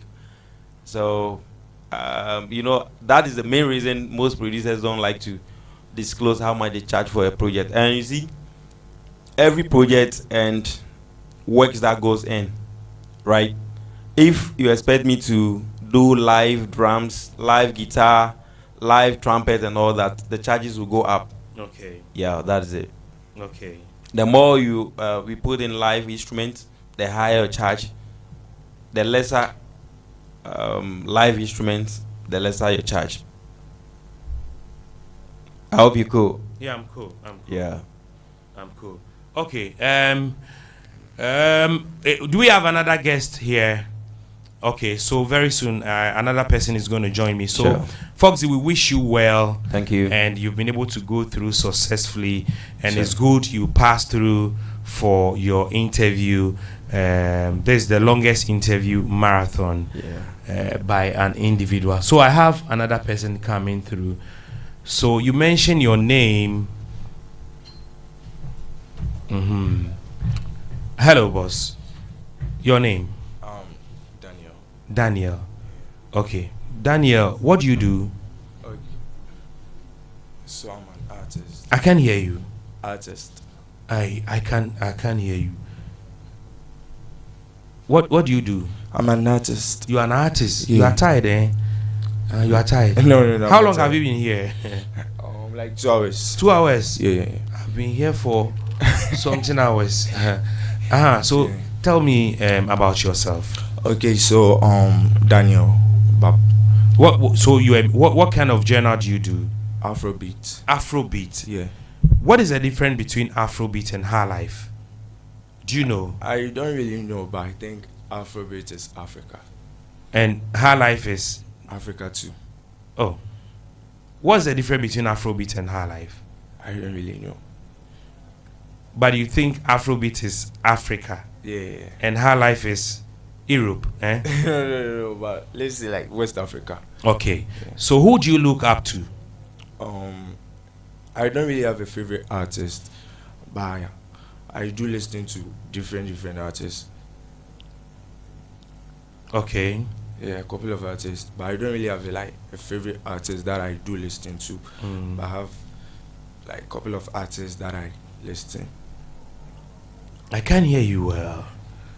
Okay, so I don't have a favorite artist, but I listen to like a couple of musicians around the world. Yeah, but I don't really have a favorite artist like maybe Kwame Eugene or no. I do listen to most Afrobeat artists. Yeah. Okay, so you like Kwame Eugene? No.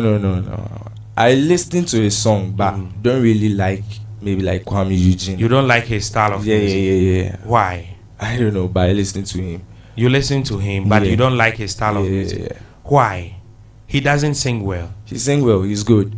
But you don't like his style of music? Yeah. Do you like Kiddy? Yeah, I love Kiddy. I like Kwame Eugene too, but I don't really like pick everything from him. Yeah, like I listen to a song, but pick something out of it. I don't get you. I listen to his songs, but I Okay. pick certain things from his song. But So I don't who do you look up to as a musician? Afrobeat artist. Afrobeat artist. And who is that? Who is Afrobeat artist? Such as Burna Boy, Ah. Davido, Wizkid, Camido, Kelvin Boy, Stone Boy. Like, yeah, they all do Afrobeat. Yeah. So you like Camido, you like Davido, but you don't like any of our Ghanaian artists. Yeah, I do listen to E.T. Mensah. E.T. Mensah. Yeah, I do listen to. Nkebubaya, that man. Yeah, and I think Dako George or whatever. I don't know. George Dako. George Dako, yeah. You like George Dako? Yeah, I do listen to his songs too. Oh, okay. And how many songs do you have? Okay, so officially I have like 4 songs. You have 4 songs. Yeah. Fully recorded. Yeah. And where is it? Have you uploaded them on any digital stores? Yeah. Which of the digital stores or platforms? Apple Music, Spotify, YouTube, everywhere. Yeah. Everywhere. So we can get your songs everywhere. Everywhere. Wow. Everywhere we can get your songs. Everywhere. Boomplay, TikTok, Tidal, everywhere. Okay, everywhere you can get your song. Yeah. So when we go on digital stores, what name should we look out for? Kelsa. Yeah. Okay. Thank you so much. I think I have another person coming up. So we are going to look for you. Thank you. Okay, so don't worry. We are going to look for you. Okay. Is it morning? Okay, I have another person in the studio. Your name? Nana Bachelor, Ima. Are you a bachelor? I'm married now, but then you know, right? One wife, or you have 2 one wives? Woman.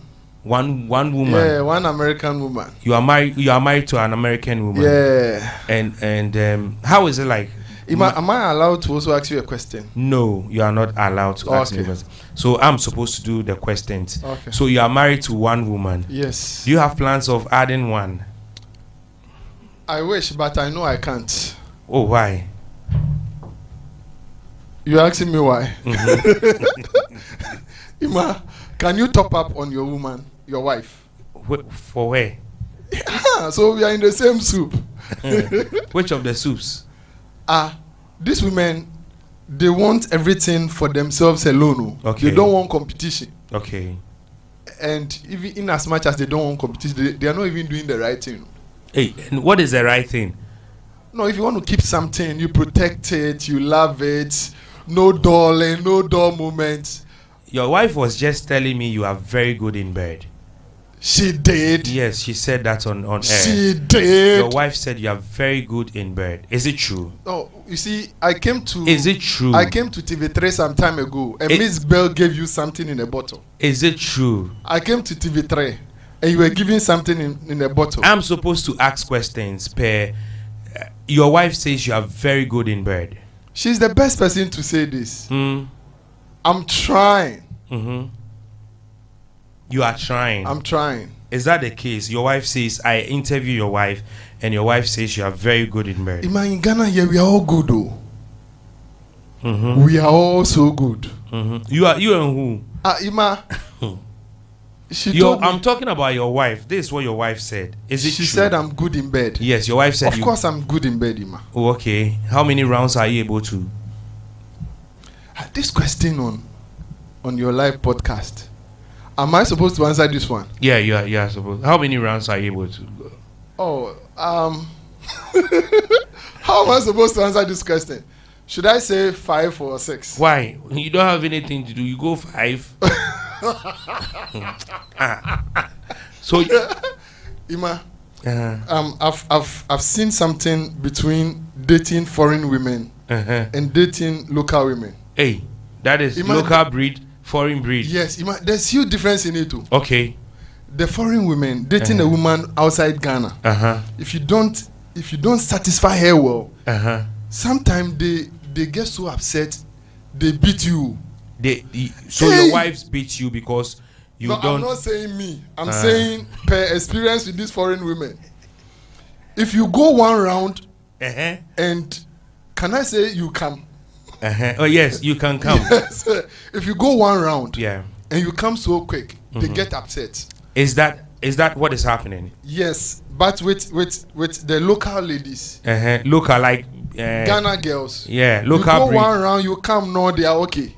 But they are here with you, so why do you need more than more But than? these people, they don't want to take no for an answer. Okay.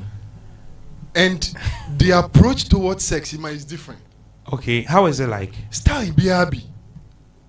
Like. If I say style BRB, you should understand. What do you mean by what? Okay, with the local girls, just like in the Zongos. Okay. There's this. Remember, you be going through the Zongo, so anything you Oh, say. we're going to it's- Fadama from here. Okay. There is this popular Hausa saying, they say Gafara Tony. Mhm. Gafara Tony simply means spread your legs. Okay. Straight up, no romance, nothing. Okay. But these foreign girls will not take that from you. If you're married to a lady who has been staying in America, it is not easy. Yeah, you whatever they will do to you, they expect you to do the same thing to them. I don't before get the you. main action. I don't get you. First, this thing, Miss Bell is supposed to be saying this thing. Why am I saying this? Mm-hmm. Okay, so first, there should be a foreplay. What is foreplay? Really?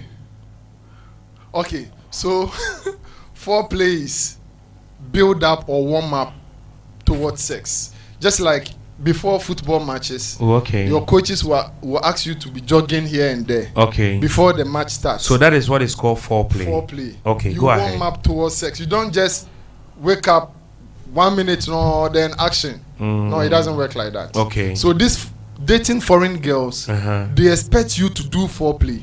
Okay. Even And when you are dating the local ladies, they don't like local foreplay. ladies don't do foreplay. Akwele mami ba akwe, then he jumps on No, you. straight up. Mm. And the soon sawam there, they call this one Adam and Eve. Okay. The Adam and Eve, once they start Adam and Eve from beginning, Adam and Eve to the end. But these foreign women, Mm-hmm.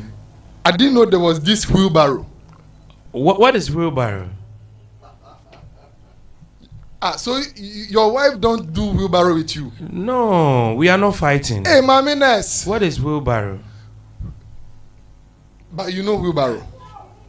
I don't know what you are talking about, so I'm asking you a question. What is wheelbarrow? Okay, the wheelbarrow. You know it has two holdings.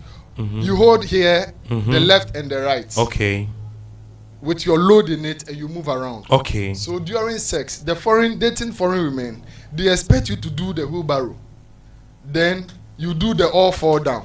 Okay. What is all fall down?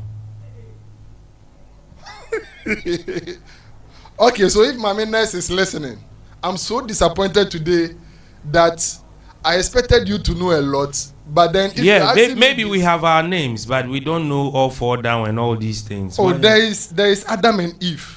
Uh-huh. That one is in the Bible. Okay. That one, the lady is just sleeping with the face up, and the man will be on top. Okay. That is the Adam and Eve. Okay. And they all fall down. All fall down to the lady will be on the left, and the man will be on the right. Then the two of you meet. Okay. The wheelbarrow, your legs are up, and it will be held like this. Okay. You Is that understand? what you've been doing? Yeah, that is the wheelbarrow. Hey. So with the foreign women, they add a certain spice to the whole sex thing. Okay. Together with the foreplay, you know, foreplay gives you the mileage. It gives you time, because you can do foreplay like 5-10 minutes before you do the real deal, and then your sex life can expand to like 20 minutes or 30 minutes. Okay. There was this popular video circulating. Emmanuel, you were a 1 minute man. I figured a white lady was telling a black dude. Yes, now the women don't like 1 minute men. Okay. That is why I was very excited when Miss Bell brought you that bottle at TV3 some time ago. What bottle? Oh, she brought a plastic bottle with some things in it. It made you sweat. Those are the things that build up. Those are the things that enhances and stimulates you for you to go extra mile. Okay. Now, are you a coach?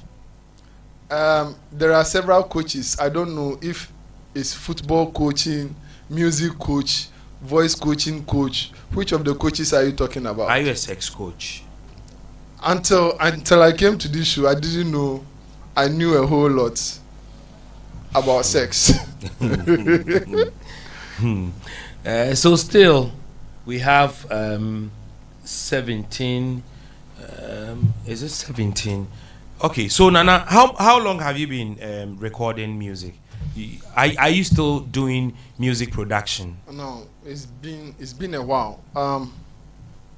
You don't do music production I anymore? don't do music production anymore. Why?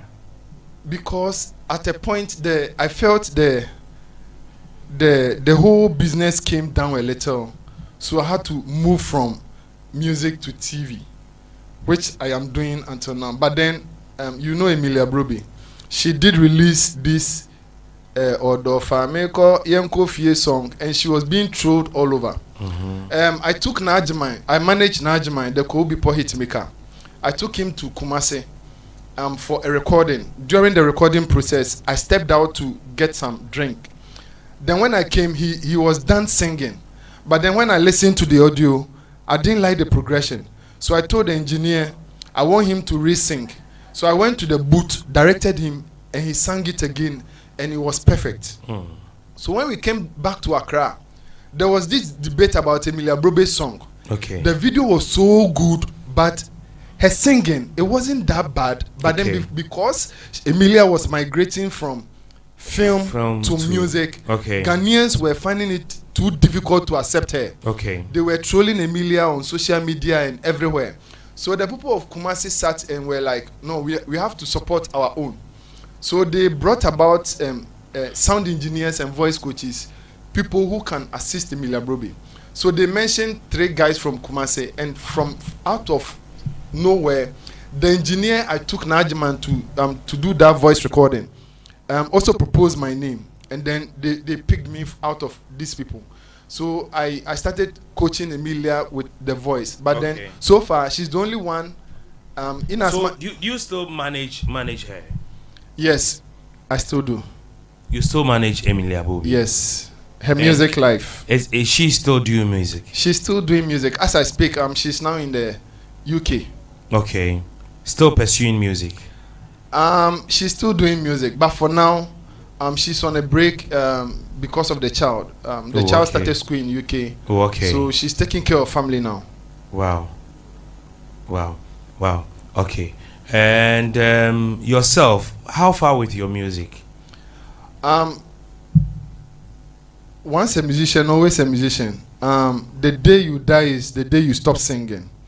And as you know, I'm a member of AMRO, Association of Music Rights Owners, who are a bunch of musicians, and we have a lot of oldies in it. I would like us to talk about KK Kabobo, because the day I saw in the media that you visited Kabobo and I saw Kabobo's picture, I was so sad and I was so disappointed because of the situation. For someone like Ima to visit a veteran musician in his home, it means the thing has gotten out of hand. Hey. So quickly, I was called by Ohinba Kisi, ABC of Love. Okay. He called me that Kabobo, So he saw the pictures and the Kabobo videos. saw the picture. Okay. And he called me that Kabobo's situation has gotten serious. And I'm Okay. like, what situation? So he said Kabobo is not well. And I'm like, it's not true. I spoke to Kabobo like 3 weeks ago. He said, Nana, Kabobo is not well. So I had to talk to Kechiri Kwame Apia, who also confirmed this. So I had to go to Kabobo's house. So upon reaching the house, I saw Kabobo, and I was so sad because the images of Kabobo I saw wasn't the Kabobo we all know. You know, Kabobo is a TikTok man, Yeah. very jovial man and Yeah. all that. But then the sickness got out of hand. Okay. Yeah, it got out of hand. So today, I would like us to discuss more about the oldies and the challenges they are going through. What do you think they are going through, old musicians? What do you think they are going so through? a typical example is like KK Kabobo. Kabobo took ill. Okay. He took ill, and the family thought, the wife and the children thought they can handle the situation on their own. Okay. Until they realized that it was getting out of hand. Hmm. So the day I went there, I saw Kabobo state. I reported to Ohiniba Kisi, and he said, "No, Nana, Kabobo cannot sleep in his house for one day. He has to be taken to the hospital." Is that what he said? That was what Ohiniba Kisi told me. I told the wife and the children the same thing, that this is what Ohiniba Kisi and some people from Musica are saying. Kabobo shouldn't sleep in the house till the next day.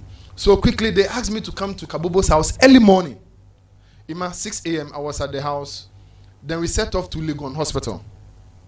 So that day, Mr. Beautiful. Okay. Today I'll be very happy if Mr. Beautiful is listening to this particular interview, and we are also going to use this this whole interview to also inform Ghanaians about the challenges we are facing in the entertainment industry, particularly to do with these oldies. Okay, so Mr. Beautiful asked us not to go to the Legon Hospital, and I'm like, Kabobo, his situation is getting out of hand. Kabobo cannot sit, he cannot stand. If you put him in a wheelchair, he cannot even sit straight. So why should we wait? And he says, I am bringing the former president of Ghana, John Dramani Mahama. And I'm like, if Mahama comes and we go to the Legon Hospital, I know it will speed up things, but the man cannot wait. So we had to rush Kabobo to the Legon Hospital. Seriously, per what Mr. Beauty said, when we went to the Legon Hospital, you have to pay like 2,000 Ghana cedi from your house before you take the person to the hospital. Yeah. So when we got there, we even didn't know who to talk to until the former president got to the hospital. Okay. He instructed that the head of the Legon Hospital should come, and they brought a rep because the head wasn't around. Okay. And he told the man that Kabobo is a senior musician who has paid his dues to the country, so they need to give him all the necessary attention possible. Okay. So the final outcome was that for you to be taken to the VIP, it is 1,500 a day. And the former president says, it's okay. Take him to the VIP. So this is why I say I'll be very happy if Mr. Beautiful is listening to this particular interview. Okay. One, when Mr. Beautiful migrated from the Kumawood movie to politics, people like myself were against the whole idea, because I feel that, Ima, per where you are sitting, the moment you declare yourself that I am for NDC or I am for MPP, you divide your viewership. So I am part of those who were against Mr. Beautiful for publicly announcing that, yo, I'm an NDC member. But per my meeting with KK Kabobo at the hospital and the influence of Mr. Beautiful, I realized that, you think it is good for creative arts people to get themselves involved in politics. One phone call, former President Mahama, who is the flag bearer of NDC, was at the Legon Hospital. He instructed that KK Kabobo must be given first-hand treatment. He was taken to the VIP, 1,500 a day. He paid the hospital, hands down. Then the day Mr. Beautiful died, Mr. Beautiful, the day Kabobo died, we went to tell the former president that Kabobo was dead. Do you know there were bookings done? People were seated, important people from outside the country who wanted to meet former President Mahama.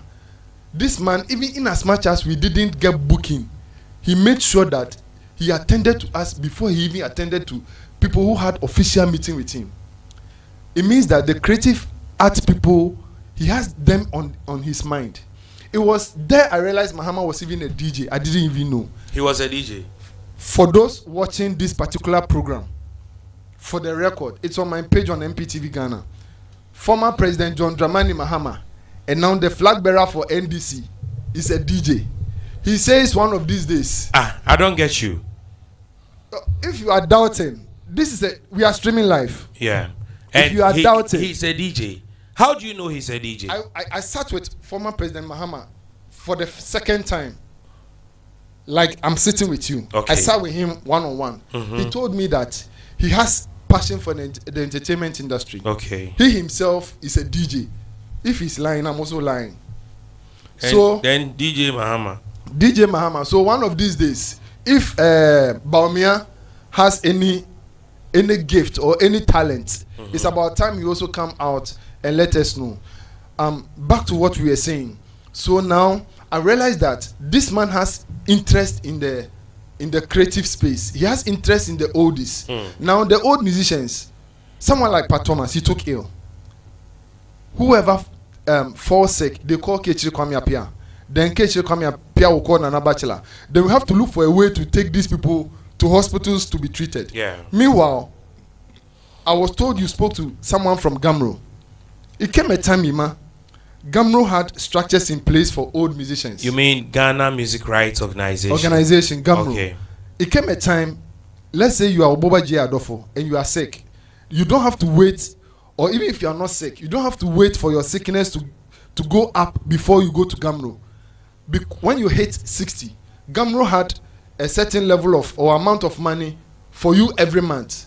It's like going for your pension money. Okay. But all those things are no more in existence. So if you are an OD and you are sick, it's a big problem. If you are sick, if you are an old musician and you are sick, it's a big problem. It's a big problem. Why do you think it's a problem? Okay, let's a typical example is KK Kabobo. These people are not paupers. These people are not beggars. Someone like Nana Kwame Ampedu, the late. Yeah. He had his own house. Ampedu's wife took me to his children's houses. When I saw the kind of buildings they've put up, I was surprised. Okay. Ampedu was living okay. Yeah. Kabobo has his own house. So what do you think we can do to help and support old musicians? It boils down to one. Let me quote this thing in Chi. Yes, you will be benyawa if you are. Before we put structures in place, let's tackle health. One, the National Health Insurance Scheme is working all right, but there are some situations it doesn't work. I went to the Legon Hospital. They told me it's not working there. So let's say Oboba J. Adolfo, I'm using him because he's alive. It's not well. There should be structures in place. The only doctor I can pick phone and call and tell him that this person is sick, and he'll go like, bring the person without taking money, is this endpoint homeopathy man. Okay. And second is the Agbeve. He was treating prostate for free. He will treat you for free. And now the situation with this oldest is prostate enlargement. As I speak, I went to Enyinase in the western region to meet Nzima Bob Marley, Safohini Jenny, the Niabua hitmaker. Okay. This man also has prostate. What is happening? What is happening, Ima? Now there's let me tell you this thing. Now, if you're a man in Ghana and you have prostate enlargement, all our women who are monitoring this particular program, I'm talking to your wife, I'm talking to my wife, and I'm talking to all the women here. If a woman has fibroid, we don't accuse them that because of multiple men, that is why you have fibroid. But if you are to get prostate enlargement, your woman will go like, God has punished you. Why do you think that so? That is the mentality of Ghanaian women. That is the mentality. Since when did it start? That is the situation now on the grounds. Now, as I speak, majority of the oldies, particularly the old musicians, KK Kabobo, we know he had a liver enlargement. His liver was enlarged because it's not everything I can disclose here. His liver was enlarged. And I'm also going to use Kabobo's death and this program to also educate the general public that, first and foremost, if you are taking herbal medicine, stick to herbal medicine. Don't be taking herbal medicine and be taking other medicines in addition to the herbs. It affects the liver. Okay. So that was the situation with KK Kabobo. He was mixing drugs. Yes, he was already on herbal medicine. Then the situation got worse. They took him to hospital and they gave him other medicines too, which is not good. Also, he had a problem with his throat. He couldn't swallow. So all the wife and the kids could do was all the food given him had to be liquid foods. And because he wasn't eating, he was reducing in size. Wow. And because he had the liver issue, the belly too was getting big. So Ima, in going forward, these our oldies, they need our attention, not because they don't have money. Imagine KK Kabobo has his own house. Okay. Ohiniba Kisi, as I speak, has his own house. Yeah. KJ Kwame Appiah has his own house. Most of these musicians are living well, but then Obi Benyawa nefiyare, because if you are sick, you go to a place like Legon Hospital, a day you are paying 1,500. No matter how rich you are, it will come a time you have to dial Brahima's number. Now it seems like more like the angel of death. When things are getting out of hand, you Then have to call they'll Brahima. get my number and call. So the day I saw Kabobo together with you, I was very happy that at least he called you. But I wasn't happy with the fact that Ghanaians talk a lot. Ghanaians will be thinking Kabobo is a beggar and he's going to beg, which I didn't like. But in going forward, the former president, John Dramani Mahama, stepped in. And on my show, I also made mention of what Baumia, Dr. Baumia also did through your program with Titi. So what do you think can be done? What can solve the problem? Ima, we are in an election year. Okay. Now, just as I'm saying, former President Mahama was there for KK Kabobo. Equally, I admit through your program that the Vice President of Ghana now, Baumia, also came through for Titi. Yeah. With some 50,000 Ghana cedi to support Titi. Yeah, okay, that's true. So going into this election, you and I know that Mahama has entertainment at heart. Yeah. Similarly, Baumia has also proven that he also has entertainers at heart. So in going forward, they should put structures in place to make sure that when people get old, when people can no longer now Oboba J. Adolfo cannot sing. Okay. If you call him for a show, his sons will come and mount the stage. They cannot sing. Why can't he sing? One, memory. Okay. Memory. Even those of us who have sharp memory, sometimes even our chains of songs, we sometimes do forget our own lines. Okay. Okay. So the old age is having a toll on them because they are not getting gigs. They are not. The money is also not flowing. Okay. So this current club of musicians we have now are getting gigs and they are getting 1 million Ghana cedi for a show. But these people will be performing under funerals and they'll be taking 1,000 Ghana cedis. Okay. So things are not the same for them. Okay. So the structures is what we are looking for. So it has to do with structures. Structures. Okay. Do I have someone coming through? Team. Do I have someone coming through? Okay. Let me still continue with you, Nana. So, are you not coming back to music production again? Ima, okay, so let's talk about Eyo, if that is okay. Okay. Who? Eyo, the sound boy. He's dead. I know Eyo is dead. And I know you are the one who groomed Eyo. Yes, I did. I know Eyo became Paul Lambantem. In as much as he was schooled by you, he got most of the hit songs. Yeah, sure. When you and I were not even producing hit songs. Sure. His first hit was the Hanemo, Olisekeni Woi. And it was a blast. Eyo started getting big gigs. He started recording the big guys from Tema. Yeah, sure. He started recording Sarkodie. Sometimes he will call me, I've recorded. Then I have to go to the studio and assist him do the mix. Now, upon all these gigs and the money that came through, what happened to Eyo?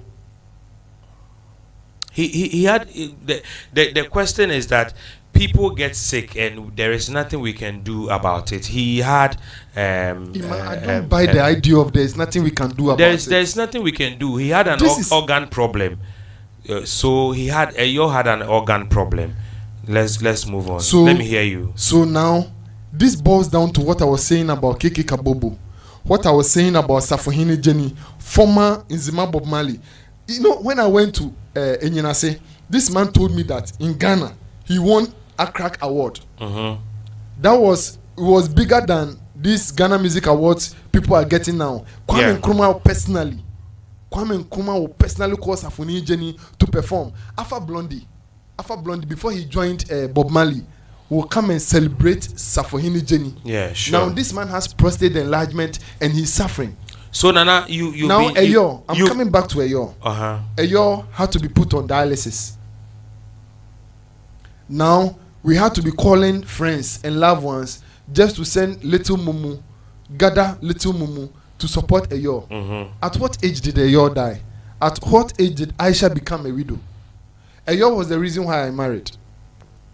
He was the reason why I married. Why? Because the suffering Eyo went through and the day Eyo died and the things I heard about his death. Aisha, the very first time I saw Aisha at the studio, your studio Pigoma, I'm like, Eyo, why should you go for a Muslim girl? You are a Christian. But then they proved me wrong. These people became couple. They gave birth. They had a good life. This dude was, can I use smelling? Because of his situation. He was smelling so bad that it is difficult for you to even sit in the same room with Eyo for 3 minutes. The wife, the young Aisha, had to accommodate the husband through all this thick and thin. The day the guy died, the lady sat behind, she sat near Eyo and was reading the Tasbah. I saw this and I told myself I had to marry, because at the last days of Eyo, So you married because? I wasn't seeing family. The wife stood by. Ima, if let's use this program to educate the public. If you are not married and because you are in a good state, you are flirting around, you are moving from one woman to the other, it will come a time that when your money goes down, all these beautiful women, they will leave you. The only person who will stick by you will be your wife. Because I was expecting the mother of Eyo to do what? To be there for Eyo. Because naturally, mothers have this protection and love for their children. I didn't see all of this. The wife stood by Eyo through thick and thin. It boils down back to the entertainment industry. Even if this guy hasn't done anything, I made mention of Olesekeni Woye. He's the reason we got that. And most of these politicians and the big people we have in Ghana, they jump to this tune. So why should I entertain the whole nation and I'll fall sick and I'll go to hospital and I'll be begging? Eyo became a beggar. Yes, because that is the question I'm asking. There is nothing we can do, because when someone we have everything we can do. What can we do? I'm asking you the question. Okay, what can we do? There is this company, Bible Society of Ghana. Before the National Health Insurance Scheme came, they have their own insurance for their workers. If you're a worker at the Bible Society of Ghana, there was a particular hospital assigned to them. Why can't we assign hospital to? Do you know Grace Notte is still alive? Yeah, she's still alive. The day Mr. Beautiful showed me her picture, I'm like, this is the woman I watched growing up. She's now an old lady. Okay. We need to put measures in place. Okay, so Nana Bachelor, thank you so much. What we're going to do now, can you let's get another guest so that we can zoom in into another conversation. Nice. Mr. Obed, Mr. Obed, let me have you in the studio. Obed, please don't go. Okay, so he's coming. Okay, he's coming through. So it's the longest interview marathon. Oh, where is he? Kindly open the studio for him. Kindly open. Or Tyra, you want to be here? Tyra, you want to be here? Can you open the studio for him? Okay. Who is there? Okay, please come and have a seat. Yeah, hello. How are you? Tell me something about yourself. Yeah, my name is Praise God Bella from Nigeria. Okay. I'm an upcoming artist. Okay. I do all kinds of music, and I can do it in singing, can do it in rapping, in high life, and all kinds of music. You do all kinds of music? Yeah. Okay. All kinds of music, as in what? Like, I can sing, I can do it exactly in gospel. Okay. I can also do it in rapping, in hip hop, Afrobeat, in high life. Like anything pertaining music, I can do everything in music. Okay. Anything that has to do with music, you can do it? Yeah. How long have you been singing? Honestly, since I was born. I started when I was 10 years old. Since you were born? Yeah. You started singing? Yeah, at the age of 10. At the age of 10? Yeah. And have you recorded songs before? Yeah, I've recorded 2 songs in Nigeria and 2 in Ghana. 2 songs in Nigeria? Yeah, and 2 in Ghana. That's 4 different tracks. Okay. And do you have a producer? Honestly, no, I don't have any producer. You don't have a producer? Yeah. Why? I don't base on one producer. It depends on, it's all about favor. You don't do what? I don't base on one producer because sometimes at the time of having producers, I find it difficult of having producer. I can't hear you well. I said I don't depend on one producer. Okay. Yeah, I go through all the producers, anyone that can be able to help me. Okay. That's how I do. Okay. So you have songs you have written there. Do you write your own songs? I write my own song, but sometimes I don't normally write because I have it in my head. Okay. So how are you able to go to the studio to record? And sometimes just take me to the studio. I believe like the music is already inside me. I'm just going there to deliver. Okay. So do you have some of your songs here? Obviously no, because like I've not posted social media yet. Okay, you don't post on social media yet. Why? Because like sometimes like I find it difficult of all those things because I struggle myself to manage to get music for myself because I doesn't have anyone to support me. I sell pure water in the street. Do a lot of hard work to support myself through music. So sometimes in a situation of posting into social media, having a nice phone. Seriously, I can't get what you are saying. I can't get you. Producers, can we go for a break, please? Can we go for a break? Can we go for a break? I beg you, can we go for a break? I can't hear what you are saying, and I'm not following your message. Okay, I want to break it down this way so that you understand what I'm trying to say. What I'm trying to say is that I don't work on one producer because honestly, I doesn't have someone to support me. I struggle on myself. Maybe when I meet a producer like this, I just speak to him that I'm a singer. Please, I want you to help me to produce this kind of music. He just accepted me. He took me to his studio, so he produced one for me. So after that, then I know have one track again. If I meet a second producer too, I speak to him. If any way that he can help me, that's how I go. So you are a Nigerian? Yeah, I'm a Nigerian. And you are now based in Ghana? Yeah, I've been here for the past 5 years now. Who is your favorite musician here in Ghana? Shatta Wale. Shatta Wale? Yeah, and Black Sherif. And Black Sherif? Yeah. So it's Shatta Wale and Black Sherif? Yes. They are your favorite musicians? Yeah. Okay, would you want to record songs with them? Yes, that's my dream. It's your dream? Yes. It's your dream to record songs with Shatta Black Sherif and Shatta Wale. Okay. Are you ready to pay them in case they agree?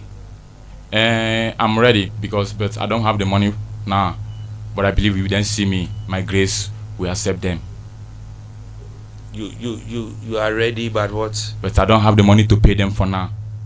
To okay. Feature them. Unless my grace, my grace will accept them. Your what? My grace. What is my grace? The vision in me, like the talent in me. God can use the talent in me to talk to them to help me. So God can use that to talk to them to come and help. Yeah, because it happened a lot of time. What do you do? Here in Ghana? Yeah. Obviously, I'm a jeans seller. I sell jeans in the street. You sell jeans in the street? Jeans and top. Jeans and top? Yeah, t-shirts and Bola jeans. Okay. So what are you wearing? Is that the things you sell? Yeah, these are the things I'm selling. But why are you wearing this? It's a life of a star because it's a what? It's a life of a star. Are you a star? Yeah, I'm a superstar. Says who? I believe in myself that I'm a star. Do you have your songs out? Yeah, I have my songs out. Where? It's on my phone, but it's not social media yet. It is not on social media. Yeah, I've never posted before because. Do you have any of your songs on digital platforms? Yes, I have some. You have some? Yeah. Which digital platforms do you have your songs? I think you check me on YouTube. I have one track on YouTube. You have one track on YouTube? Yeah, Godfather by title. What is the title? Godfather. Godfather? Yes, that is his title. And then what? This year. What? The title, the second is This Year. What? This Year is the song. The title of the song. The title of the song is what? This Year. This Year? Yes. And which studio did you record the songs? Yeah, I recorded one at Sunyani at logisbeat.com. Then one in Nigeria at Bayelsa State at KilimanjaroBeat.com. How much did it cost you to record? Honestly, when I was in Nigeria, it was years ago. I recorded my first song with 10,000 naira. When you were in Nigeria and you did what? Yeah, my first song, I recorded the song. I paid 10,000 naira to the producer. You recorded what? My first track, my Where? first song at Nigeria. And what? The producer, he took me 10,000 naira for the record. So you recorded all your songs in Nigeria? Yeah, I have 2 songs in Nigeria, 2 songs in Ghana. Okay. So have your songs been played on radio before? No. Nobody has played your songs on radio? No. Why? I'm looking forward for my song to play in radio. That's why when I see something like this in the situation, like just to come up so that I might have a help here. That's the reason I'm here. You want someone to help you? Yeah, honestly, I need the help. You need what? I need help from people. From where? These days? From where? Help can come from anywhere. Maybe I can see someone. Should I end? Maybe I can see see someone here who is interested of signing a musician to his record label. So maybe I can get opportunity there. That's the reason I'm here. That's the main reason, the key reason I'm here.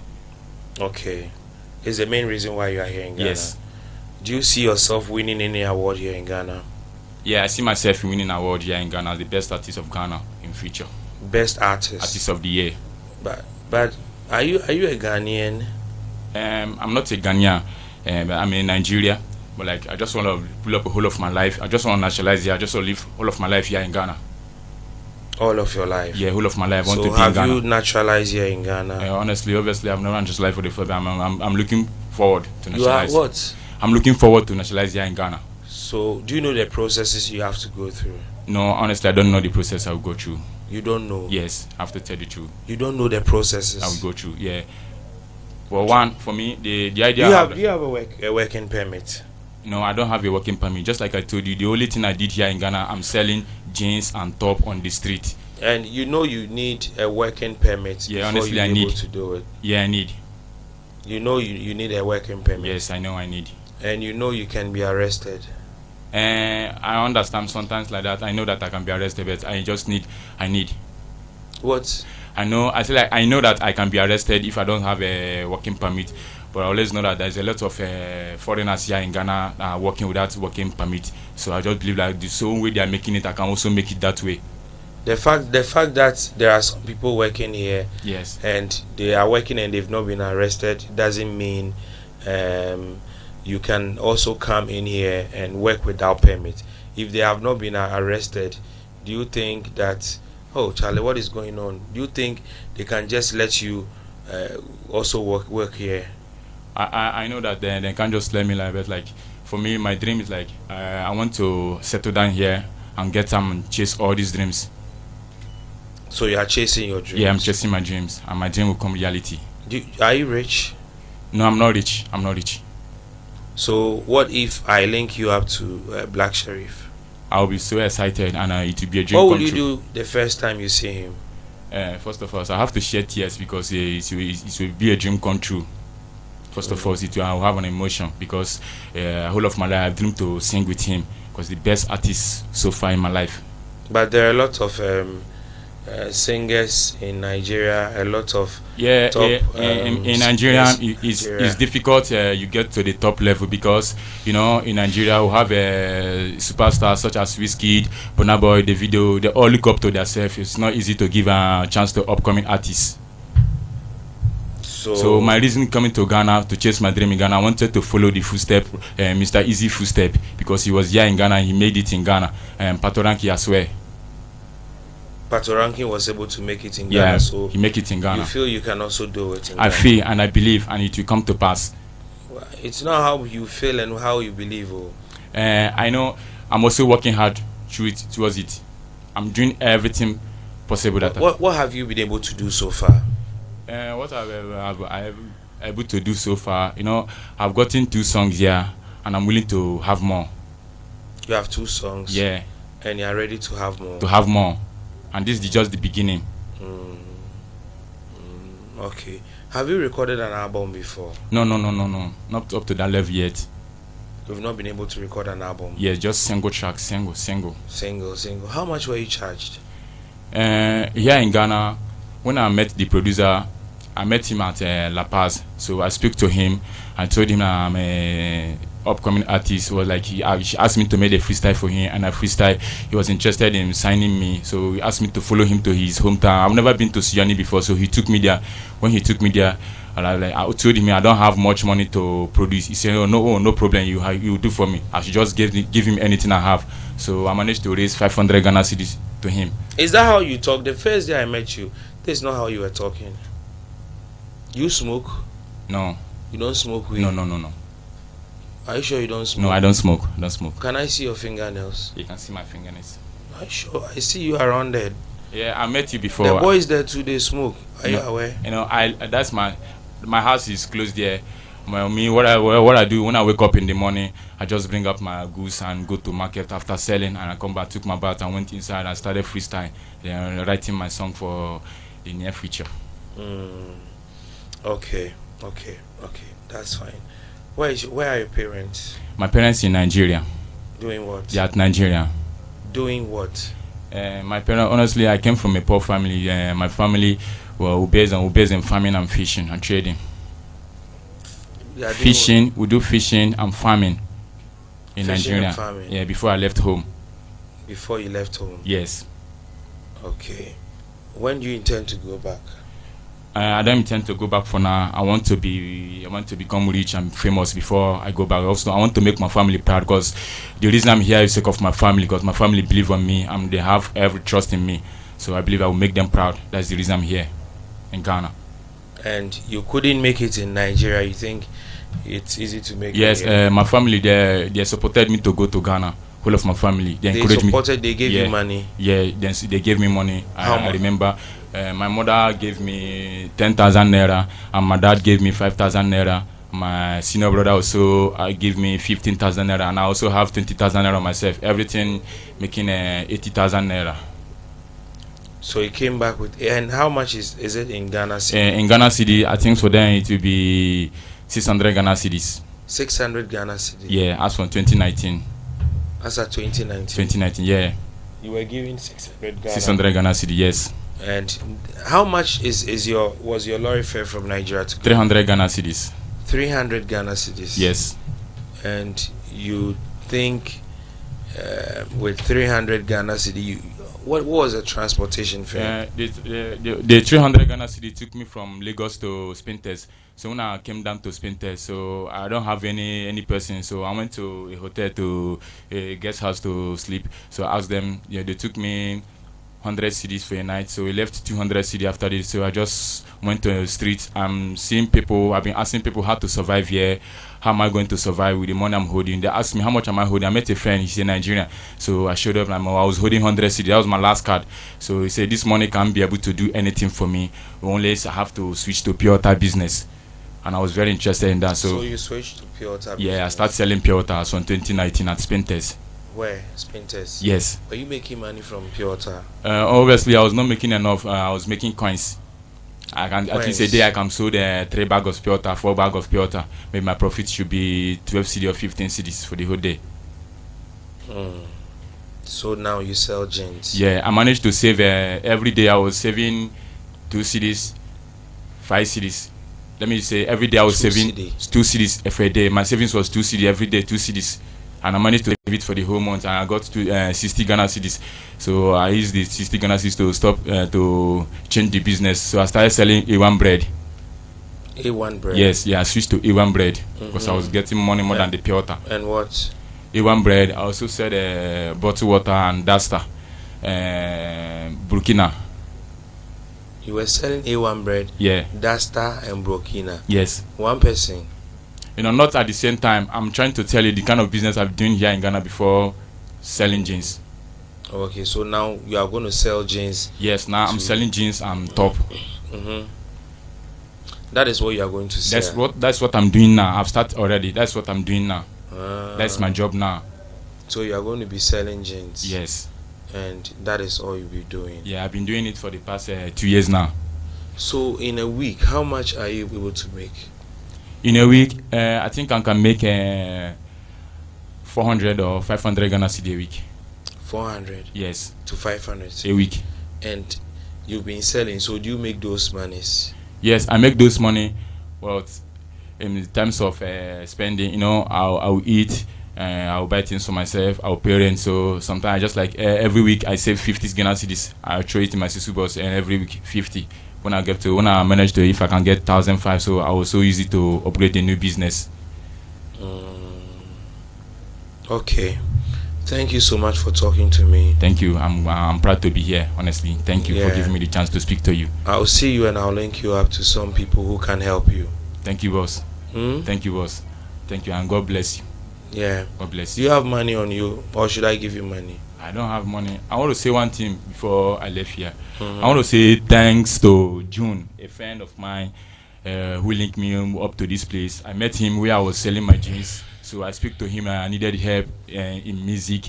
So he said no, like he doesn't have a way to help me in music, but he have to do his best for me. So he introduced me to some of his friends, and he asked me to be here. When I come here, I should feel confident in faith that I'm going to make it here. That's what he told me. So I want to say thanks to June.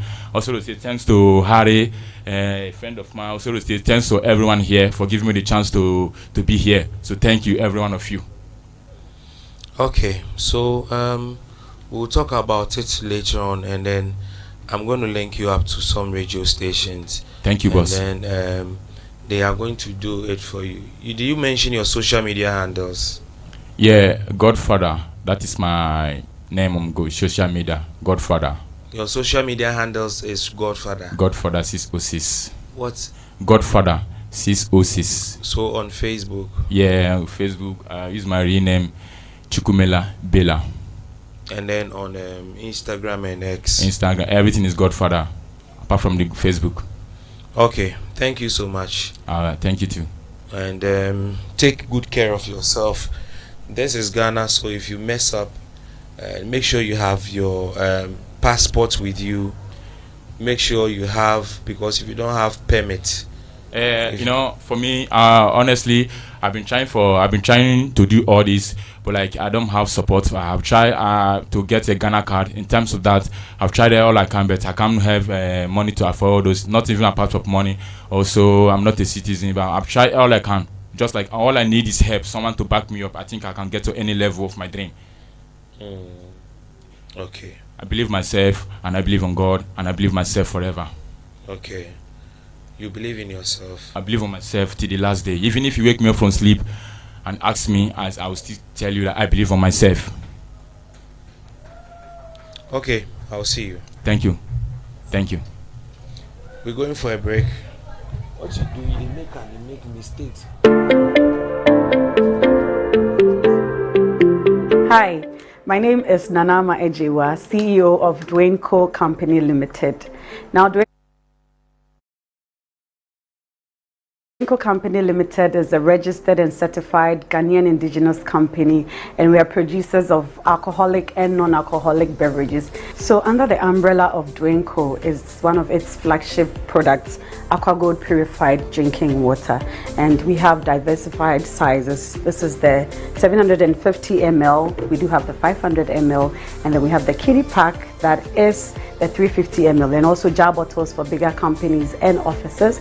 And we are proud to tell you that any bottle of AquaGold you purchase goes a long way to help a needy person in Ghana, because we believe in charitable works and giving back to society. AquaGold purified drinking water has been certified by the Food and Drugs Authority, and it is created through microfiltration. It has gone through reverse osmosis, and it is sterilized by UV treatment. They making in nature say ensure ya make me a code through science, technology, ensure what say ensure kroji ensure onuma who say manum nsuo a de wo metekema so your lab technicians omo hwe nsuo no hu say bibia mo waboa wa microorganisms behind him. Basically, what we do here is take samples from the production floor, bring them to the lab, and then test them if they are safe for drinking. And that's what we do. We check the pH, we check the TDS of all product that goes out to our customers. We make sure our products are safe for drinking. Human beings are the most important assets in our trademark. We make sure that all our water produced is of a unique taste and is of the highest standard. Right from the lab, and as you can see from behind me, It goes through a unique process of filtration, reverse osmosis, and a process of UV filterization before it comes out. We make sure that at the center of our business activities, the customer is a unique aspect of it. We make sure that we give them nothing but the best of product quality. What for me Ruth Mensah? Merane water depot, me shop water my community 8. Na me kwa eyi and na wachiche in Subina. Me share na wacha aqua gold purify water. Na one number one when I me fair and I me fair when I want my direction to one office. One service day or number 1. Especially eba reception, I make my welcome, what you tune. Eba so we make sure that we load the wounds to no pepe. Selikage you made about best salmon. Obesana make sure that we do back baby our shop and when we go fe. Osan from one na wada but one service do number 1. So what you share your track kwanya your Tema Community 12 Hemlock Street. Frey your numbers way so 0266 267 005 and now says 020 824 3851. Aqua Gold purified drinking water. Ensure crojin na hanso de yes safe water saves life. A trese ensure e hote ensure e crojin no e jinkwa.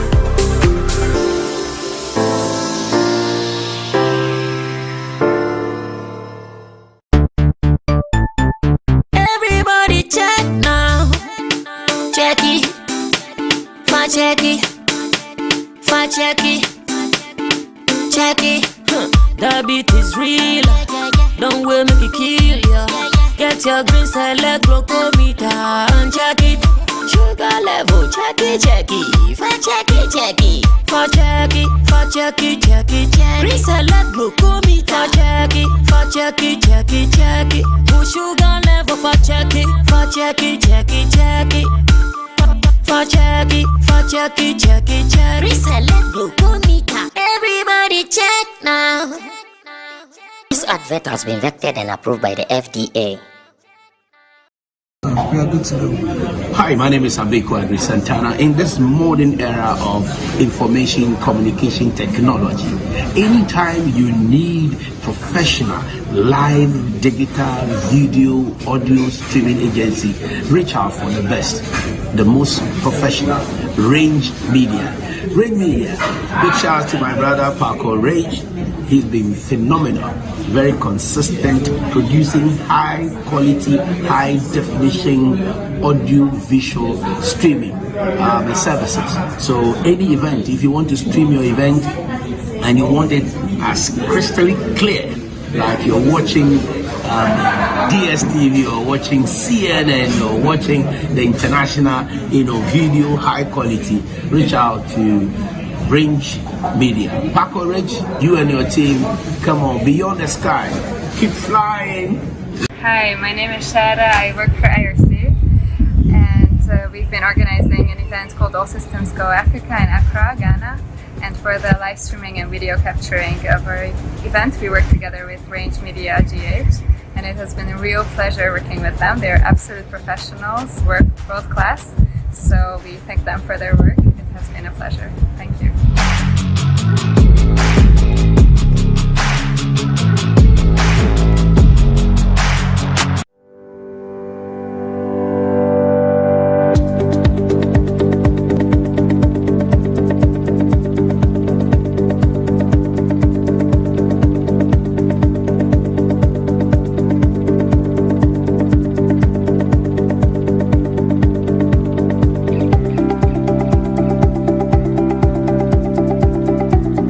Indeed, if something is beautiful, you can't take off your eyes.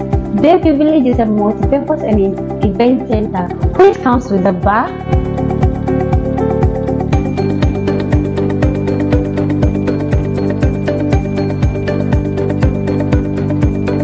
the restaurant where you sit comfortably and eat delicious food.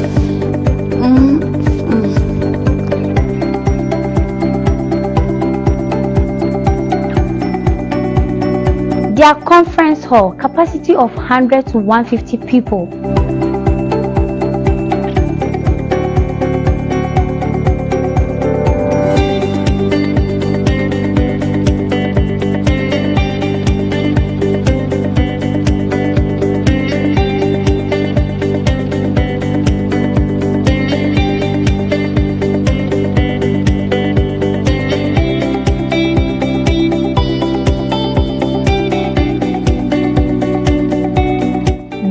Bayview Village, your comfort is our utmost priority.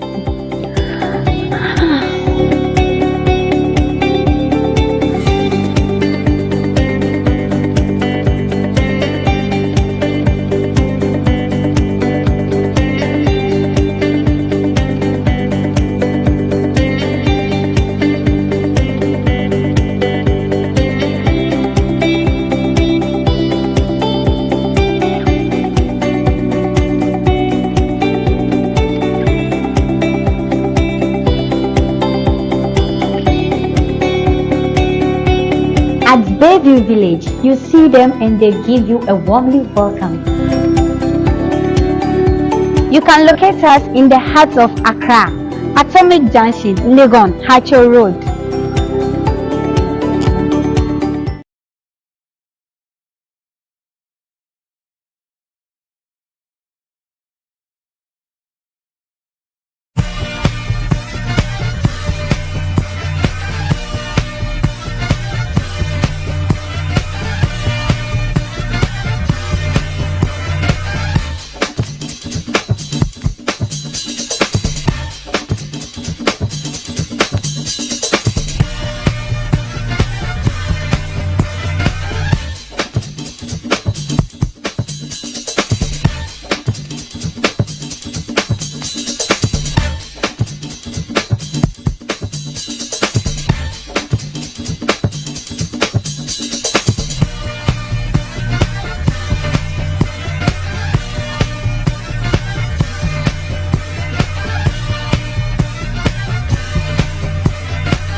Hi, my name is Nanama Ejewa, CEO of Dwayne Co. Company Limited.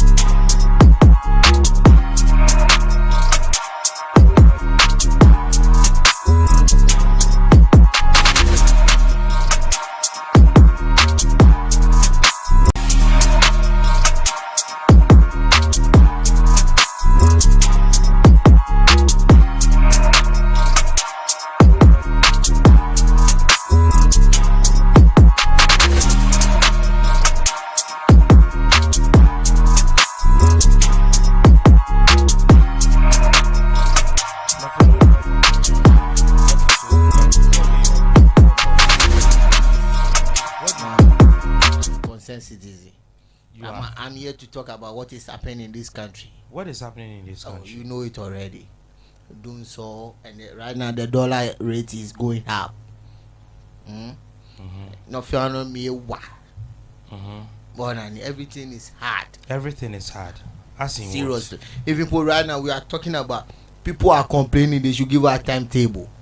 But the Minister of Energy has refused. And he's told us maybe we should go and do our own timetable. Because we NMFA here, Ebrahima. NMFA here. Do you think Dumso is back? Oh, 100%. What shows Dumso is back? Oh, if your light goes on and off, he's doing so. You don't need anybody to tell you he's doing so. So you think that they are supposed to bring timetable for us? Oh, 100%. They have to bring timetable.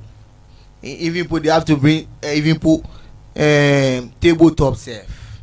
They have to bring what? Tabletop. Tabletop. Attache. Do we need a timetable for power outage? We need it, pa. Why? Why do you think so? So that people can plan their life. Plan your life. So today, if you are going to where you know, this morning I'm off. Because they've said that there is nothing like Dumso. There is nothing like Dumso. Oh, you don't need a soothsayer, You don't need. Oh, you have eyes. Me and you will live in Ghana. You can see. There's Dumso, and right now see the heat. Come on, eat neighbor. Why are you a member of the NDC? Oh, 100%. You are a member of the NDC. Oh, 100%. Do you understand the 24-hour economy? Oh, 100%. You understand? What does it mean, 24-hour 24-hour economy? Let me explain it. So if maybe Mama is watching, he will take me as one of his communicators. 24-hour economy. Simple and theater. Mokwaya Lebi, ni Mokwaya Shwande, ni Mokwaya Gbeke. What be now?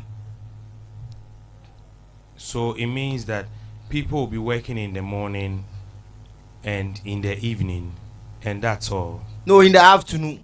Okay. Right now, let me give you an example. Okay. Let me give you an example. If Okay. you go to a passport office, do you see a long queue over there? You said, do I see a long queue? Yes. Sometimes you go there and then you see a long queue. So right now, let me ask you a question. If they ask you, Brahima, come this morning, come and take your passport, or you come and put your finger on the biometric this thing, and you go and sit there for almost more than 3 hours. When it's 5 o'clock, they tell you they have closed. How will you feel? I'll feel very bad. So you, if they have people who are running shift tank, it will be simple. But if one person close, the other person will be there. Let me ask you: would you want to go and apply for a passport around 12 a.m.? Would you want to do that? If I know they are running 24-hour economy, I will be there. 100%. I will be there. I will even go maybe 1 a.m. Because if I know there will be nobody there. Moko beje, mi pe. Aba serve Maya. Ye pa kunya teshi ma to like any be never. My people question. Okay, go ahead. Me and you, we are in this country together, Yeah, we are here together. How do you see this government? Oh no, my duty now is to ask questions. Not to, I know. Yes, You, for the purpose of this interview, I'm supposed to ask questions. I know. You are not supposed to ask me questions. But things are bad. What shows? What shows? Listen. I'm supposed to ask you questions. Right now, no 2 CD KK, 4, 5. Have you seen 5 CD KK? No. I can even eat 13. You can eat 13. Charlie, right now everything is expensive. Nibi jala wa. What a mommy po 1 year boy. And what has the price of KK got to do with Vice President Bawumia? 20 before the vice president was in opposition, he went to Malata, did some voodoo economics. Didn't you see it? Inflation. Right now, he's running away from economy. He's hiding himself into digital. What is digital? If you put me, I can do digital. Digital. Common digital. Me. I said nobody, I can do digital. How much more? Why? What do you need? What do you know about digital? Are you an IT expert? I'm not an expert. But something no koni mo go for over lunch here. It doesn't belong to you. No komo go for over lunch here. Does it belong to you? No. Let me be honest. Me, I'm NDC member. 100% NDC. You are a member of the NDC. 100%. Are you my mother, my late father. Are you a card bearer? My sister. Yes, but my card is not yet out. Then you are not a card bearer member. Do you have a card? I've paid my dues, but my card is not yet out. No. So that's I'm putting this information. If they are watching, they will bring my card earlier. Are you a card bearer member? My phone is not. I used to have a phone. Like I'll show you the messages. What do you do? Me I'm a concerned citizen. Concerned citizen. I dey roam about. You don't. I dey do pa. You don't work. I dey do pa. What is pa? Don't you hear the man? Pa. You go here. You take this thing. Is that what you do? Exactly. So you think that 24-hour economy is the solution for Ghana? 100%. When Mama was the president, at least I can buy KK 1 CD. Right now, I have the man. People are in power. I cannot even buy KK 2 CD. You can't buy KK 2 CD. What is happening? Oh, Brian, man. Oh. You talk as if you're a foreigner in this country, eh? I'm not a foreigner in this country, but man. I'm asking you a question. See, let me tell you, let me give you an example. 2 days ago, I was at home, and they came and changed our prepaid. Okay. The time they were changing the prepaid, I was crying.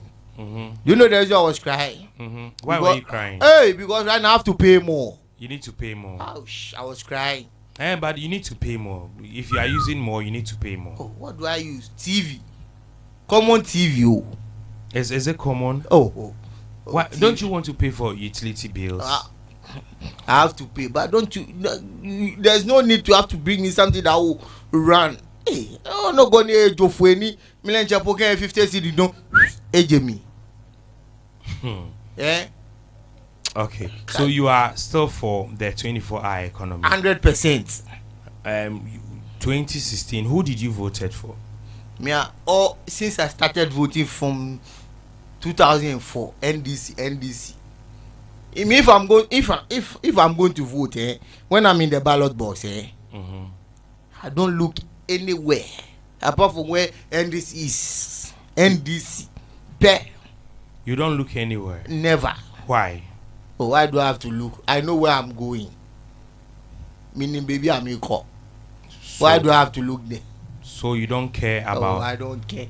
Are you like people who don't care because they were born into some political parties? So you also don't care. I don't say I was born. Even if I was born, right now I love the party. The party is in me. Right now, if you cut my blood, they send this. Even if I was born into the party, there cause we were open. Now me call Johnny Blue. Never. I'm not an elephant man. I'm an umbrella. You are an umbrella. Okay. And you are going to vote for the NDC. 100%. Okay. Where are your parents? Oh, my dad is late, but my mom is there. Where is your mom? My mom is right now. She's at my family's house at Koloku, around Children's Hospital. Do you know there? No. One of the most popular constituency in Accra. And that is what? Ododo. One of the most popular constituency in Accra. Is it an NDC stronghold? Yes, but maybe MPP has won there once. Around 2000. Yeah, 2000. Okay.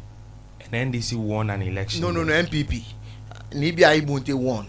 Okay. It was like 4 years, and later Mankata took over, and he died and went for a by-election, and Taki Kome took over. Okay. And later Nilante Vanapoe took over. Okay. And he is still the MP. Okay. But right now he's not going anymore. We have what's his name? Who? Kogba. That's my best friend's brother, elder brother. Your best friend's elder brother. What's his name? My best friend is elder brother. Oh, what's his name? Oh, you forgotten his name. Forgot it. Why have you forgotten his name? Let me be honest with you. Okay. Right now, I used to vote at Odododo, but right now I don't vote there anymore. Why don't you vote there anymore? Right now I vote at maybe Ablekmanon, where I live. Okay. So you don't live around Odododo. No. I used to live there. I used to live there with my father. Okay. But right now I don't live there anymore. I live at Ablekmanon. The reason why I brought my vote to Ablekmanon is I was staying at Ablekmanon. I found out that maybe MPP was winning, and I decided to transfer my vote to there so that NDC can. Okay. That's the reason why I because I find out that Odododo MPP, NDC is a safe seat for them. So let me transfer my vote to that place. Oh, okay. So that is the reason why you transferred your votes. Exactly. Okay. Were you around 2008? Were you around? Oh yeah. The time Atameus won the election. Oh yeah. I can tell you a story. What happened? The day Atameus won the election, I remember my mom bought a new TV, Tiponko, the big one. My mom bought a TV, and I was supposed to carry the TV so that I'll accompany my mom so that I will take the TV home. That day, you know, since Atamis won the election, my mom told me I should leave the TV in my family house, our family house. Why? So that, and this is back to power. Where I come from, almost in our house, almost like 90% or 90% is NDC. But right now, my other brother is a pure NPP member. Pure. If you put some time, me and my other brother, we have some arguments. Why? I thought you said you were born into a family of MPP. Yes. My mom had 3 children. My other brother there is purely MPP. Nothing will say you change his mind. Nothing. No beno ba we never check it. MPP no. Bona. It's MPP. Hey, MPP 100%. If we have an argument, Nkele bio ye. Owanyo wie oba mi anege ba mi wie me ngo so tu.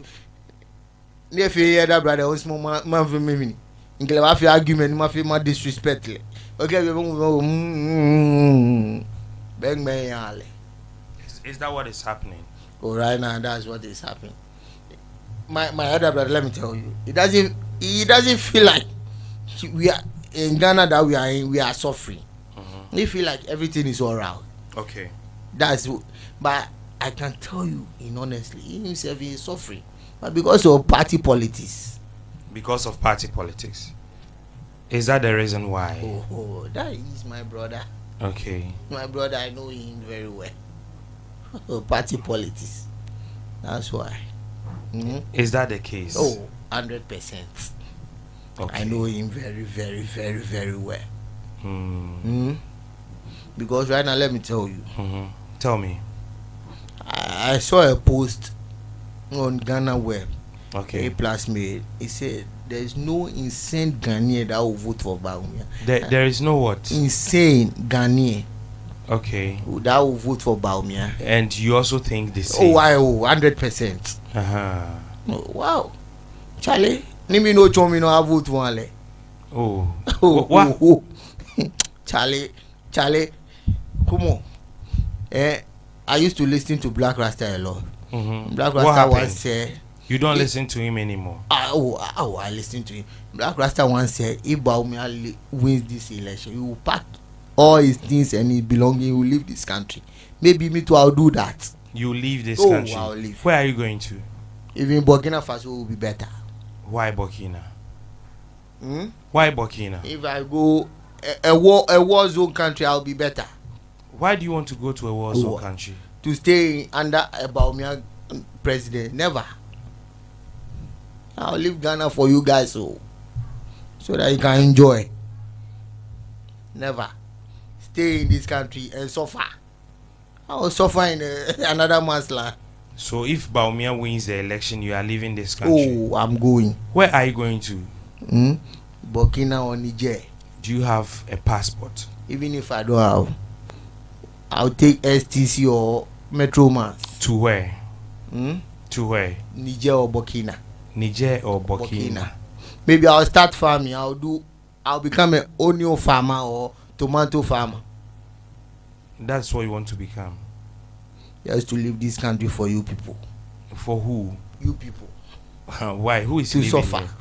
You think that if people get passport to travel outside the country, do you think they won't go?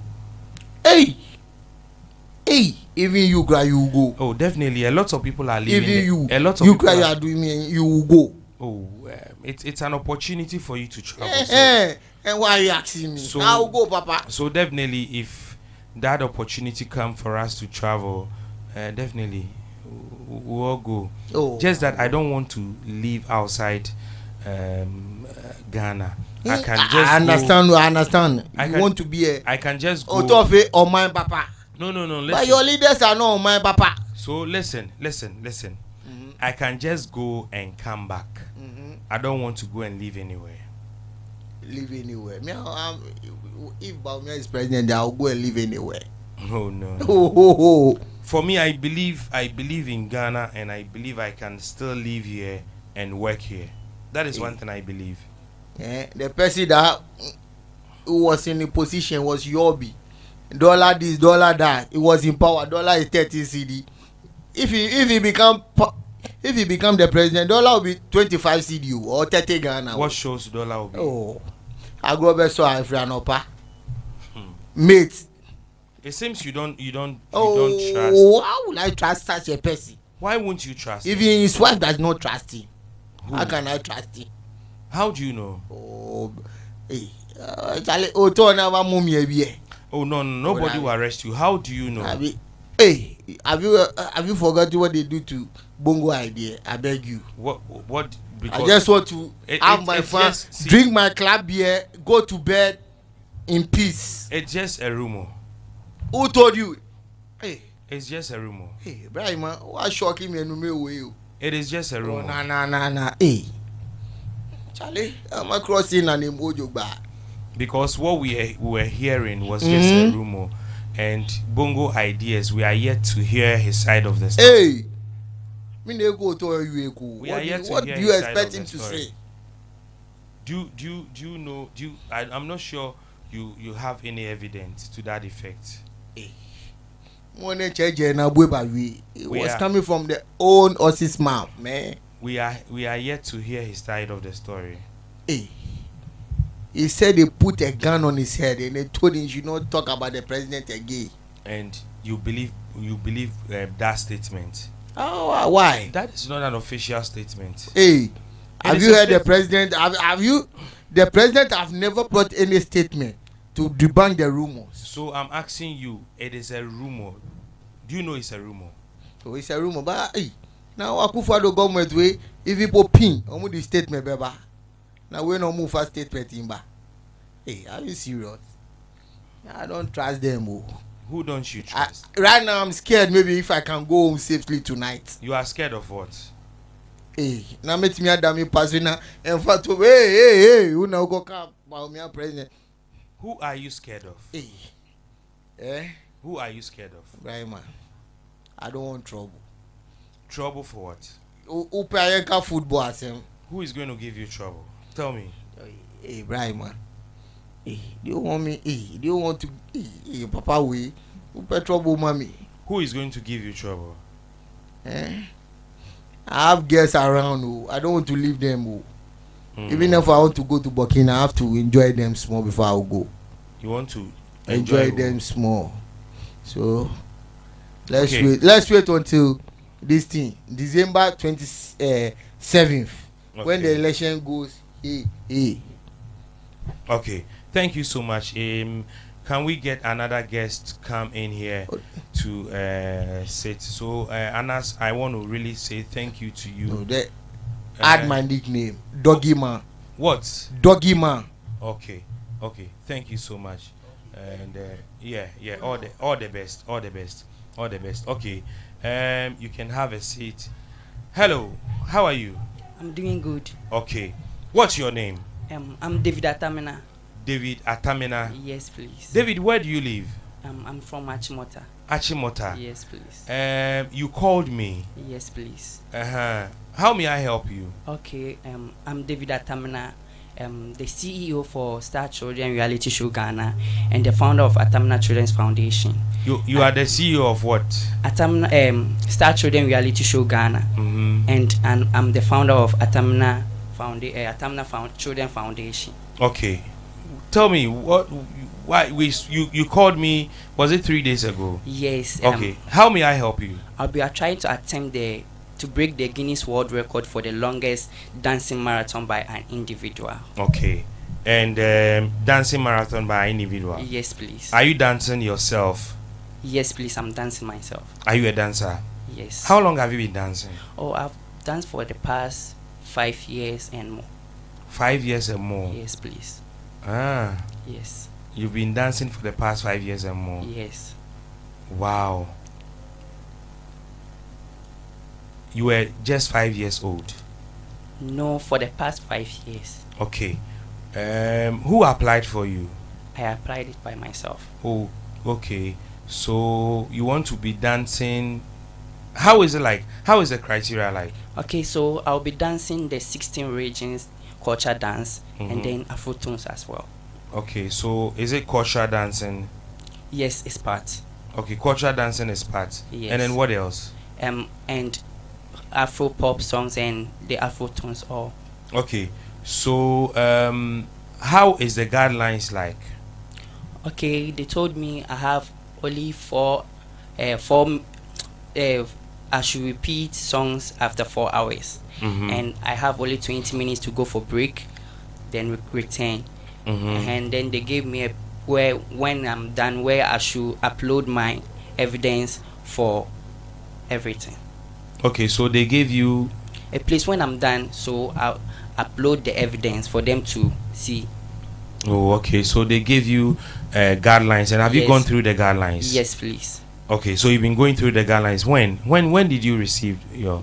Last week I received it 24th March. Okay, so when do you intend to start your record attempt? Actually, the date and venue hasn't been yet fixed, but it's somewhere June. Somewhere June. You've Yes. not fixed the date. Yes. Why? We are still on working for that one. That's why we haven't fixed the date. No. Okay, so you are still on. We're working for that, the venue and the date. Okay. So you would definitely fix the date and then the venue. And the venue. Yes, please. Oh, okay. Who are you inviting to come and support you? I'm inviting all dancers in Ghana and across, personalities, everyone to come and support. Do you know Ajete Soa? Have you heard the name Ajete Soa before? Yes. Who is he? I've heard him before, but I don't actually know who he is. Okay, so let's talk about your family. What's the name of your mom and your dad? Okay, my mom is Larba Dongo, but now I'm with Dora Kwashi. Okay. And my father is Atamina, Mr. Atamina. The name sounds familiar, Mr. Atamina. Where did you go to school? Okay. Odogono Senior High School. Odogono Senior High School. Yes, please. What program are you reading? I'm a general art student. You are a general art student? Yes, please. And what is general arts? If we say someone is a general art student, what are you studying in school? Okay, I study geography, history, econs and CRS. Geography, history, econs and CRS. Econs and CRS. Yes, please. That is what you. And we have the elective and core. Elective and core. Yes, core subjects. Okay, and you've been doing this. How do you combine school and dancing? It's not easy. It's not easy because I organize shows as well for kids, which is the Star Children reality You show. organize shows? Yes, please. Are you an event organizer? Yes, I will say yes because I've organized shows for the past 3 years. So I'll say yes, I'm an event organizer. Event organizer? Yes, please. Wow. And how successful are your programs? The programs? Yeah. Yes, good. I just completed my season 3 on the 9th of March. It was awesome. Okay, so it was good. Yes, please. Oh, okay. So that is a season 3. Yes, please. But are you not scared? In terms of? Like attempting a Guinness World Record?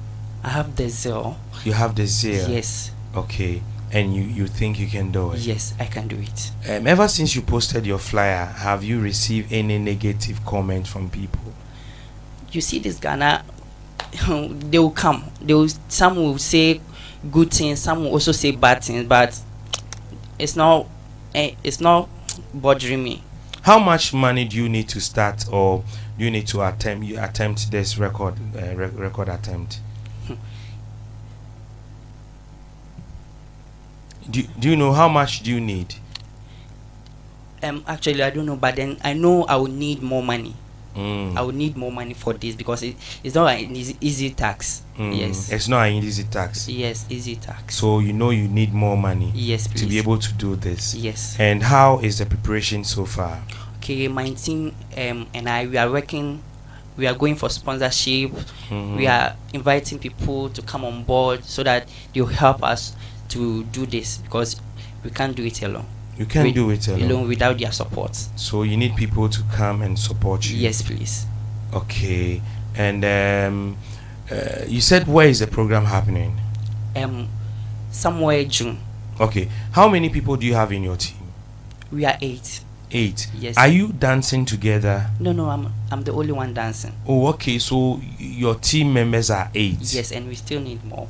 You still need more team members. Yes, so that they can't do all the work that they're supposed to do. So we need more. You need more people to join you. Yes. Okay. So are you on social media? Yes, I'm on social media. And what's the name on social media? I'm on Facebook. I am David Atamina, and Instagram I am David Atamina _danceathon, and TikTok I am David Atamina.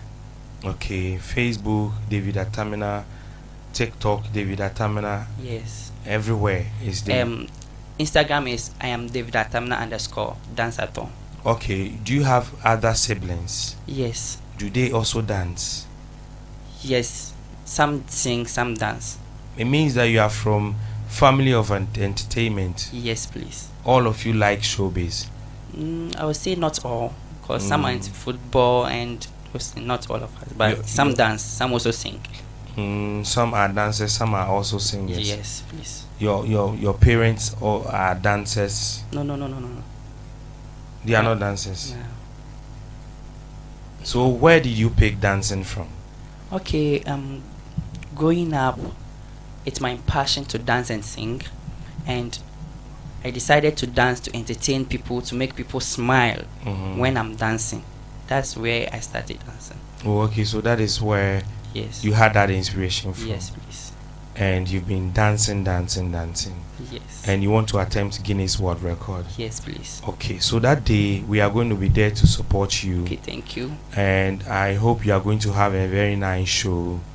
And have you invited other schools to attend, like other schools to join you? Not yet. Not yet. Yes, please. You are not going to invite any other schools? I'll invite them to come and support me, but they have not yet went to any schools. Okay.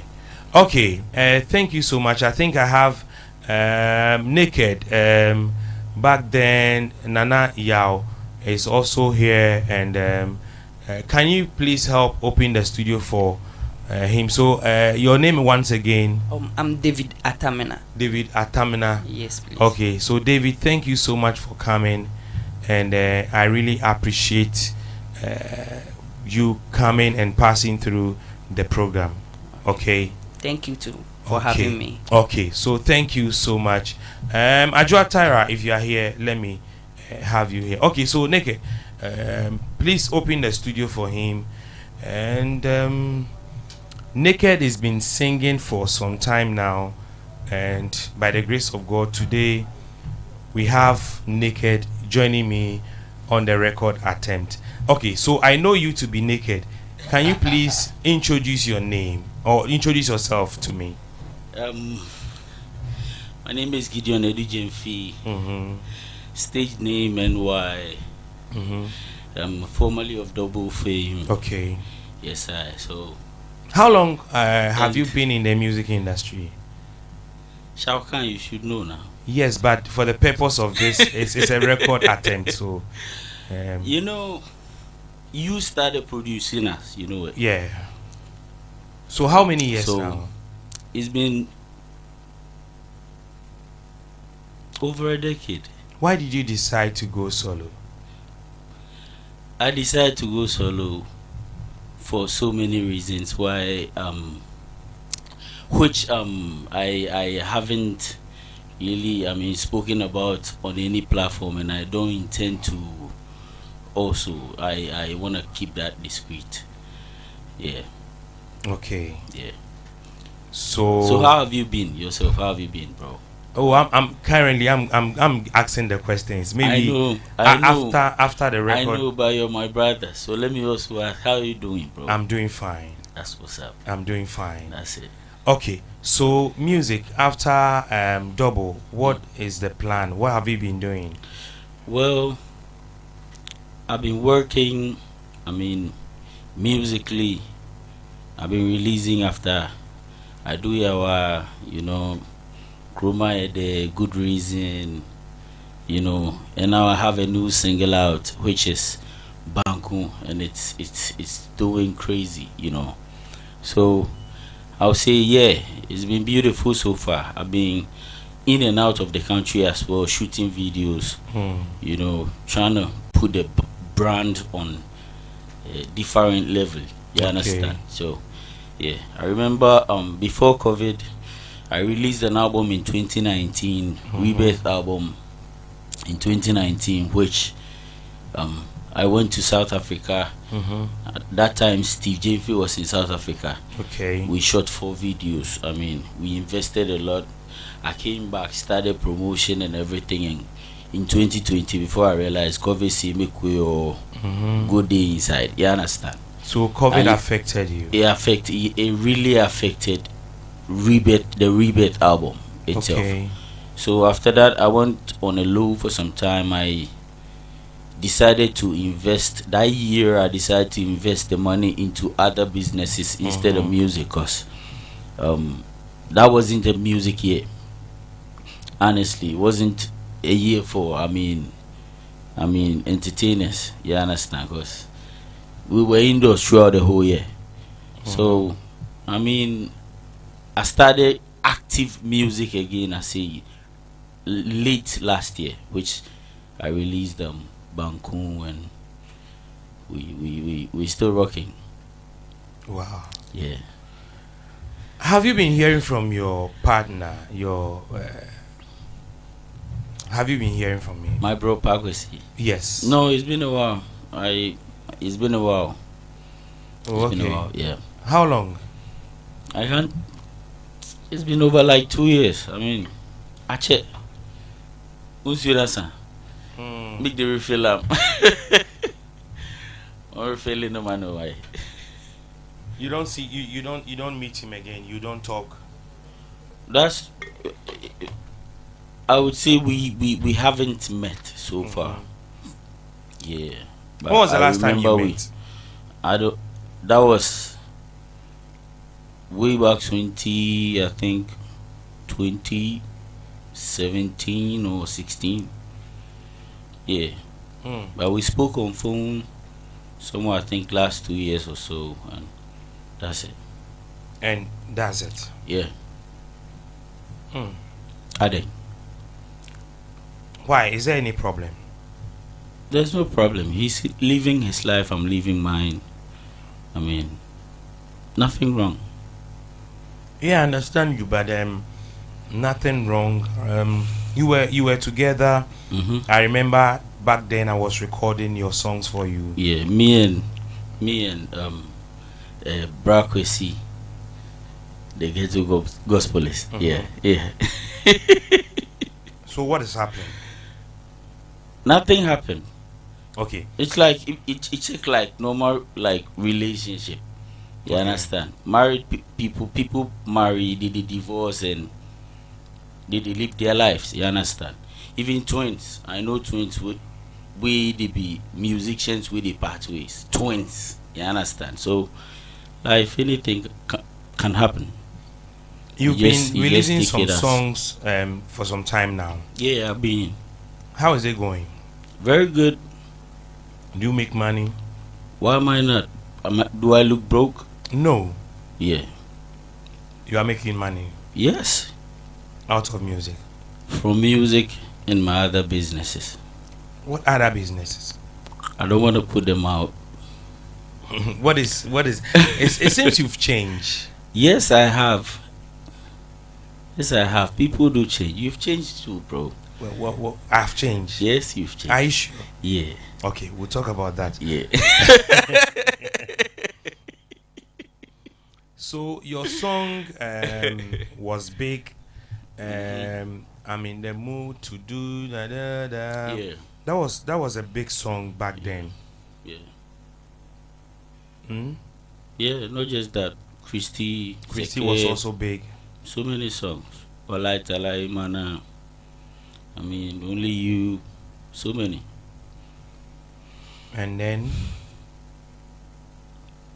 and it seems now you release songs and the way I expect the songs to go, it doesn't go like that.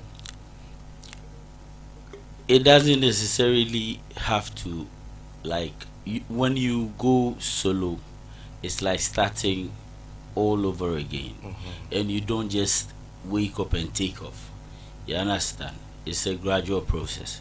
And looking at my records, I have good songs, and I've forget about nominations and I mean what did they talk about. When we come the street, we have songs like, I mean, Cassava, for instance. It's a very big hit song. Cassava. Which one? You Break My Cassava. Okay. Yeah. I Do Yawa was a big song. Yeah. Yeah. So if you did talk that way, then be like, I told you 2019, you know, COVID affected in, let me say 2020, COVID affected my promo for Rebirth album. I had to go on a low, do other businesses, I mean, you know, to hold me down and then bounce back. So, I mean, that's what we're doing. And Bangu is doing good. It's all over. Yeah, it's all over. The Bangu is see a crowd anytime. Obika said the video don't know video. I just the baby Bangu.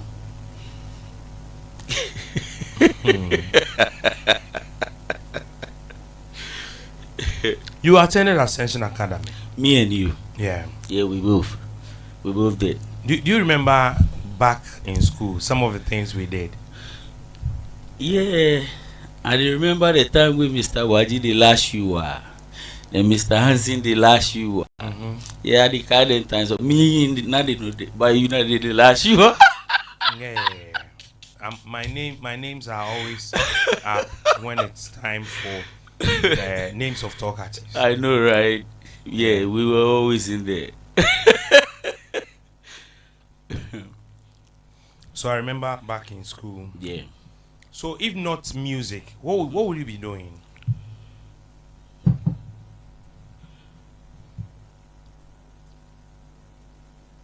Do you Business. remember? Business. Yeah. Like. Because I'm already into other businesses already. You understand? So I'm a businessman basically. Before, let's say, music comes first, and then yeah, I'm a businessman.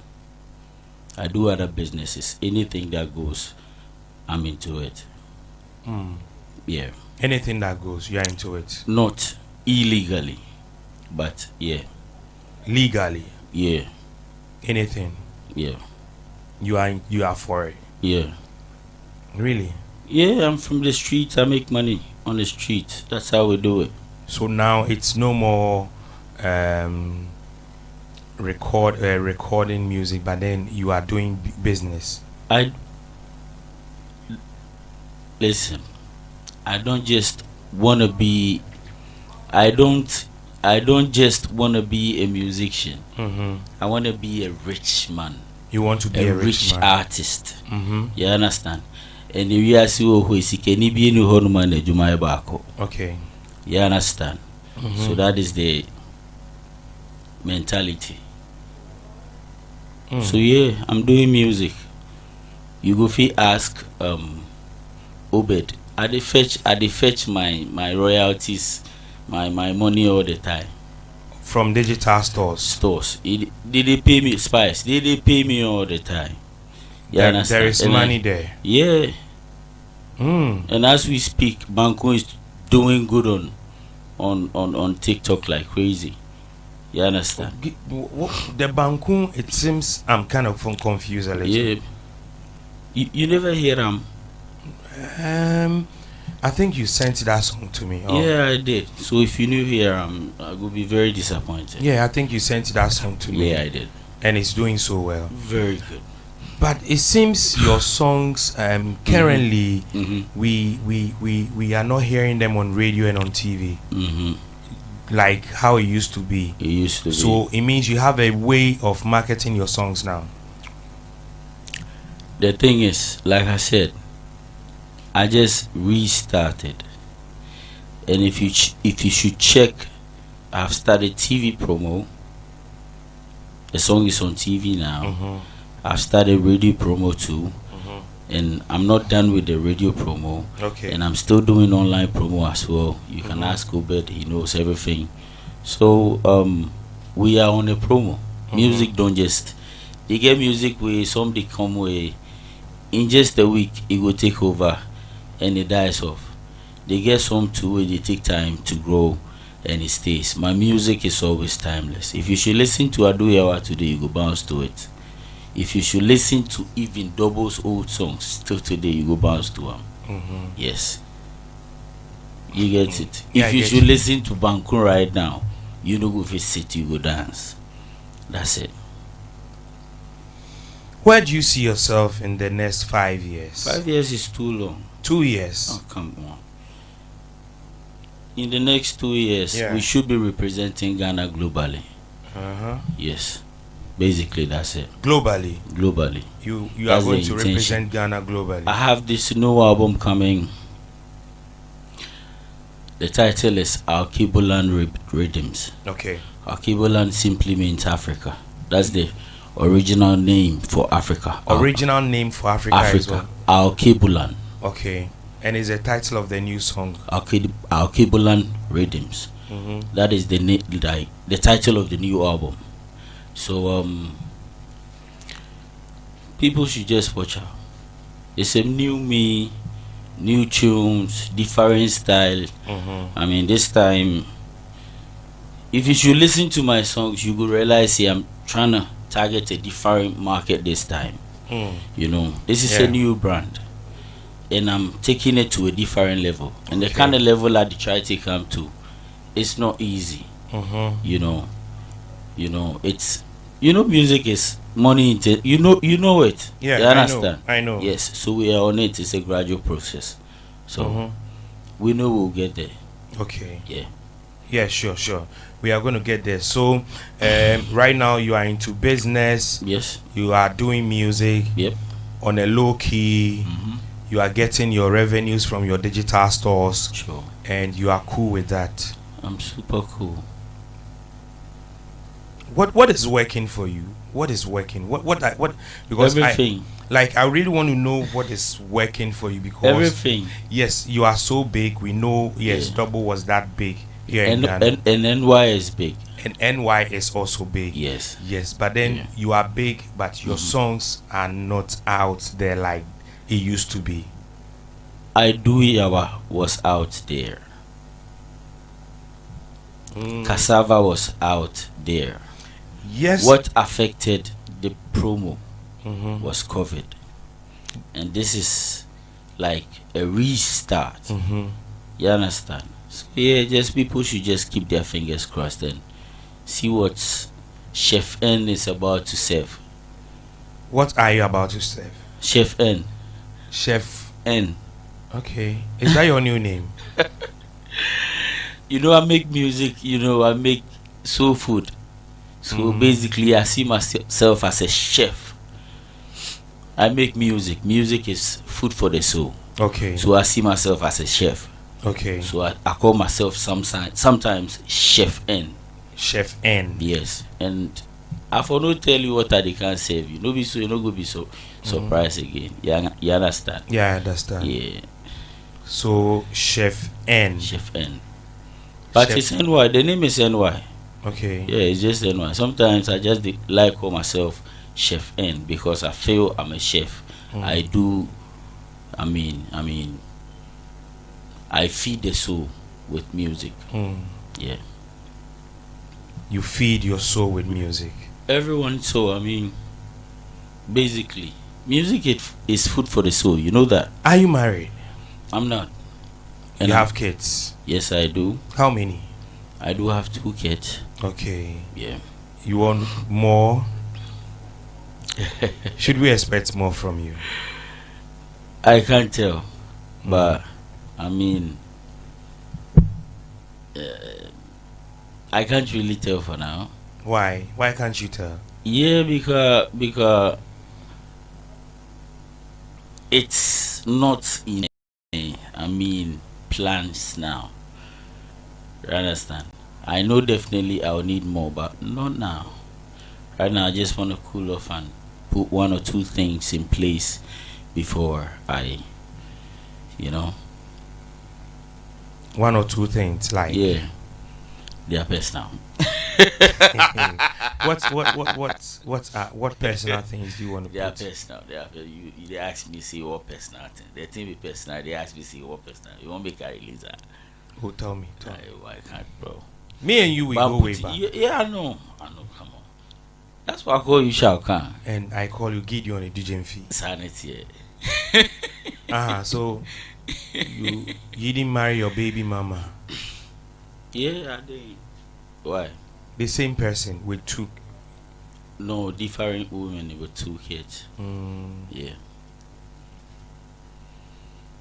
And that is all? That's all. Yeah.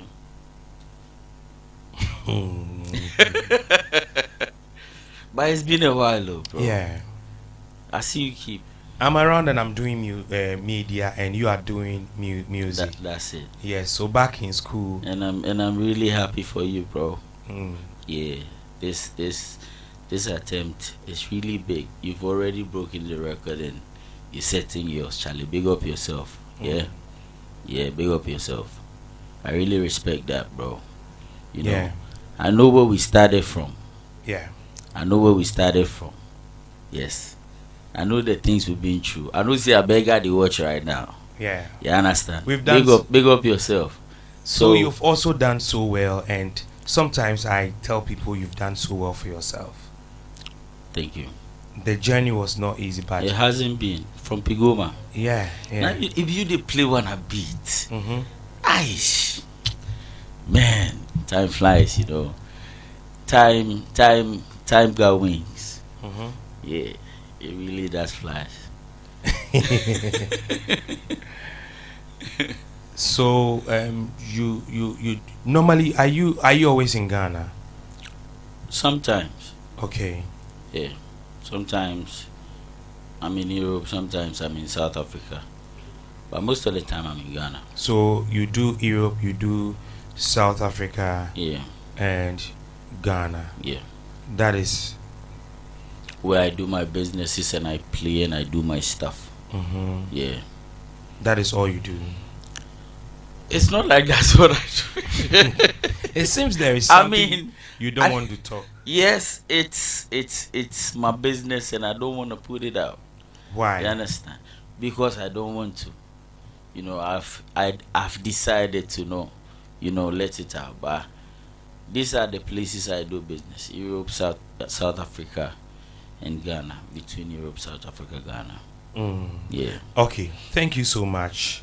Thank you for having me too. I'm so grateful you passed through. Charlie, myself, it just me say, you make a pass through.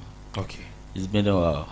I'm grateful, and I think Charlie, myself, bro. We need to do something one day.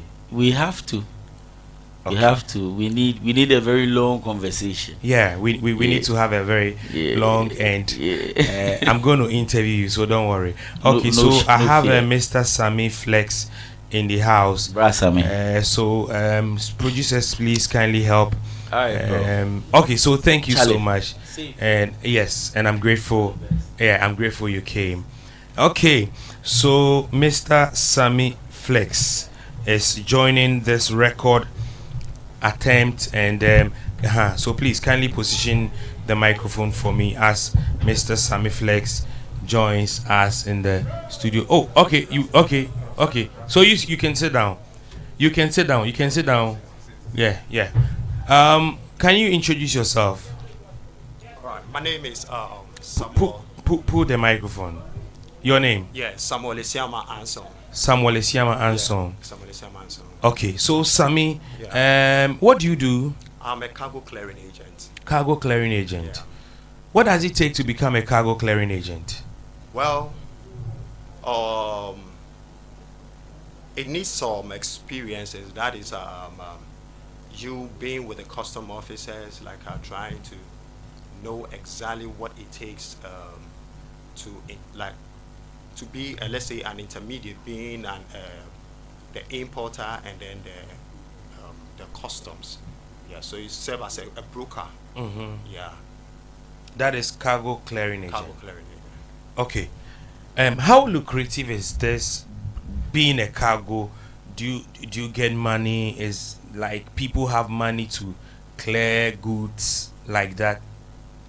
Well, as it is right now, it has become quite cumbersome. Like the taxes and then the tariffs have become so much to the extent that people don't really get that funds to clear the goods from the port. So as we speak now, sometimes if you go to the port, it's virtually empty, and people don't even import anymore.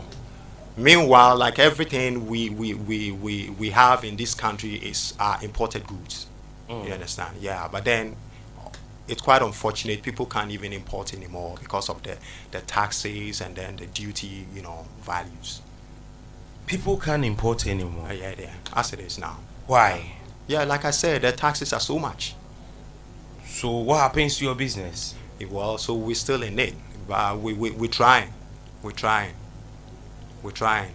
like I said, everything we have in this country are being imported. So there are some business like enterprises that have no other option but to import them. The cattle, and then they just do their businesses. So such companies, we try to also move hand in hand with them, so that we can also have our daily chops. Okay. Yeah. Is the paperless system working? Well, yes, it's actually working. Let the microphone get close to you. Is it working? It's actually working, especially at the Tema port. It's really working at the Tema port. Is it? But is it not working at certain places? Yeah, at the airport, not really. Why? Not really. Yeah, because you still need documents to enter the field. Yeah, without documents, the custom officer is not going to even do examination at the airport. Yeah, so the paperless system is only working at really seeing anything like that. People don't have money. Yeah. Is it that bad?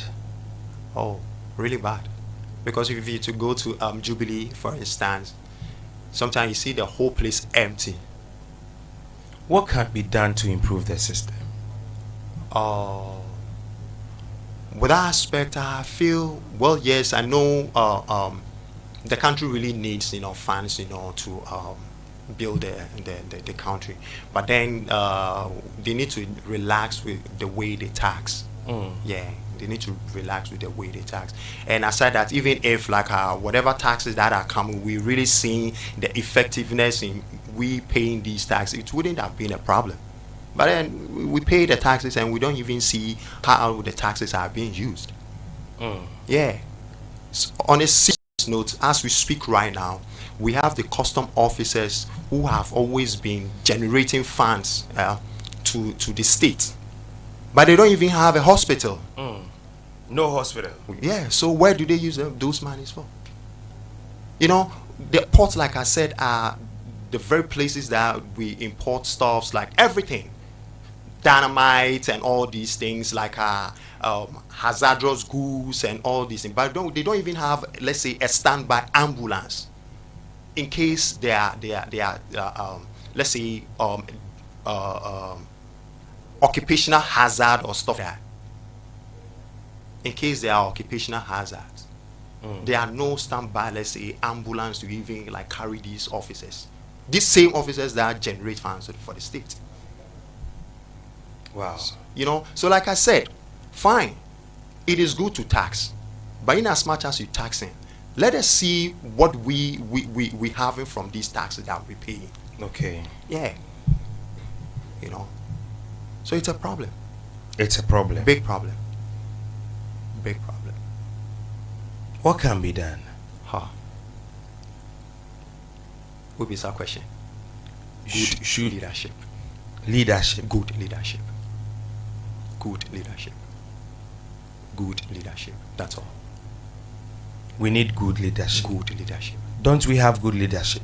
Well, like I said, we still need good leadership. To do what? Well, to improve upon all these mess. Is there a mess? Real good mess. Real powerful mess. And I won't lie to you. Who created the mess? Hey!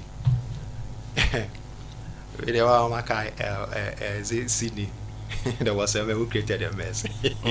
Yeah. Who created a mess? Well, I will say I can't really pinpoint who really created a mess, but then I believe there should be a structure, and there is no structure. I can't really pinpoint, say, this very person created a mess, but then, of course, like I said, we need good leaders. We need good leaders. And I can't really pinpoint. And of course, if we have leaders and then we're going through these particular sort of problems and all that, then all those over there as leaders, they are the problem. Yeah. So if they are leaders, then they are the problem. Wow. Yeah. The leaders are the problem. Yeah. So what can be done? So like I said, there should be a structure. There should be a structure that need to be followed. If not, we'll just be going heta-scatter. Wow. Yeah. There should be a structure. There should be a structure. How do we solve this problem? There should be a structure. How? Well, you see, I'm not a politician, actually. Okay. Just as a footballer will be playing football, I'm not a footballer, but then I can tell, oh, this footballer is not really playing well. But the fact that I can play that football doesn't mean I can tell how the football should be played. Okay. Yeah. Thank you so much for passing through. You're welcome. Okay, thank you.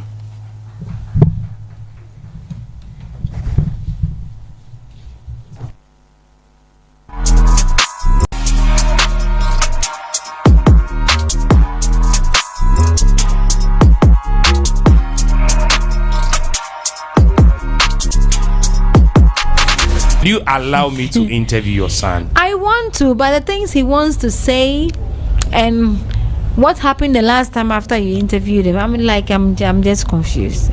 So you won't allow me to interview him? He wanted to come with me this evening, but I didn't want him to. But have you received some of these messages? People want him to be... Oh yeah, I saw on your page. Yeah. People are saying, when is Okafo Black coming? But the things he wants to say, I don't know how people will handle it. I don't want trouble. Because after that interview with him, we went through a lot. I almost lost him. You almost lost him? Yeah. Physically or spiritually? Yeah, he almost died. Yeah. Why? Who attacked him? I don't know, but like people wanted to that interview went viral. It was so serious. It wasn't supposed to be that serious, but it was so serious that people expected that something dangerous will happen, so that they would say, Yanka. The mother didn't protect the boy. He put him out there, and then he's so strange things happen.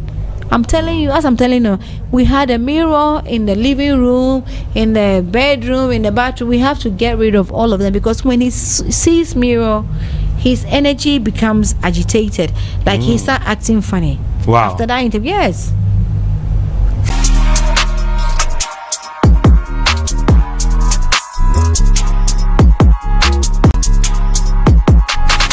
Worked for 20 years. You were on. For Christ's sake, the person who is now the host, I've worked 20 years, he's just worked 6 years.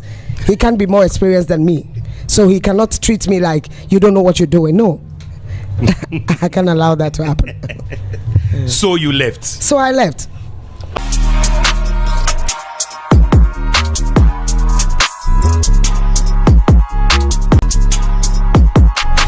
Go to the kitchen to cook for him. I can cook, but I won't do that. I've passed that stage. Hey, Are you above cooking? Yeah, I am. For your man? For anybody. For my children. I'm above it. I'm 44 years old. I cannot cook for anybody. I cannot serve anybody. I cannot bow down. I cannot be anything for anybody but myself. My children, when they need something, like the baby, she has a nanny. She wants to, if I feel like she needs something, I tell the nanny, I think the baby needs smoothie. Give her smoothie. Adepa is 11 years old. I think he wants spicy chicken and yam. Why should I do it? Hey, why should I do it? Miss Bell is very rich, eh? I'm not very rich, but why should I do it? You are very rich. I'm okay. How much are you worth now? I am worth life. Because me wuye. Metiasio me wuyo. I am worth money. I am worth life. I'm worth everything. No. I won't serve anybody. People are there getting salary to serve you. And then me na minko kitchen konyo de na ade. How about them?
Body.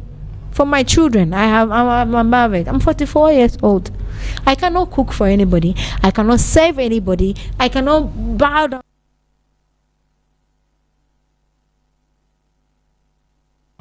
Okay, so we're back here again, and please, your name. I know your name, but then yeah. My name is Samuel Tobiba. That is what my mom gave to me. But then when I started doing my journalism courses and activities, Okrakumate gave me Sammy Flex, as a matter of fact. I was once a panel member on his then program on Adum TV. He was doing a program called Anansi Chrome. And then, because I was the editor of the Flex newspaper, I would come and he would want to introduce me as Sammy of Flex newspaper. But because he wanted to make things very short, he would say Sammy Flex. Okay. And out of that, Sammy Flex became the name that everybody knows me at the moment in the industry. Sammy Flex. Yes, Sammy Flex. So I'm a broadcaster. I'm a PR. I am an artist manager. I'm a father as well. So how many years of experience in the industry? I'm sure if I put everything together, after school, when I started my reporting assignment from other private newspapers and other things, I'm sure if I put all together, I'll be getting close to about 2 decades too. Yeah, I'll be getting close to about 2 decades, because the newspaper alone, which is the Flex newspaper, I managed and I operated the newspaper for 10 solid years before I dropped everything and I started broadcasting. I was doing newspaper. I was more into writing. Okay. Radio and DJing was not my thing. I loved the newspaper because I'm a pebble for so I wanted to do that side more, until later when Xylophone took me and other activities. I said, well, there was nobody managing the radio thing well.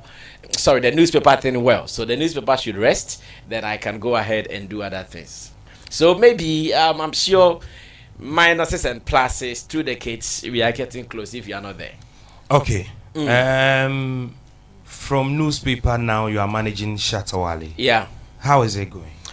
So far, so very good. Ima, I can tell you that it is one of the best experiences that I'm enjoying in my life. And I keep telling people that though I have been around, but the number of months or years that I've been with Shatta Wale, the experience that I've gotten, it feels like it's been 10 years already.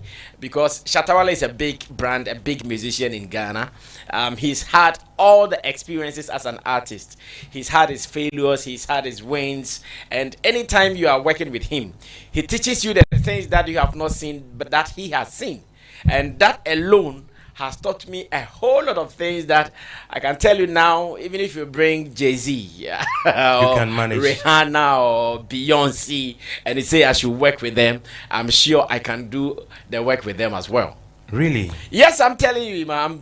I'm so being honest, because let's look at the brand Shatta Wale. Okay. In Ghana, everybody sees him to be very controversial.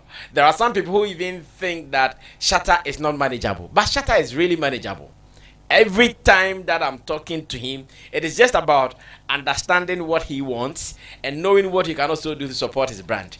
The other day, I was telling some people that when you are managing people like Shatta Wale, it is not now that you are coming to tell them, when you wake up, don't post this. When you wake up, don't say this. When you wake up, don't do this. They've passed that era. At this stage, it's about what they want to do. So, for instance, if Shatta says, oh, I want to do music-a-thon, I want to release songs, what he needs is for you to set up the camera for him. Don't tell him that, no, you are grown, you can't do music-a-thon. No. Okay. What you have to do is to set up the camera for him, get the timers, get all the setup done for him. And at the moment, that's what he's looking for. He's not a new artist that you have to tell him, don't say this, don't say that. So it's about what his vision is, what he aspires to do. That is what you can also do to help him. And I'm sure ever since I joined the Shatta Movement Empire family, so far, it has been very good. He's enjoying my company. He's enjoying my ideas, my knowledge, and the kind of support that I give to his brand. And so far, so very good with us at the moment. Okay, so how many years have you signed with Shatta Wale? Oh, no. I've not signed years. This is my passion. As a matter of fact, you and I, we know how we have invested in this industry. So, in fact, if it is my wish, I would love to work with Shatta Wale till we both retire.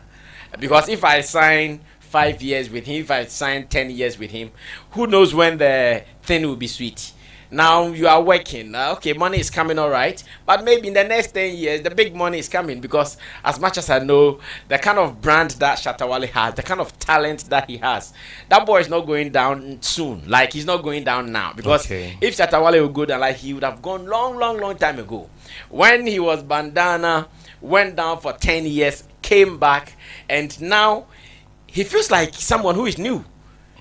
Anytime we go anywhere, the way people are rushing to look for him, his value, Shatta Wale's value does not come down. Shatta Wale's value, after almost 20 years in this industry, his value keeps going up. But like on a real, his value should be dropping, because you've been around for a very long time. It's just as any product cycle is. You go up, and you drop. But in the case of Shatta Wale, if last year he played a show with you and he took about, say, 150,000 from you, this year you'll be paying about 300,000 to hire him. Which is not normally done with artists. Like, if you play a show with an artist last year and you paid 150, maybe the next day, the next time you're paying about 100,000 and it's going down. But for Shatta Wale, his value keeps increasing. And to me, that is why I think that such a person, if you're working with such a person, you don't need to put any bar on you. Pray that everything you both are doing will go on successfully and smoothly, and at every point in time, you guys are achieving and winning together. He's a cool guy to work with, if you ask me. How far with the album? Yes, the Connect album. So far, so very good. Now I believe you know the ways albums are sold, unlike before where you'd have to go to Kantamanto or Sewus and despite then those people where you have to go and count CDs. Now it's about online, and I can tell you that the numbers online, they have been very good. Even on YouTube, where we dropped one video, that is the real life video, within a week it did 1 million and beyond. And when you go to the streaming platforms, the audio platforms, the Spotify's, the Audio Max, all of them, they are generating great numbers. The album was actually something that so many people are loving about Shatta.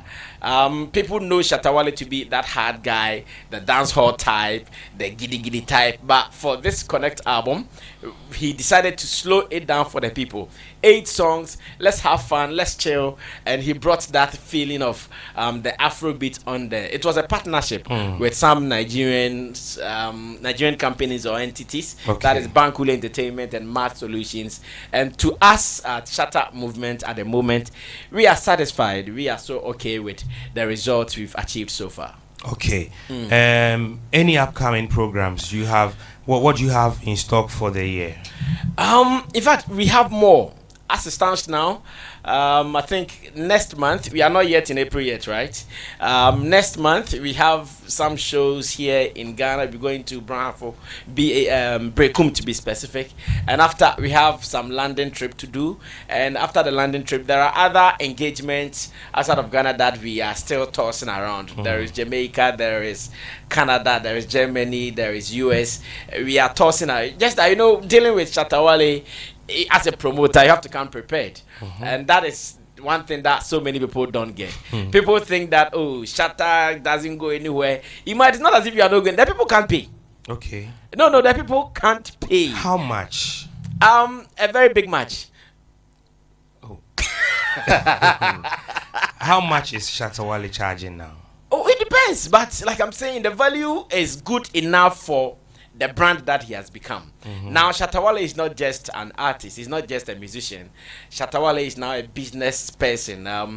We all know his business. That's the Shagzy, a ride-hailing app that he started for the past years. That is doing so well. Even as I speak to you, he's also started a delivery company called Roadmasters. Yes. Oh, when? Oh, not long ago.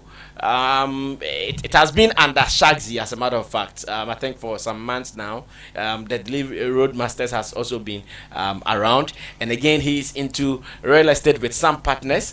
There are some times that he does some mining businesses with some of his partners. And to me, his value goes beyond just an ordinary artist. And in Ghana, if there is any artist that you want to be so sure that if I get him, my show is sold out. If I get him, I'm going to get all the talkability that I need after my show. If I get him, my show is going to be well marketed before and after. It is Shatta Wale. So I keep saying that if you are a promoter and you have money, instead of worrying yourself to spread it here, Miss Belgica, funding now, now if I show them, bro, you know what I mean? We give you the show that forever and ever, everybody will be talking about it. That is what we stand for, as a matter of fact.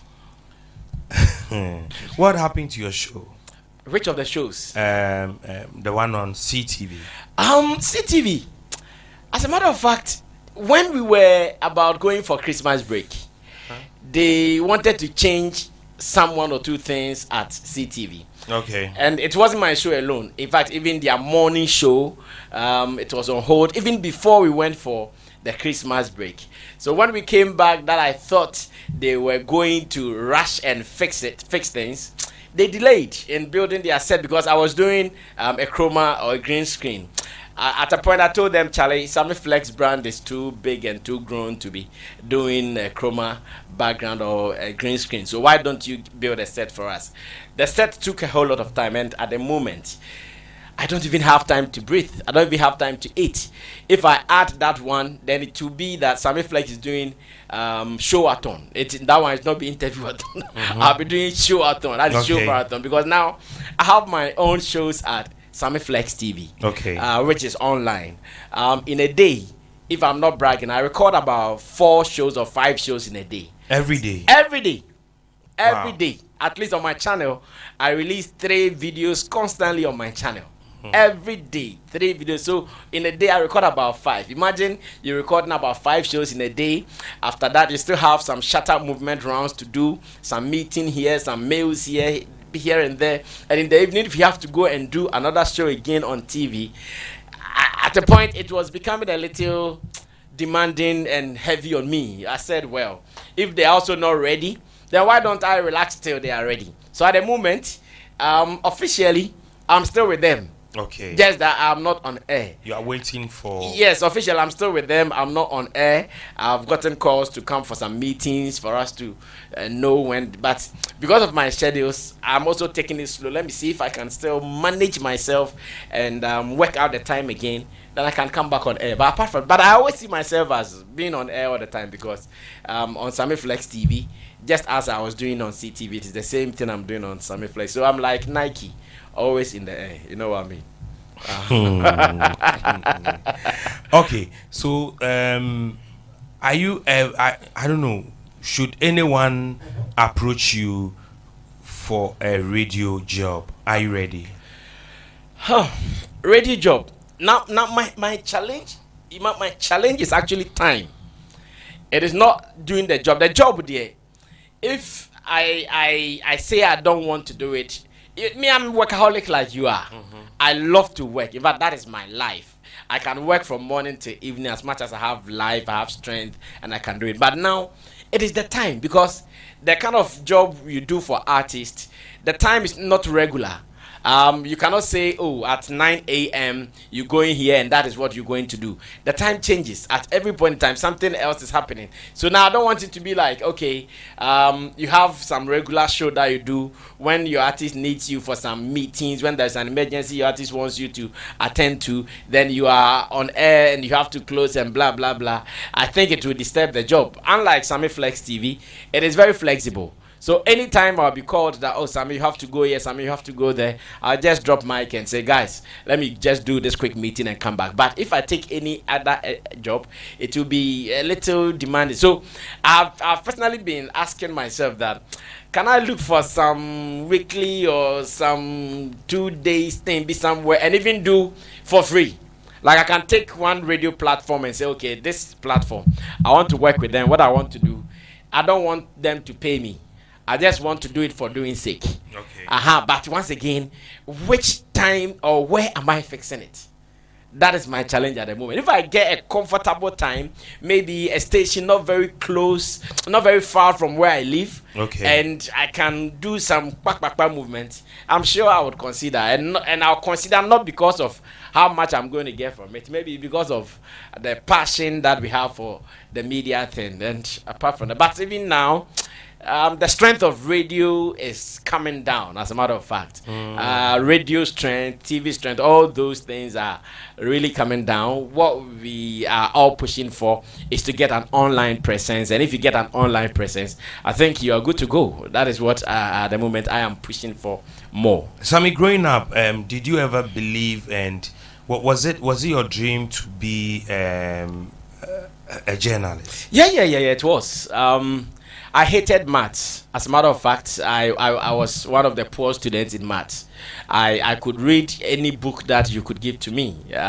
For maths, if I teach me today, I will understand it from beginning to some middle, then poof, it will go out of my mind. So I loved all my reading subjects. And knowing I loved reading subjects, I think the only thing I could relate reading to was journalism. And again, at a point in my life growing up, I was more into this music thing. As I sit here, I can tell you that I've recorded albums and I've recorded songs. I've performed on stages before as a musician proper.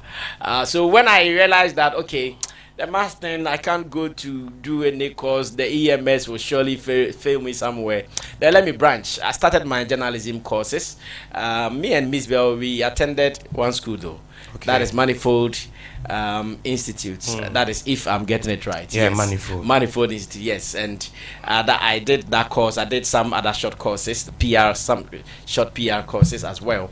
And after, I started doing some reporting for some newspapers, most of them not existing now because, many newspapers are now extinct. So I started doing some reporting for some newspapers. I started even doing some political reporting. But when I found out that, no, I am a showbiz person, I branched into showbiz. In Dansoman, we started one community newspaper called DC Focus. In fact, that was how my whole entertainment thing started. In Dansoman, it was a combination of some boys. We came together. We were doing a paper focusing on Dansoman. That's why it was called DC Focus. And it was doing showbiz. That was where my relationship with Shatawale actually started. Oh, okay. Yes, so me and Shatawale, we had a relationship long time ago because by then that was when he was bandana and nothing was happening. Okay. At that time, many people were not even calling him to interview him. But because I saw him to be like my hood boy, my danceman boy, I'll get him, interview him every day, put him on my front page. Like at every point in time, I was doing something about bandana then. And that was how my relationship started. Right after, I think after DC Focus, then we came together again because DC Focus collapsed or folded. Then we started the Flex newspaper. And wow. I think that was when my breakthrough actually started. Because then, though we were a private newspaper, we gave the national showbiz paper, that is graphic showbiz, we gave them the hottest of competitions. Wow. They had money than us, they had resources than us, but we were on the field. We were with the people. So in terms of stories, in terms of the gossips, in terms of all the connect in the industry, we were having it. We were breaking stories. Many radio stations were using our stories to do their newspapers and more, to do their reviews as entertainment review programs and more. So at that time, that was when the Flex newspaper, Sammy Flex newspaper, Sammy Flex, and after we did some little branching into the radio world as well, the broadcast world as well. Okay. So now it's about Sammy Flex TV. Yeah. Working with Shatawale. And waiting for CTV. We are there. If it becomes necessary, you consider it. But if it doesn't become necessary, you maintain it like this for some time. Because even now, because of the job, traveling here and there, and if someone thinks he's paying you on a regular job and you have to be traveling here and there, it becomes a problem for your employer. So I'm also thinking that if all these things, we need to look at them and they are fine, then maybe one day I would consider it. But if I think it will be a hindrance to my job, then I would have to look at it again. Because Ima, I can tell you that Shatta Movement is paying better than most of these places. Oh yeah. Charlie, Shatta Movement is really paying. That one day, I won't tell a lie about it. Shatta Movement is paying too many times over what they are paying. So if I'm asked to even choose, I'm sure I'll choose Shatta Movement over some of these platforms that you might want me to be on. Which platforms do you think I want you to be on? Oh, a bit now you are asking of CTV. I know you want me to be on radio, you want me to be on TV, but at the moment, I'm not too sure. I'm not paying more. Shatta TV is paying more. Shatta Movement Empire is paying more. That one fact. I think Shatawale is one guy who takes care of the people he works with. Wow. And personally, I'm a living example. I wouldn't hide it. And again, you don't want to wait till someone will come and say this and that. Maybe other people might have their experiences with him. I don't know how DS went, but to me, where I sit, I can tell you that so far, so very good, and I'm happy I took that opportunity. And he also afforded me the opportunity to work with him, because going to work with Shatta, I had not really managed any artist like that. Even at Xylophone, though we had artists there, it was more or less like, how do I say it? It was like administrative management. It was not that personal management, day-to-day run. It was more like administrative, where the artists had their own road managers and you were doing more administrative works. But now you are combining road, you are combining administration, you are combining day-to-day running of the artist and his activities. So I think this experience is richer, and I keep asking myself, after Shatawale, who else for me? After if let's say tomorrow I'm not working with Shatawale, who else? Because it means I'm coming down. Yeah, if I'm not working with Shatawale the next day, it means I'm coming down, because I don't know who else will match the standard of Shatawale, or who else will be bigger than Shatawale. I'm sure if today I'm not working with Shatawale and I work with any other person, the work will be boring for me. Okay. Yeah, the work will be very boring for me, I guess. Wow. Yeah, I know, right? So Sammy Flex is no more with CTV. Do you want to officialize it? Because I've told you that it is not official yet. I'm even still on their WhatsApp pages and all. okay. I'm still in the administrative works. Yeah. I know in such a setting, Yeah. if you are no more there, at least you'll be giving your letter. Even they will take you off. From Exactly. But as it stands now, everything is what it is. So until there is a move to officialize it, I'm sure maybe I would even take my own space to announce that now officially I'm no more. But that has not been done yet. Okay. So I don't want to rush either to make them look bad or to make me look bad until we get there. Okay, until Yeah, we get there. exactly. So how far, Sami Flex TV? At some point, we saw you with panelists doing a lot of discussions. I don't know whether you stopped because of you stopped with. I don't. Did you stop? No. I'm still doing it. That show, I have segments on Sami Flex TV. Sami Flex TV is like a proper television station running. I have about 4 different segments on the channel. I have the Showbiz Daily, and that is the one I do with the panel members, where I sit with some of the industry people. You have to be there. I think you have not been there yet. Yeah, I have not been there. Yeah, after the interview at Ton, you have to come there and be part of the show. I will be there. Yes, then I have the editorial. The editorial is Sami Flex talking about his perspective in the industry. Then I have the Real Talk. The Real Talk is my interview sessions where I interview other people, other celebrities who are also in the business. Then I have Sami Flex Speaks. Sami Flex Speaks, where someone hosts me. Sometimes Roland Amate, I came with him here. Sometimes Roland hosts me, and I also have another presenter. It's called MC Berima. Sometimes MC Berima also hosts me. That is called Sami Flex Speaks. So I have about 4 different segments on the channel, and even now I want to enter into content creation. Wow. As a matter of fact, I've started investing into that already, because content is king, and I can tell you on social media, so many people are following content, acting, and little skits, then small, short skits. I think it is really generating money for people. So as I speak with you now, I've started investing in some other gadgets to enter into content creation. But unfortunately, I am not going to be directly involved. Okay, I have some of my staff members who are experienced in that. Some are filmmakers, some are directors, some are editors, and I want to get them busy in that, because sometimes I become so busy that I don't even get the time to go to the studio to record my shows. So during such times when I know I'm not too busy, or when I know I'm too busy, I rather would make them focus there, because what I've realized that when I'm so busy and I'm going up and down, they also become idle. Because I'm the sole presenter like it is there. So if I'm not there working, then it means work is slow. But when I give them extra job to do, Sami Flex TV lives, and as it stands now, so very good. Wow. Okay, Sami. Yeah. I want to say a very big thank you. Thank you, bro. I appreciate you for passing through. Yeah. And may God bless you. Sure. When I wake up, I'll surely pass over. So we do some more, because I want to break a story on this show before you end your interview-a-thon finally. Okay. Do you know the story I want to break? No, tell me. If I tell you, how will I come again? So you tell me. Let's go. What I mean is I want to break one big story on this show before you end. So I might have to come again. So maybe you have to give me a time, or your producers have to give me when I should make the next appearance.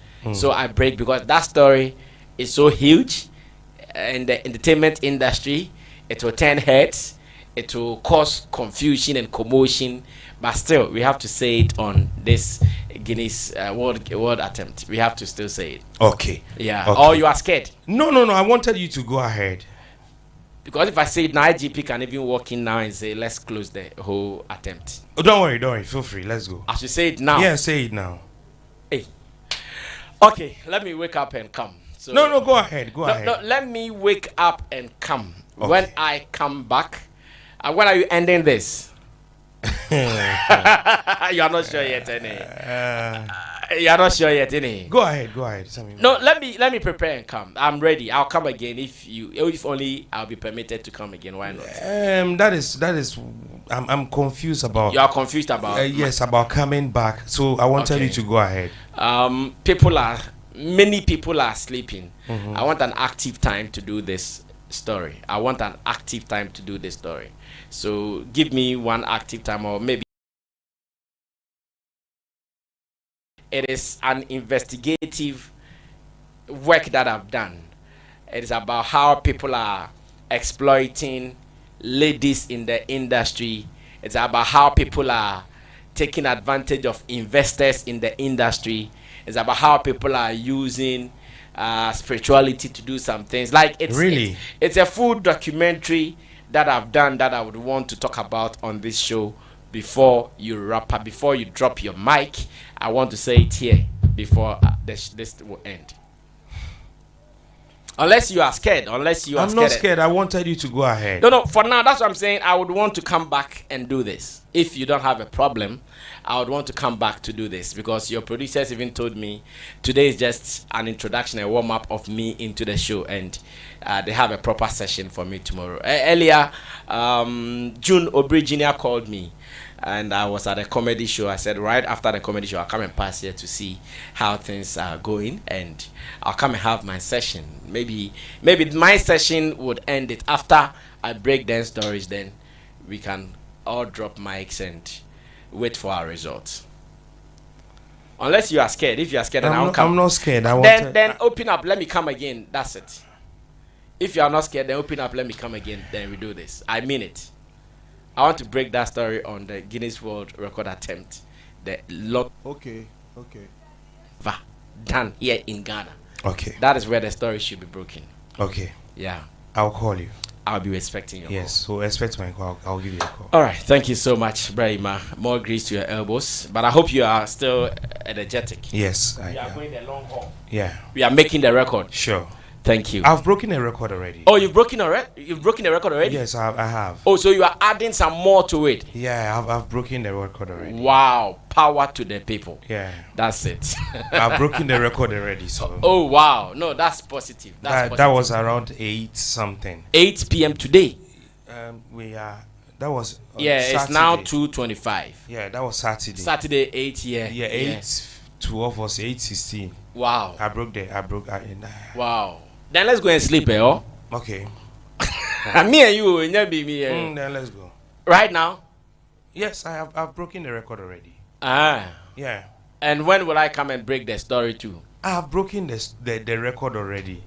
So let's go ahead. And sleep. Like you don't get me. I have broken the record already. So you are done. Oh, I've broken the record already. Yeah, I know. That one. When I came, they told me. Yes. In fact, when I entered, they told me you finished for the record. There, you finished. You broken it already. Yeah. And that was about 30 something hours, right? That was So I did almost about 40 hours. Yes. Now you've done some more. The current record holder did 37 hours. Exactly. And I've done 40 hours. Yeah. I've broken the record already. Yeah. So you want us to drop our mics now, or? Yes, let's drop our mics now. Wow.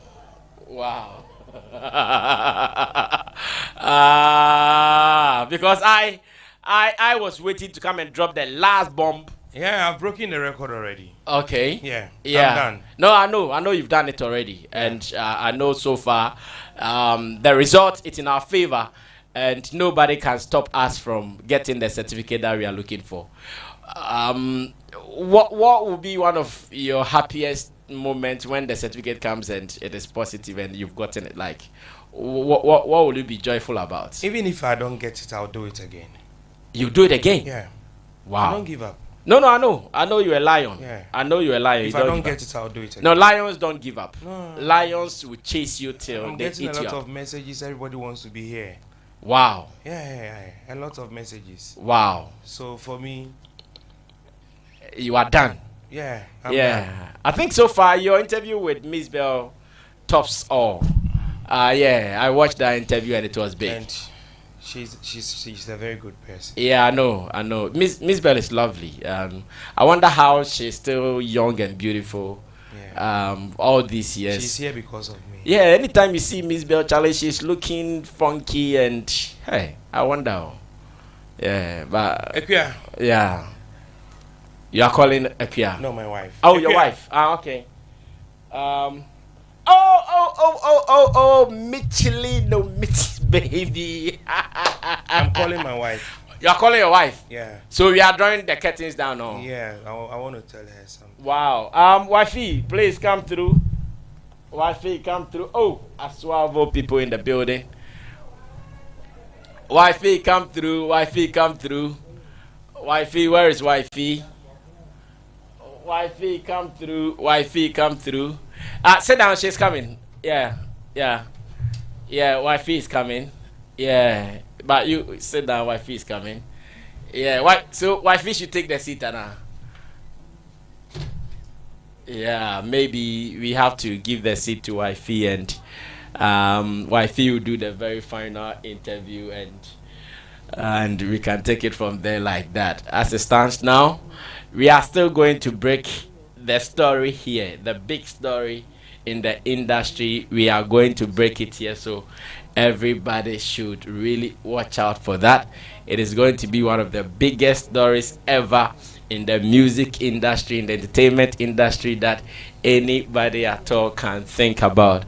It is going to be crazy, so you guys should watch out for that as we still wait for Brahima to tell us what is. Nanekia. Oh, no. Nanekia. Miss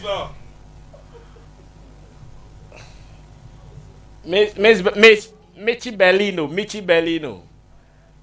Bellino, come through. Michi Bellino, come through. Yeah. Michi Bellino, come through. We've broken the record already, Michi Bellino. We've broken the record already.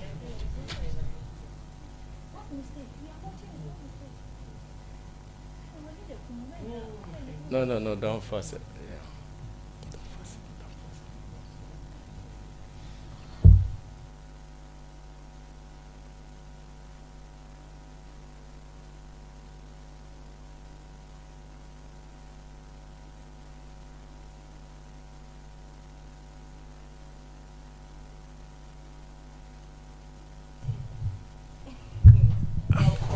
Okay. Hello. I want to do this. I don't give up easily, and anything I want to do, I make sure I do it. And I have never been a failure. I attempted Guinness World Records.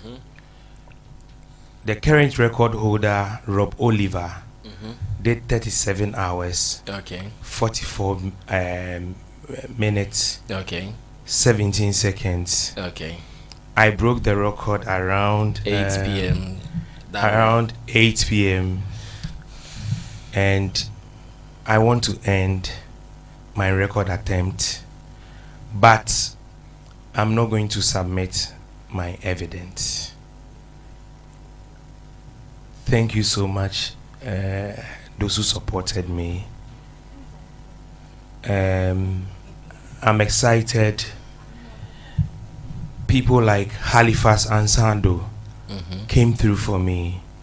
Your main man Kofi Akoto also came through for me. I'm excited. Mr. Obed and the team. Charlie, the support alone. Sammy, the support alone, as I speak to you now, messages are coming. Everyone wants to be on my podcast. For us to be on my podcast, but I'm not okay. I want to end this record attempt, but I'm not going to submit my evidence. I'm not going to submit my senior brother Ike. God bless you, Charlie. You've been with me. Good. So thank you, all of you, and my wife, Nanekia Iradin Shaw. And that's why. Amen. And that's it. Amen.